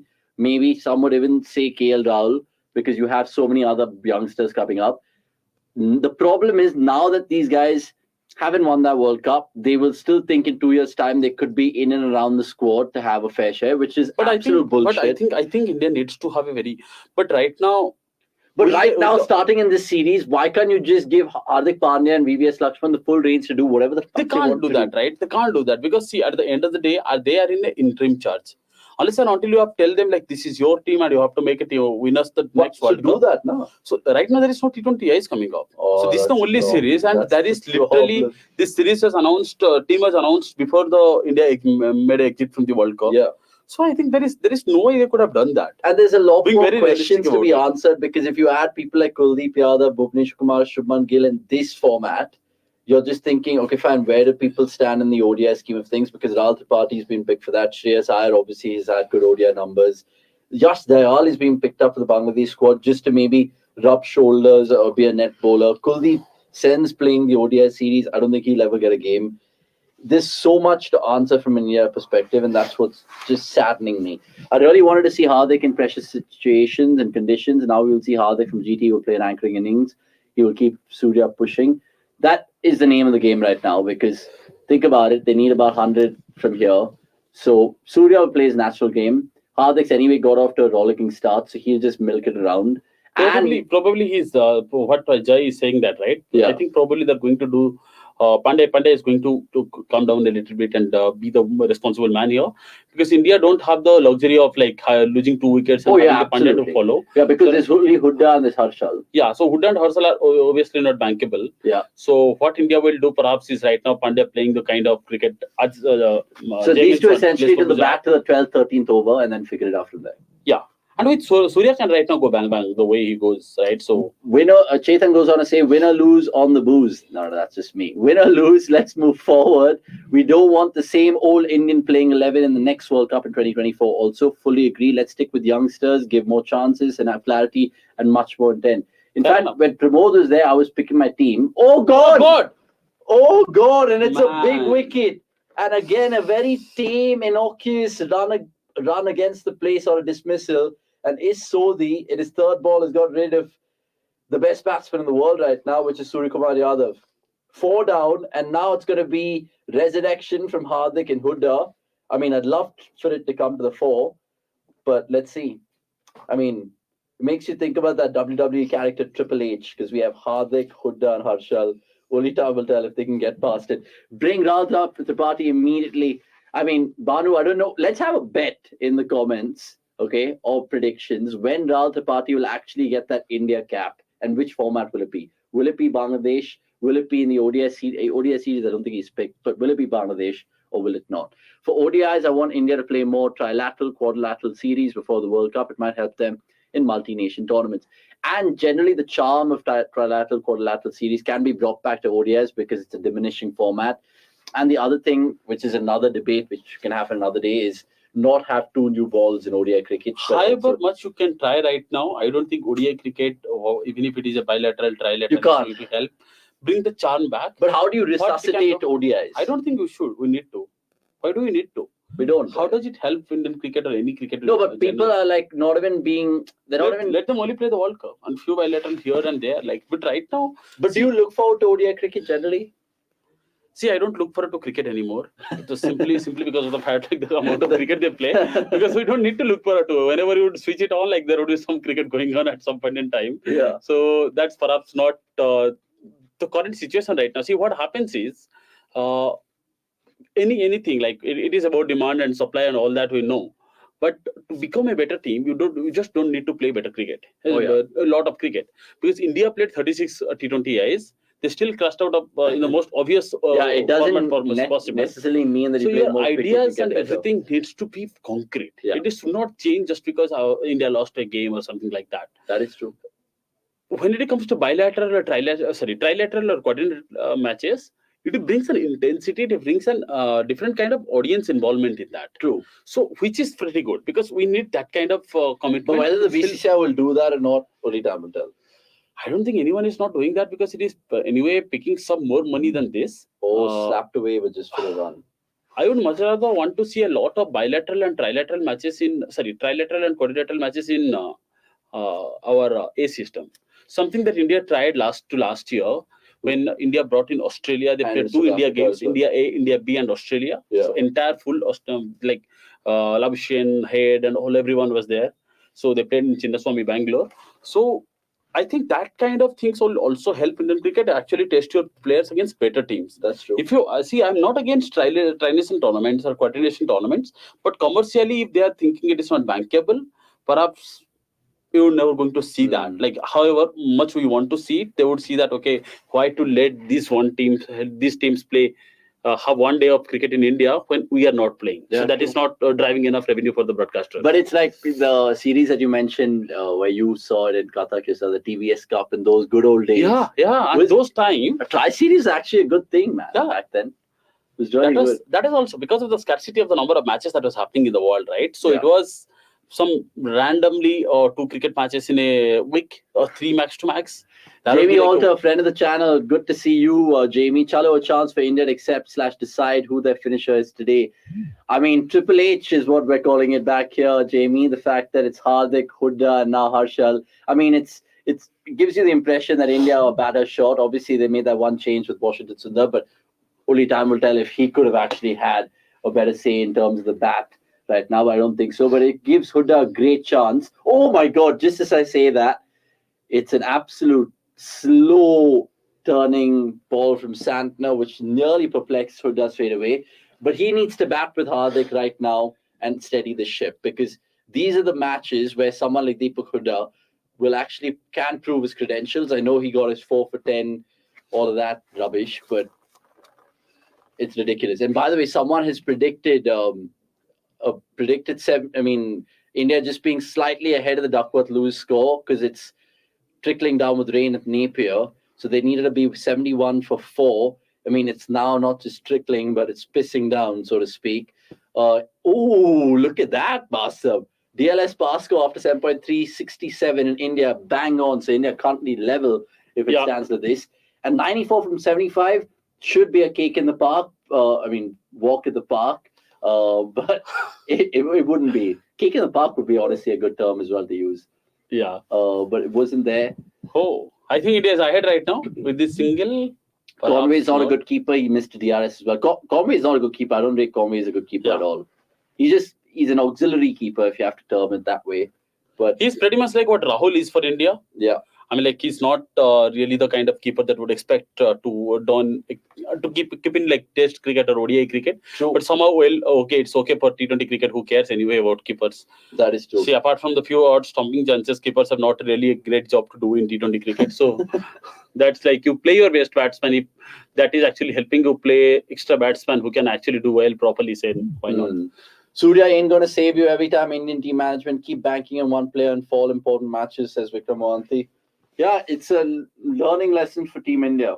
I mean, especially off late, because many people have reckoned, and it's true, that what Surya has done in the last, say, 10, 15 games hasn't been a good indication of where we are as a batting unit, because so often we've seen Surya's 25 ball 60s, 30 ball 70s, of course, the hundreds that we saw not just in England, but earlier in the series as well, can literally change the game and cover cracks in your batting unit. So Samis is right now angry on Avnish that it is Avnish, by the way, it's not Avinash. Yeah, Avnish taking this Indian team lightly. I don't think he is doing it, but I think he's that's the Indian fan in me right now. I'm kind of pissed off. I think we have probably overestimated them during the World Cup, so it is only fair we are taking them lightly now. You know what? Like, if this was like a series which really matters, I would be livid right now, as Ravi Shastri used to say in comms. Livid. He's livid with Oja, like literally like that. But the reason why I'm not reacting is, again, what does this series do for the betterment of certain players? I mean, if I would have really been excited to see someone like Sanju Samson, I've been harping upon that, but it wasn't to be. Let's get time in for another lad who comes on right now. Hardik Vora makes his presence felt after his glorious debut. Wasn't really the last time. Hardik, how are we feeling today? And have you been shocked with what's happening? 70 for 4, 8.2. I mean, there's nothing new. Like, I've only been shocked with how Surya Kumar Yadav got out so early. I mean, I don't know what shot was that. I mean, he hit it too well. I think he timed it too well. Also, the grounds are like super small in New Zealand, so. Yeah, it's surprising. But like many people are heckling for Shreyas Iyer in the comments, and understandably. You got short ball's certainly a weakness. Yeah, so that's the thing with Iyer, right? I mean, you know what the problem is. But how does he improve? I mean, is there anything particular skill set wise he can improve? I mean, he's throwdown specialist. Man, he has been playing international cricket for so many years, and it's not like Iyer is someone you'd call like in spring chicken or someone, right? He has been there for a while. Exactly. I mean, he had like this. Even in the first T20 international, people are saying, because he's scared of the short ball, he was way back in his crease and that's why he got hit wicket. Today he was like giving bye-bye catches to slip fielders. He'll be really upset with himself. I still can't understand that. That's the worst part, right? Because you know what the problem is, and I don't think there's much being done about it at this point of time. True. So it's pretty basic. Like, as an opposition, all I need to do is like get one of the. Wait, who did he get out to? Milne. Yeah, no. Now he got out of Saudi in this match. He got bounced out by Saudi. That's sad. That is sad. Yeah, so that's what makes you think. I mean, Shreyas Iyer, I don't know where he fits in terms of a cricketer for you in terms of Indian cricket. Which is his best format? Because I've asked all the boys this. Has to be, I think, ODIs because of his amazing record. But do you think he'll play the next ODI World Cup? Or do you think he's one for the future in that format? I mean, you can't really be for the future. I mean, if he has to play, it has to be now. If this was, say, 2015-16, where he was like belting everyone in first-class cricket, that was the future. Right, now, he should be there. I think I'm sure he's like more than 25, right? Around 25, 26. Oh yeah, absolutely. You know what I love so far is the fact that we're just literally going as long as the DLS bar says 75, we're 75. Right now it's 74, and it's still raining, so the covers could come on in just a bit. But yeah, Shreyas Iyer, everyone's. But it's okay. I think Zimbabwe played in a much worse conditions, right? This is why Iyer is so good in ODIs, because he can afford to take his time, and T20 he has pressure to make an impact ASAP. No, but the problem with Iyer getting out on short deliveries is it's not just when he's trying to attack. Yeah. I don't think he was trying to attack No here, right? So, I mean, all I could show is like, I saw a replay and all he did was this. He was just trying to get away or something. Yeah. Even against, single down to third man types. It's weird. Like, it's not like, see, Rohit, while playing short ball, he does get out a lot, but it's only when he's trying to play a shot. Correct. And he generally goes for it. But this guy doesn't really go for that pull shot. Have you seen any other batsmen struggle? Oh, they're coming off. They're coming off. And the DLS has to be. So we're literally, I mean, India in the driver's seat right now, right? I mean, just one wicket, right? Yeah, so but that's the thing with DLS right now. So, for example, these but right now, if it gets rained off, India win the match. Because the par is 75 and West. Yeah, they're there. Yeah, so, I mean, maybe it's a blessing in disguise. But also, like, that's the thing with DLS, right? I mean, it's these two are like the last two recognized batsmen. Yeah. And then you have someone like Harshal, but you don't really take that into consideration because at this point of time, I think you'd say New Zealand are like on top. Yeah. But again, no. At least this is not England, right? Where they don't. Well, I mean the weather kind of doesn't really affect it for too long. We say Chahal is the best spinner, and look at how Sodhi and Santner are bowling on this track. Yeah, I mean, they've been used to this conditions, really. But Chahal, again, going wicketless today. The two real impressive assets that we have going for us is Arshdeep and obviously Siraj. This series has made an impact. I think, it's an important game for Siraj, right? I mean, it's an important series for Siraj because I think he had a horrible IPL, but post that, he had a pretty decent series. Time, in white ball cricket. Yeah. But where does Siraj sit in terms of the pecking order for you? Because I'm guessing you'll take Arshdeep, Bumrah, Harshal for the World Cup. I think if he keeps performing the way he's been performing, you'd want someone like him because... But then what does that do to someone like Umran Malik? I mean, he'll have to wait. First of all, we'll have to see, right? Because we haven't really seen Umran Malik play. That is true. And then Siraj has been doing this for a while. But if you're a selector, would you tempt to be taken into that World Cup or build him right now? I think it's too early, but of course, you need pace after one point of time. Sure. But Siraj is someone I think who can hit 140. 140. Bumrah is someone who can hit 140. Arshdeep is somewhere around in the late 30s, I think. So. For sure. I don't think Bhuvi should play that next World Cup. No, but I hope this was like the last game for Bhuvneshwar Kumar, unless you see someone like Umesh Yadav. Do you think Bhuvi will play the ODI World Cup?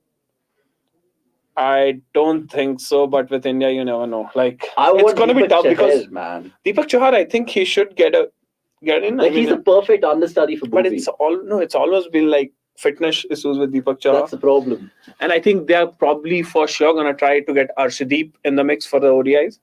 Yeah. So you have Bumrah and Arshdeep, which are going to take your two spots. Shami, no. 2023 World Cup, no.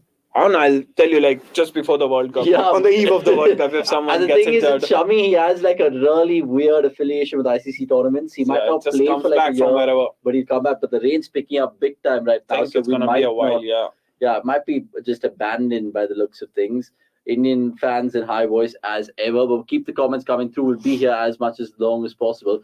But it makes you think about shit series like this, whether we're bilateral, just merchants, because this kind of stuff would never happen in an ICC tournament. Even the approach that we took when we were 3 for 21 and Hardik doing what Hardik's done, 18 of 30, 30 of 18 essentially. Sad. The whole narrative of Chahal should be to play semi-final is flawed. He's not a good bowler on that track. No one helps spinners.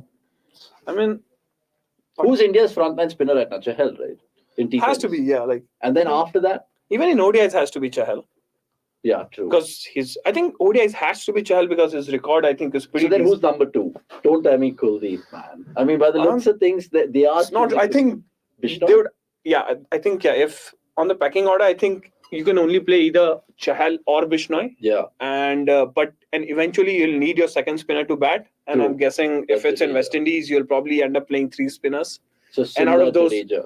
Eventually you need, and someone like Hood does say, you just tell him for the next 2 years, even if you go play domestic cricket or if you're playing, just keep balling. Just try to, of course, you can't do that for IPL in the IPL because you don't really have that amount of control. But in Syed Mushtaq, they do. Like, that's the thing, right? I mean, and it was pretty visible last year as well, because which was something I liked about someone like Venkatesh Iyer as well, because he started his career as an opener for an IPL season. He got the chance, and then he kept bowling. Yeah, no, but then when he came to India, he didn't have like a spot, so he had to bat in the middle order.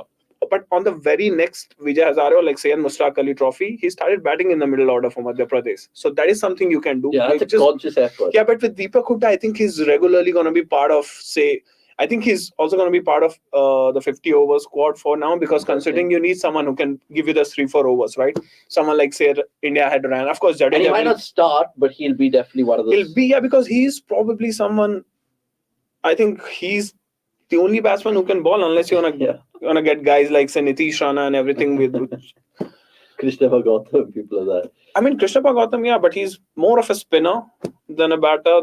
And with him, it's like, with Hooda in India, ODIs, you can easily get him like 3-4 overs out of him. Yeah, but we were already kind of doing the math. I mean, not the math, but the names for the T20, for the 50 over World Cup next year. This is, like Prashant Krishna, Avesh Khan, Mohsin Khan, Tyagi.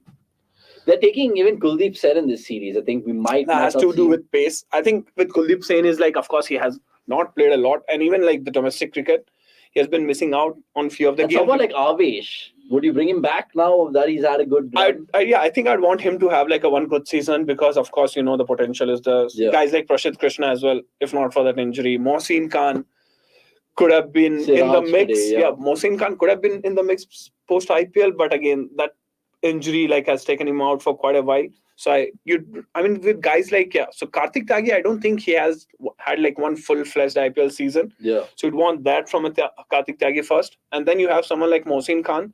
Yes, he had a pretty good season, but if he can back that up, it'll be really good.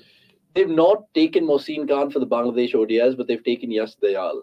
I think with Mohsin Khan, I still don't know if he's playing or not, because he was injured for quite a while. Okay. Because that was also the time when everyone was talking about why Mohsin Khan is not getting a chance in the T20 squad, but he was injured. And is that because, injury is one thing, but do you think you could pick a player just because of the back of one good IPL, especially a bowler? We have seen India do that. We have seen some of them succeed.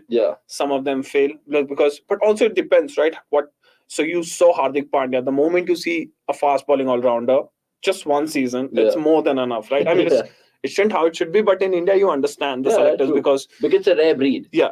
And so with these pacers, it also has to do with so many players, so many matches happening. So you need these guys too. But it's okay to try, because you have seen, the problem is we have seen Avesh Khan. Mohsin Khan has been around for a while. It's not someone he's say 20 or 18-year-old. So he has been there for a while. And it's just that he had his first season, he got so much opportunities. But I'd rather want someone like, say, Avesh Khan, Prashant Krishna to get more opportunities. But how will India pick those pacers? Because they obviously will lock in Bumrah and Arshdeep. This is for T20 World Cup, for ODI. Or for the ODI World Cup also.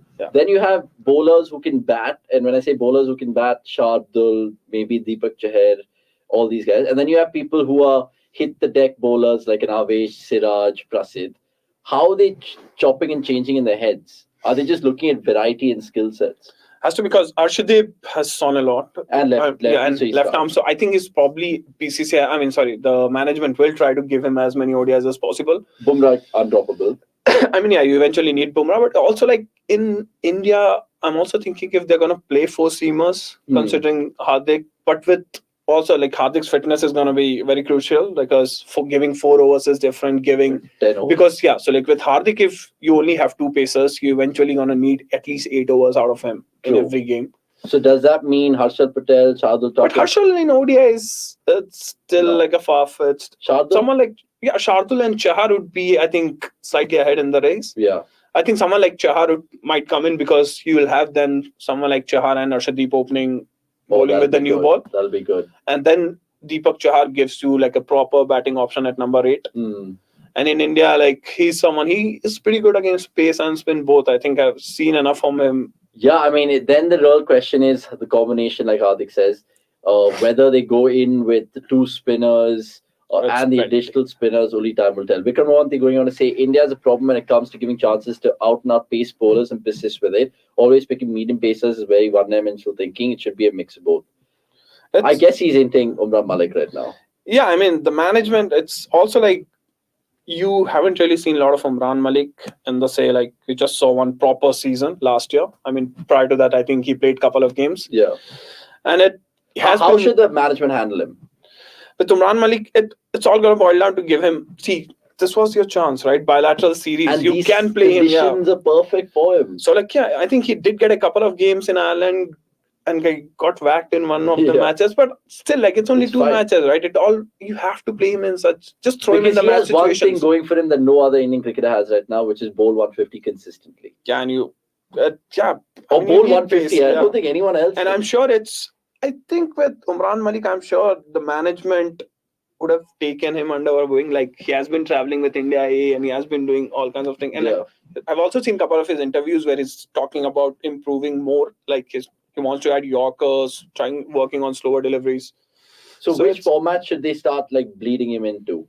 T20s, ODIs, or tests? I mean, the safest would be, like, say, test. I mean, test is still the like, but again, ODIs, I think, is someone where can get away with few bad overs or like few bad deliveries compared to T20s where someone can just come and whack you for 35 runs. And your confidence can be shattered. Yeah, done. But I'm sure at this point of time, all these young players, I don't think it really matters to them, even if they have like one or two bad games.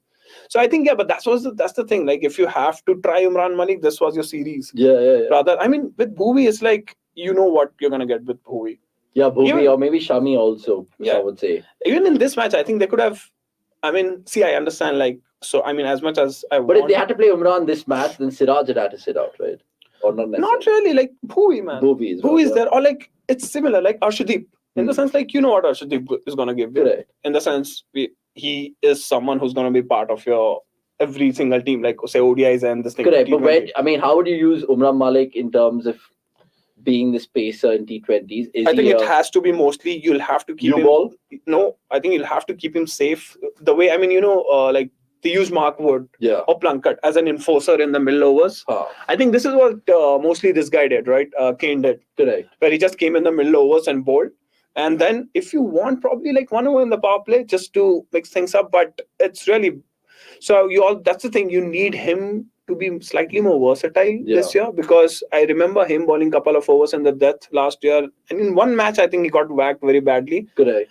And is that because he doesn't have any other crafty, but still he's very new, right? That's the first thing. I mean, in India, everything is about line and length, but he's someone, because all these great, like, proper fast bowlers, Brett Lee, Shoaib Akhtar, all this is like, first of all, you need to have pace, and from there on, you can always build on that. So now you have, and he has been traveling with the management. So I hope that, like, the next IPL season, we see more of Umran Malik in all phases. Like, but again, do you think he's a one-trick pony that everyone's predicting? Okay, he's anyway going to bowl fast. So even if we get like a small bottom edge, fine, thick edge and stuff, it's going to go for 4. The other real pacers in world cricket right now have different weapons like a knuckleball. But they're more experienced, right? So so that's what I'm saying. I'm sure you would have been working on all the variations. Especially with Dale Steyn and all the guys that he works and with. He has been with the team as well. He has been with the India 8 squad. I think he traveled to South Africa as well with the India 8 team. So I'm sure the management must have been keeping him in the loop, and players like he has been in NCA for a while. So all those guys, the coaches, everyone would have been working with them. So it's that, I'm sure, like, I hope we see like a more versatile version of Umran Malik, not just someone who just comes in the middle overs, which is, again, I mean, eventually you would need someone like Umran Malik to give you 2 overs in the middle overs. Yeah. But like, if that is something, so it's not really, you don't really have to bowl in with the new ball every single game. But say someone gets whacked, then you can just try to bring him in. Yeah, man. I mean, they're showing Umran right now with Sanju as well. Both unlucky. I think Samson has a similar thing, right? I mean, as you said, like, you could even leave out someone like Sky at this point of time. Yeah. And play someone like, say, Samson. I mean, it's okay. See, we have our issues with, say, you have short ball issues with Shreyas Iyer, and then you have Hooda who's batting. He's not batting at his position. 6 is like way too down for him. And then you're giving Pant and Ishan Kishan more chances, which as if you think about them as an individual, I think they kind of deserve more chances than someone like Sky, 100%, because you know what yeah. Sky is. He Yeah. has been doing that for this entire year. So yeah, I mean, and Samson is someone who could have easily fit at that number 2, right? And if they could have played Samson, what they could have done is like, Salmon is versatile enough to bat at 4 or 5 as well, and that way you could have tried Hooda at number 3 instead of Sky. Exactly. Because So who misses out by that logic then? I think someone like Sky could have set out, and it has nothing to do with. I mean, we know who Sky is. And we're So not dropping Sky because he's fuck all or anything like that. Yeah, but it's because the Sky, others need a chance. Yeah, and there's so many cricketers right now that India have at their disposal where they will definitely start for any other team in the world, but they just don't find themselves playing for India. I mean, Gale, you talk about his selection in T20 internationals. Maybe for ODIs, it's vindicated with what he's done. But again, I mean, Sanju Samson, Deepak Hooda, Rahul Tripathi has been warming the benches. I don't know when he'll be ever getting a cap. Umran's birthday is today. Oh, happy birthday, Umran Malik. Feel bad for him not to get a game on his birthday. It would have been a cherry on the cake for him. I mean, that's more of an incentive to play the boy. I mean, on his birthday, at least he could have probably had a crack. But let's see how India handle Umran. I mean, it's vital points that Hardik mentions. The ODI World Cup's coming up. Maybe he can get away with certain spells compared to 4 overs in T20s. What does this look, Glenn Phillips?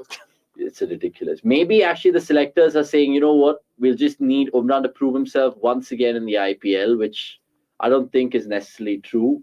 But maybe they're just thinking, because he has age in the side, we'll bleed him slowly. But we have so many young, fast, hungry pacers right now. We're kind of spoiled for choice because we still have guys who have proved themselves, like a Bumrah and a Shami and a Bhuvi. People like Prasid, Siraj, Avesh, Umran. So that's Mohsin. the thing, right? You have so many options. It's eventually going to boil down to like how you handle them.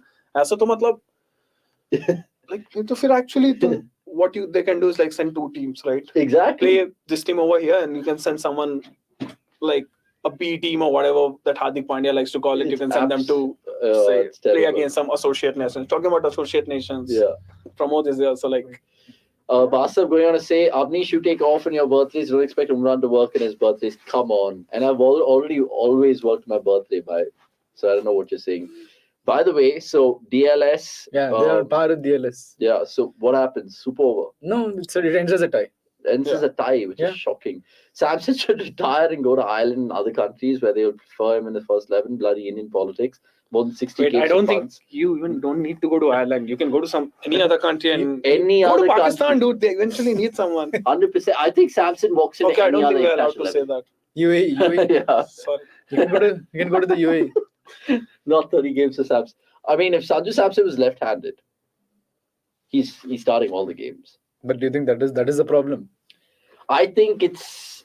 It got more opportunity. You know, sometimes with people like Prithvi Shaw, you could probably just understand. Okay, maybe it's a fitness thing. With Sanju, what is it? Just because he comes from Kerala, I don't know. Doesn't matter. I mean, but what is it then? I'm trying to put a finger on why no Sanju Samson. Yeah. Whatever opportunities they've given him ODIs, he's done well. But I mean, like that's the thing, right? Because and also all the things about him. And you just mentioned that he can bat at 3 to 4 to 5. Yeah, and that's the thing, right? He's someone. So that's the problem with you have guys. If you have someone like Sky, or like say, if I had Sachin Tendulkar in my team, I would want him to bat at number 2 or 3. Doesn't matter even if I'm playing Zimbabwe. Exactly. And you can't really say bat someone like who's Deepak Hooda ahead of Sachin. But here, Sanju Samson gives you that opportunity because you know what you're going to get with Sky. And I mean, it's too big a risk to remove Sky. So, you know how like selectors are might looking at Shreyas Iyer, for example, and be like, okay, fine, he struggles to get the short ball. What is Sanju's weakness? That they're so evident that they're like, no, we're not going to play him. It's Sanju doesn't really... Because he doesn't bowl. I mean, then you have someone like Iyer and everyone, right? But Kishan doesn't bowl. Yeah. You have eventually 2-3 keepers. But you have like 2 left-handers and both of them are opening. Yeah. Maybe they want to give him a chance in the ODIs, given that, maybe the 50-over World Cup. But where are you going to play Samson with ODIs? And like, as much as you know that Iyer's... If he goes on to play the 3 ODIs next, then you know that is where they want him in the near future. But he's not eventually going to be part of your playing 11, right? Is he the ODI squad, Sanju? He should be. Because I'm sure you're going to prefer Iyer over Samson, but this because I don't think he has done anything wrong. Who? In ODIs. Iyer, yeah. And then you have. That's where I might disagree with you, bro. I know, but the problem is even Iyer is not gonna be part of your proper Oh, yeah, playing yeah, 11 for sure. if Dhawan and everyone comes back and Rahul comes back. Pant has been doing well in ODIs. ODIs, yeah. And Okay, then you- fine. So 1 second. So there's let me just read out the ODI squad for India, which was picked a while ago. Dhawan, the captaincy, will obviously open with Gill. Yeah. Sky is still there. Shreyas is still there. So I'm guessing 1, 2, 3, 4 sorted. Then you have 3 all-rounders because there's no Hardik Pandya, remember? Hooda is there. Hooda, Sundar, and Shahbaz. So let's assume Hooda and Sundar play because Shahbaz is still a little below in the pecking order. Samson is there. I think one of Pant is there Sundar as and keepers. Shabazz will play. Shahbaz. Oh, Samson has to play, bro. Samson has to Shahbaz play. left-handed batsman. Yeah. So there you go. And also like so Shabazz ka ye ho jayega ki he's Even a Washi- better number 7 batsman than Washington Sundar. even I Washi think. is a left-handed batsman for that. How about like my betting position wise, if you see at number 7, I would rather have someone like Sahbaz than Washi. Okay. But so, also, yeah, so let's pick our team for the first ODI then. Dhawan and Gill, Yeah. open. Then Surya, no, you'll have this guy. sorry, Iyer. Shreyas Iyer at 1 down. Surya 2 down. Yeah. Then there's Pant and Samson and Hooda. So how do you fit in that 5, 6, 7? So it's probably gonna. I don't think Hooda is gonna play. It's I'll Okay. have to be either Pant or this guy, Samson, because you need a keeper. And 5, and then from 6, I can have one more Sundar. all-rounder, right? The 3 all-rounders are essentially So Hooda, 2 of them Sundar can and play Shahbaz. actually. Okay, fine. So you're saying Pant and Samson. So Pant at 5, Samson at 6. Yeah. Maybe Hooda/Sundar at 7. I But don't that's, think they'll if play you have Shahbaz. like if you pick both Pant and Samson till number 6, you're not gonna get any overs of bowling, right? Because yeah. So I think Hooda that way is probably gonna make it in the top 6. Okay. And it's again gonna be one of either Pant or this guy Samson. At 7. No, Hooda will be in the top 6. I think then you'll have someone like Sahbaz because India would need one more option, 6 bowling option. Very true. So then the other bowlers who can bat are Yeah. Deepak Chahar, Shardul Thakur. And then you can have someone like Deepak Chahar at 8. Okay. And one of considering Chahal is he part of the squad? Yeah, Yuzvendra Chahal is there. Kuldeep Yadav is there. So if I would rather go like reverse way. If I have Chahal, I would play this guy Sundar Okay. just to give Yeah, off and makes leg. sense. And then if I have Kuldeep, I would go with this guy Sahbaz. Okay, Shahbaz. So where does Deepak Chahar, Shardul Thakur fit in your scene? I think one of them will play at number 8. Okay. And then you have is Arshdeep part of the squad? Arshdeep is part of there. I think there's no is- Bhuvi. There's Kul- Umran, there's Kuldeep Sen. Kuldeep Sen. But Kuldeep Sen also that's the thing, right? I've seen Because there's no Siraj and there's no Harshal. Harshal, yeah, of course. But yeah, I think if we see Arshdeep starting in the playing 11, that will probably give us an indication that India wants him to be part of the ODI World setup, Cup. and he has given you like many reasons for him to be. Don't part you think he'll play anyway because there's no other left armour? But yeah, like eventually, I mean, in ODIs, I think I'm not even sure if they're gonna take this series too serious. Is this part of the No, World it's Cup league? not apparent. And for India, it doesn't It even doesn't matter. right? matter. So yeah, I think Arshdeep is probably gonna start getting into the ODI scheme of things. And so my 3 pacers would be Arshdeep. Arshdeep, Deepak Chahar, and one of Umran and this guy. Kuldeep Sen. Kuldeep. Okay, makes sense. I think, considering Umran has been traveling with the team, so I'd rather go with Umran. Imagine if Kuldeep gets a game instead of Umran. Dude. Kuldeep Sen, that is. Yeah. That's just going to be ridiculous. Let's just give you some news from the middle before we carry on this chat, because New Zealand, they find themselves in a situation where they have to kind of get 6 wickets remaining. They're hoping that the rain stops, but if it doesn't stop by 4 p.m. IST, Oh, it's it's going to be called off. just 15 minutes away. It's going to be called off. So if the game doesn't resume in 20 minutes from now, which is 16 minutes from now, the game will be called off, which means India will win the series 1-0. Yet another bilateral series win. Oh my goodness. Didn't we play New Zealand after the last World Cup as well? Yeah, we did. Yeah, we did. At home. That was the first series of drama. Oh yeah, that was like the revenge thing. That No? was the revenge thing, Can you? which is quite silly. But yeah, just doing this ODI preview chat with the boys. So we've kind of assembled our team. Let us know in the comments below, or if you agree or disagree. We're believing that it's Shikhar, and this is what we think the management will pick/go with. So Shikhar Dhawan, just to refresh your memory, Shikhar Dhawan the captain, obviously, because he's captain. With Will this be his last series? yeah, oh no, ODI World Cup 2023 is his last series. That's already in his contract somewhere. Yeah. It's like already penciled in because Yeah, it's- all the ODIs we played in 2022, Dhawan's been given this captaincy. Because Coach. your captain hasn't really been fit enough. I don't know the number of series we have. This guy has missed. Better question is, will Shikhar Dhawan be the captain in the 2023 World Cup? No, Maybe. Rohit will come back somehow. So, okay, fine. So, the team for the first ODI, we think it'll be Dhawan, Gill, Shreyas Iyer, who's still susceptible to the short ball, Suryakumar Yadav, Sanju Samson, Rishabh Pant, Slash / Deepak Hooda. Sanju / this guy. Oh, Sanju / Rishabh Pant, then Deepak Hooda, then maybe Washington Sundar / Shahbaz Ahmed, Yeah. then Shardul Thakur / Deepak Deepak Chahar. So I think Lot they're probably of going to slashes. start with Washi and this guy Chahal. Yeah, Washi and Chahal start. Arshdeep will start, and then it's Arshdeep. And I think a shootout Arshdeep, Umran and Kuldeep. no, sorry, this guy, the pacer, Deepak Chahar. Deepak Chahar. Yeah, so we have essentially three. Remember, we don't have Hardik Pandya to be our fourth seamer, so we'll have to play three seamers. We didn't even have him today when he. I mean, Yeah, today. for sure. Do you see pieces like Bumrah giving up a format to continue for the long run and then give a chance like Arshdeep and others to do jobs considering he's back? Bumrah The is still only where young. Bumrah is rested is in domestic tests. Yeah, First but class. Bumrah is still very he's not too Not old. very old, anyways. yeah. He's not too old. still Would not- you rest him in the 6 tests that we have remaining in this World Test Championship? I Bangladesh think should I'd have him in the Australia squad. Yeah. That just be part of it and see how things go. And again, depends on his fitness as well. But I still feel the way Indian management have handled Bumrah is quite good in terms of resting him for meaningless series. And India, you don't really need. But should they have rushed him back in that Australia series because ultimately that was his downfall, not make the World Cup? It's tempting, but tempting. I think there's something that is similar with Shaheen Afridi as well, right? True. Yeah. Because but Shaheen did not play right till the World Cup. but he came back and then he had to go back and get the surgery done and everything. Yeah, he missed the England series at home. Yeah. What about England's no-show at the G? Is it necessary to play series after the World Cup? I have no But, yeah, idea why. I don't people- think England give a shit about that They series don't. as well. And Because- even but- that's not part of the ODI Super League. England- So then why?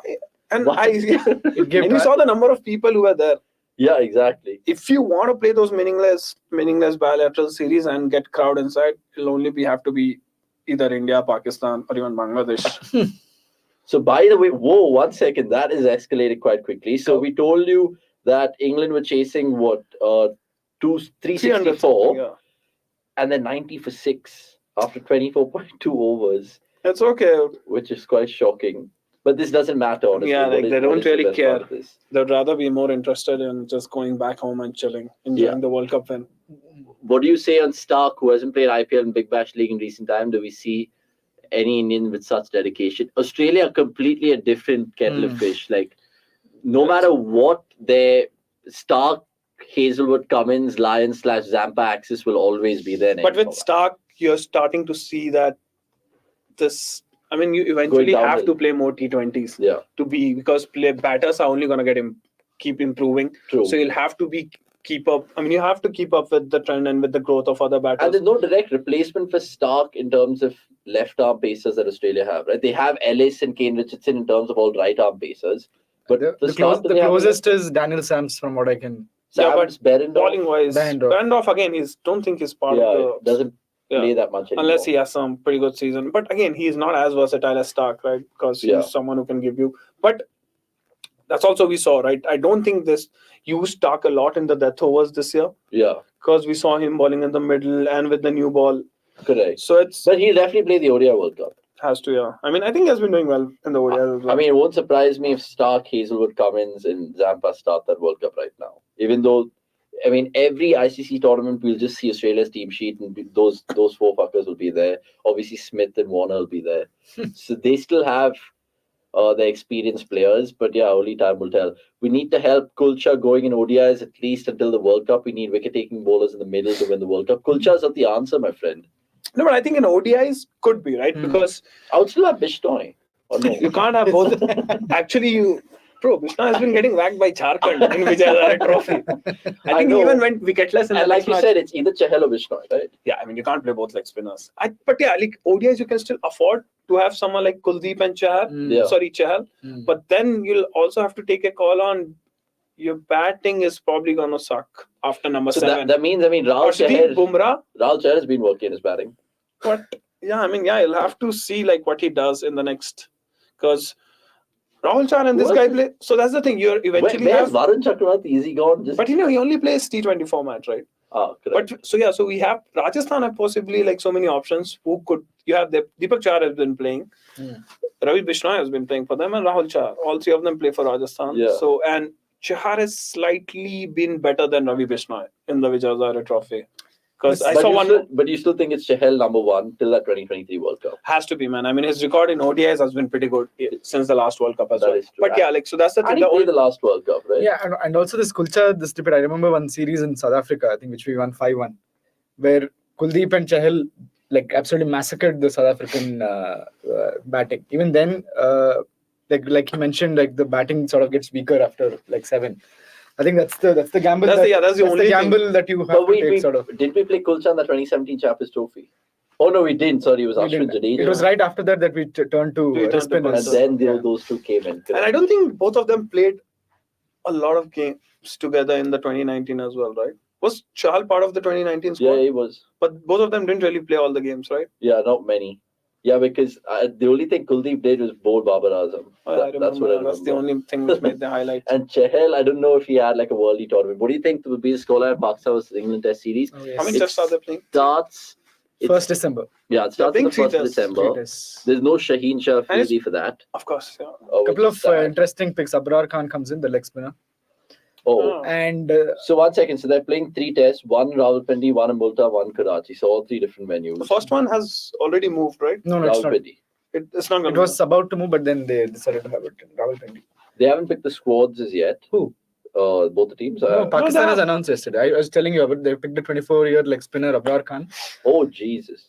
He's the leading wicket taker in Qaeda-e-Azam right now. Yashir Shah is not there. Yasir Shah is not there. Who's the other spinner? there's no- My brother should be No there. right? Fawad Alam, no Hassan Ali, Sajid no Khan? Yasir Shah, no Sajid Khan. Shit. Sajid Khan is a good shot because he played at Australia. I think the Norman Ali is the other. Oh no. He's the left armer, right? left armer, yeah. But you know, it's going to be the first time England are going to be playing baseball cricket outside. And a Pakistan surfaces will probably give you those. Roads. Rawalpindi, I think, Absolute from what roads. I've seen, is like a flat track in Rawalpindi, right? I More think or we less. saw what happened in Australia. Oof. I mean, Australia, Pakistan. Yeah, right? yeah. You'll get 4 days of proper belter. All of a sudden, one session, the ball will start turning, and you're like, So Broad's not been picked. Anderson's been picked for Pakistan. Wow. I mean, Anderson, you need- Leach, Robinson, Wood. Then obviously you have Stokes. is Broad fit or has he been dropped or Dropped. it's an injury? issue? Dropped. They've picked, you know, their batsmen. Look at their batsmen. Zach Livingstone Crawley, is there, right? Livingston, Yeah. Keaton Jennings. Mm. Obviously Root, Brook. Still no Bairstow. And they've taken someone like Will Jackson. I think Keaton Jennings has a good record in the Ollie subcontinent, I think. Oh, Yeah. and he has been doing well off late as well. But yeah, it's madness. There's going to be lots of cricket. The only day in the calendar of next month where there's no cricket is December 6th. But pretty much everywhere there will be You mean cricket. international cricket? Yeah. International cricket. Oh my God. I don't want to think of the Let's other not kind of include cricket, which is BBL and everything. ridiculous. Ranji Trophy is going to start as well, so it's- Oh, yeah. Should do a watch along for Ranji. what's happening now? I mean, We should. I mean, we're getting the verdict from Napier. I think in another 7 minutes, the game might be called off. So we might end the live stream as well. And by that means, India would have not secured a win or anything like that. The match would be tied. this will be a tie. Yeah. And then India will take the series 1-0. Yeah. Can India make it to the World Test Championship final? Can we push Surya into red ball cricket? As world cricket needs a character like him. But I can. I'm not yeah, sure about this cycle, but maybe the next cycle. No, but Sky is like, he's already 31, 32, but there are like more players waiting in the wings. Because, Sarfraz. yeah, Sky hasn't been playing Ranji Trophy a lot, considering because he's part of your white But ball this squad. cycle will see the end of certain players, right? Like Rahane, Pujara, Rahane is done. Rahane is done Rahane anyway. Umesh, Ishant. Ishant is done. Ishant is also. Ishant has been playing Vijay Hazare as of now. But with Ishant, I don't think was part of your last squad. Umesh will be there in Bangladesh. Yeah, for Bangladesh he's there, and I'm sure he will be part of the Australia series as well because he's one of your Best player in home conditions. yeah. But again, like I think someone like Siraj has gone past him in terms of I think the last Test series he played was Sri Lanka at home, and then before that was at South Africa Shambles, and then that Edgbaston Test or whatever. So we haven't really had a you have chance. Shami as well in Test. Shami as well. So I think these two are probably going to be a premier pacer. Shami and this Shami and guy Siraj. Siraj, and I'm not sure if Bumrah? Bumrah again With his depends injury, if you yeah. really need him. For Bangladesh, he's not there. Australia, I think he'll be part of the squad. We'll see how things go. Okay, yeah, because he's not gonna. I don't think Bumrah is gonna play all 4 matches. True. And you have one more left-arm pacer. Akshay Patel will be there with his So for in-swingers. Bangladesh, they've got Kuldeep Yadav features again in tests. Wow. Shardul Thakur, Shami Siraj Umesh. Yeah. Shami Siraj Umesh. Yeah. Those 3 have been your like proper Asia condition And then bowlers. Ashwin Jadeja and Akshar will all start. Those 3 are like done. That's it. That's all you need in India and like Bangladesh and everything. So who'll keep wickets? KL, Rishabh, or Shikhar Bharat? Why? Have to be Rishabh Rishabh, man. I mean, Has test to. match you can't really like. Is it? And Rohit will lead Gill, Pujara, Virat, Shreyas. That's the Bangladesh Test series. I think the rain has stopped. No, not Or really. Not has it? really. Or Like, it's not. they're chilling. They're doing something with the tractors on the field. So they have 5 See, minutes. umpire's talking to the captain. Oh, yeah. That's I think, yeah, it's been Is called it off. done? Is it done? Yeah, it's called off. It's called It's off. called off. It's called off. We'll just give you a confirmation about that. I'm peering through the cricket.com app. You guys can check out the live blog as well. Who's writing the live blog? I need to. All right. So the big news is the game has been called off, which essentially means That's India a tie. winning yet another bilateral series. Yeah. Whether it wins or doesn't win doesn't count. Don't care really. They should have really bet in the youngsters, but hopefully the ODIs we can see a few youngsters. Like I said, Umran Malik might have to start because there's no Siraj, no Bhuvi in the ODIs. So Umran might get the call up, and Sanju Samson as well might be playing the ODIs. Not to forget someone like Shubman Gill, who didn't get his chance in T20 international cricket, at least in this series. So there you have it. Yet another CDC watch along. Really appreciate all your comments and all your thoughts and insights, and of course questions to us. It wasn't the best of watch alongs because the match was also kind of very weird. 75-4 India just about getting themselves to a position which they didn't lose the series, but it's been thoroughly entertaining. Good fun to get Hardik and Pramod, and not to forget Bastav as well. We'll join you guys for the watch along, I think, for the first ODI. Even though we might not do the whole match, we might just do the fag end of the match to pick up from where proceedings are left off there. Enough of me, enough of the boys. Final thoughts? I think but do join us for the first ODI because that's probably going to be our official start for the build-up for the next World Right, Cup. right. So That is I'm sure true. we'll have more guys in. More guys in, and I think it is a Friday where you guys can catch us. 7 o'clock is where the first ball's being bowled. Slightly earlier start, but understandably so because it's in New Zealand. And we'll leave it there, gents and ladies and girls. All of you guys, of course, welcome on the cricket.com platform. Subscribe, and I need a glass of water. It's a goodbye from Pramod, Hardik, and me. We'll see you shortly. It's been fun, like I said.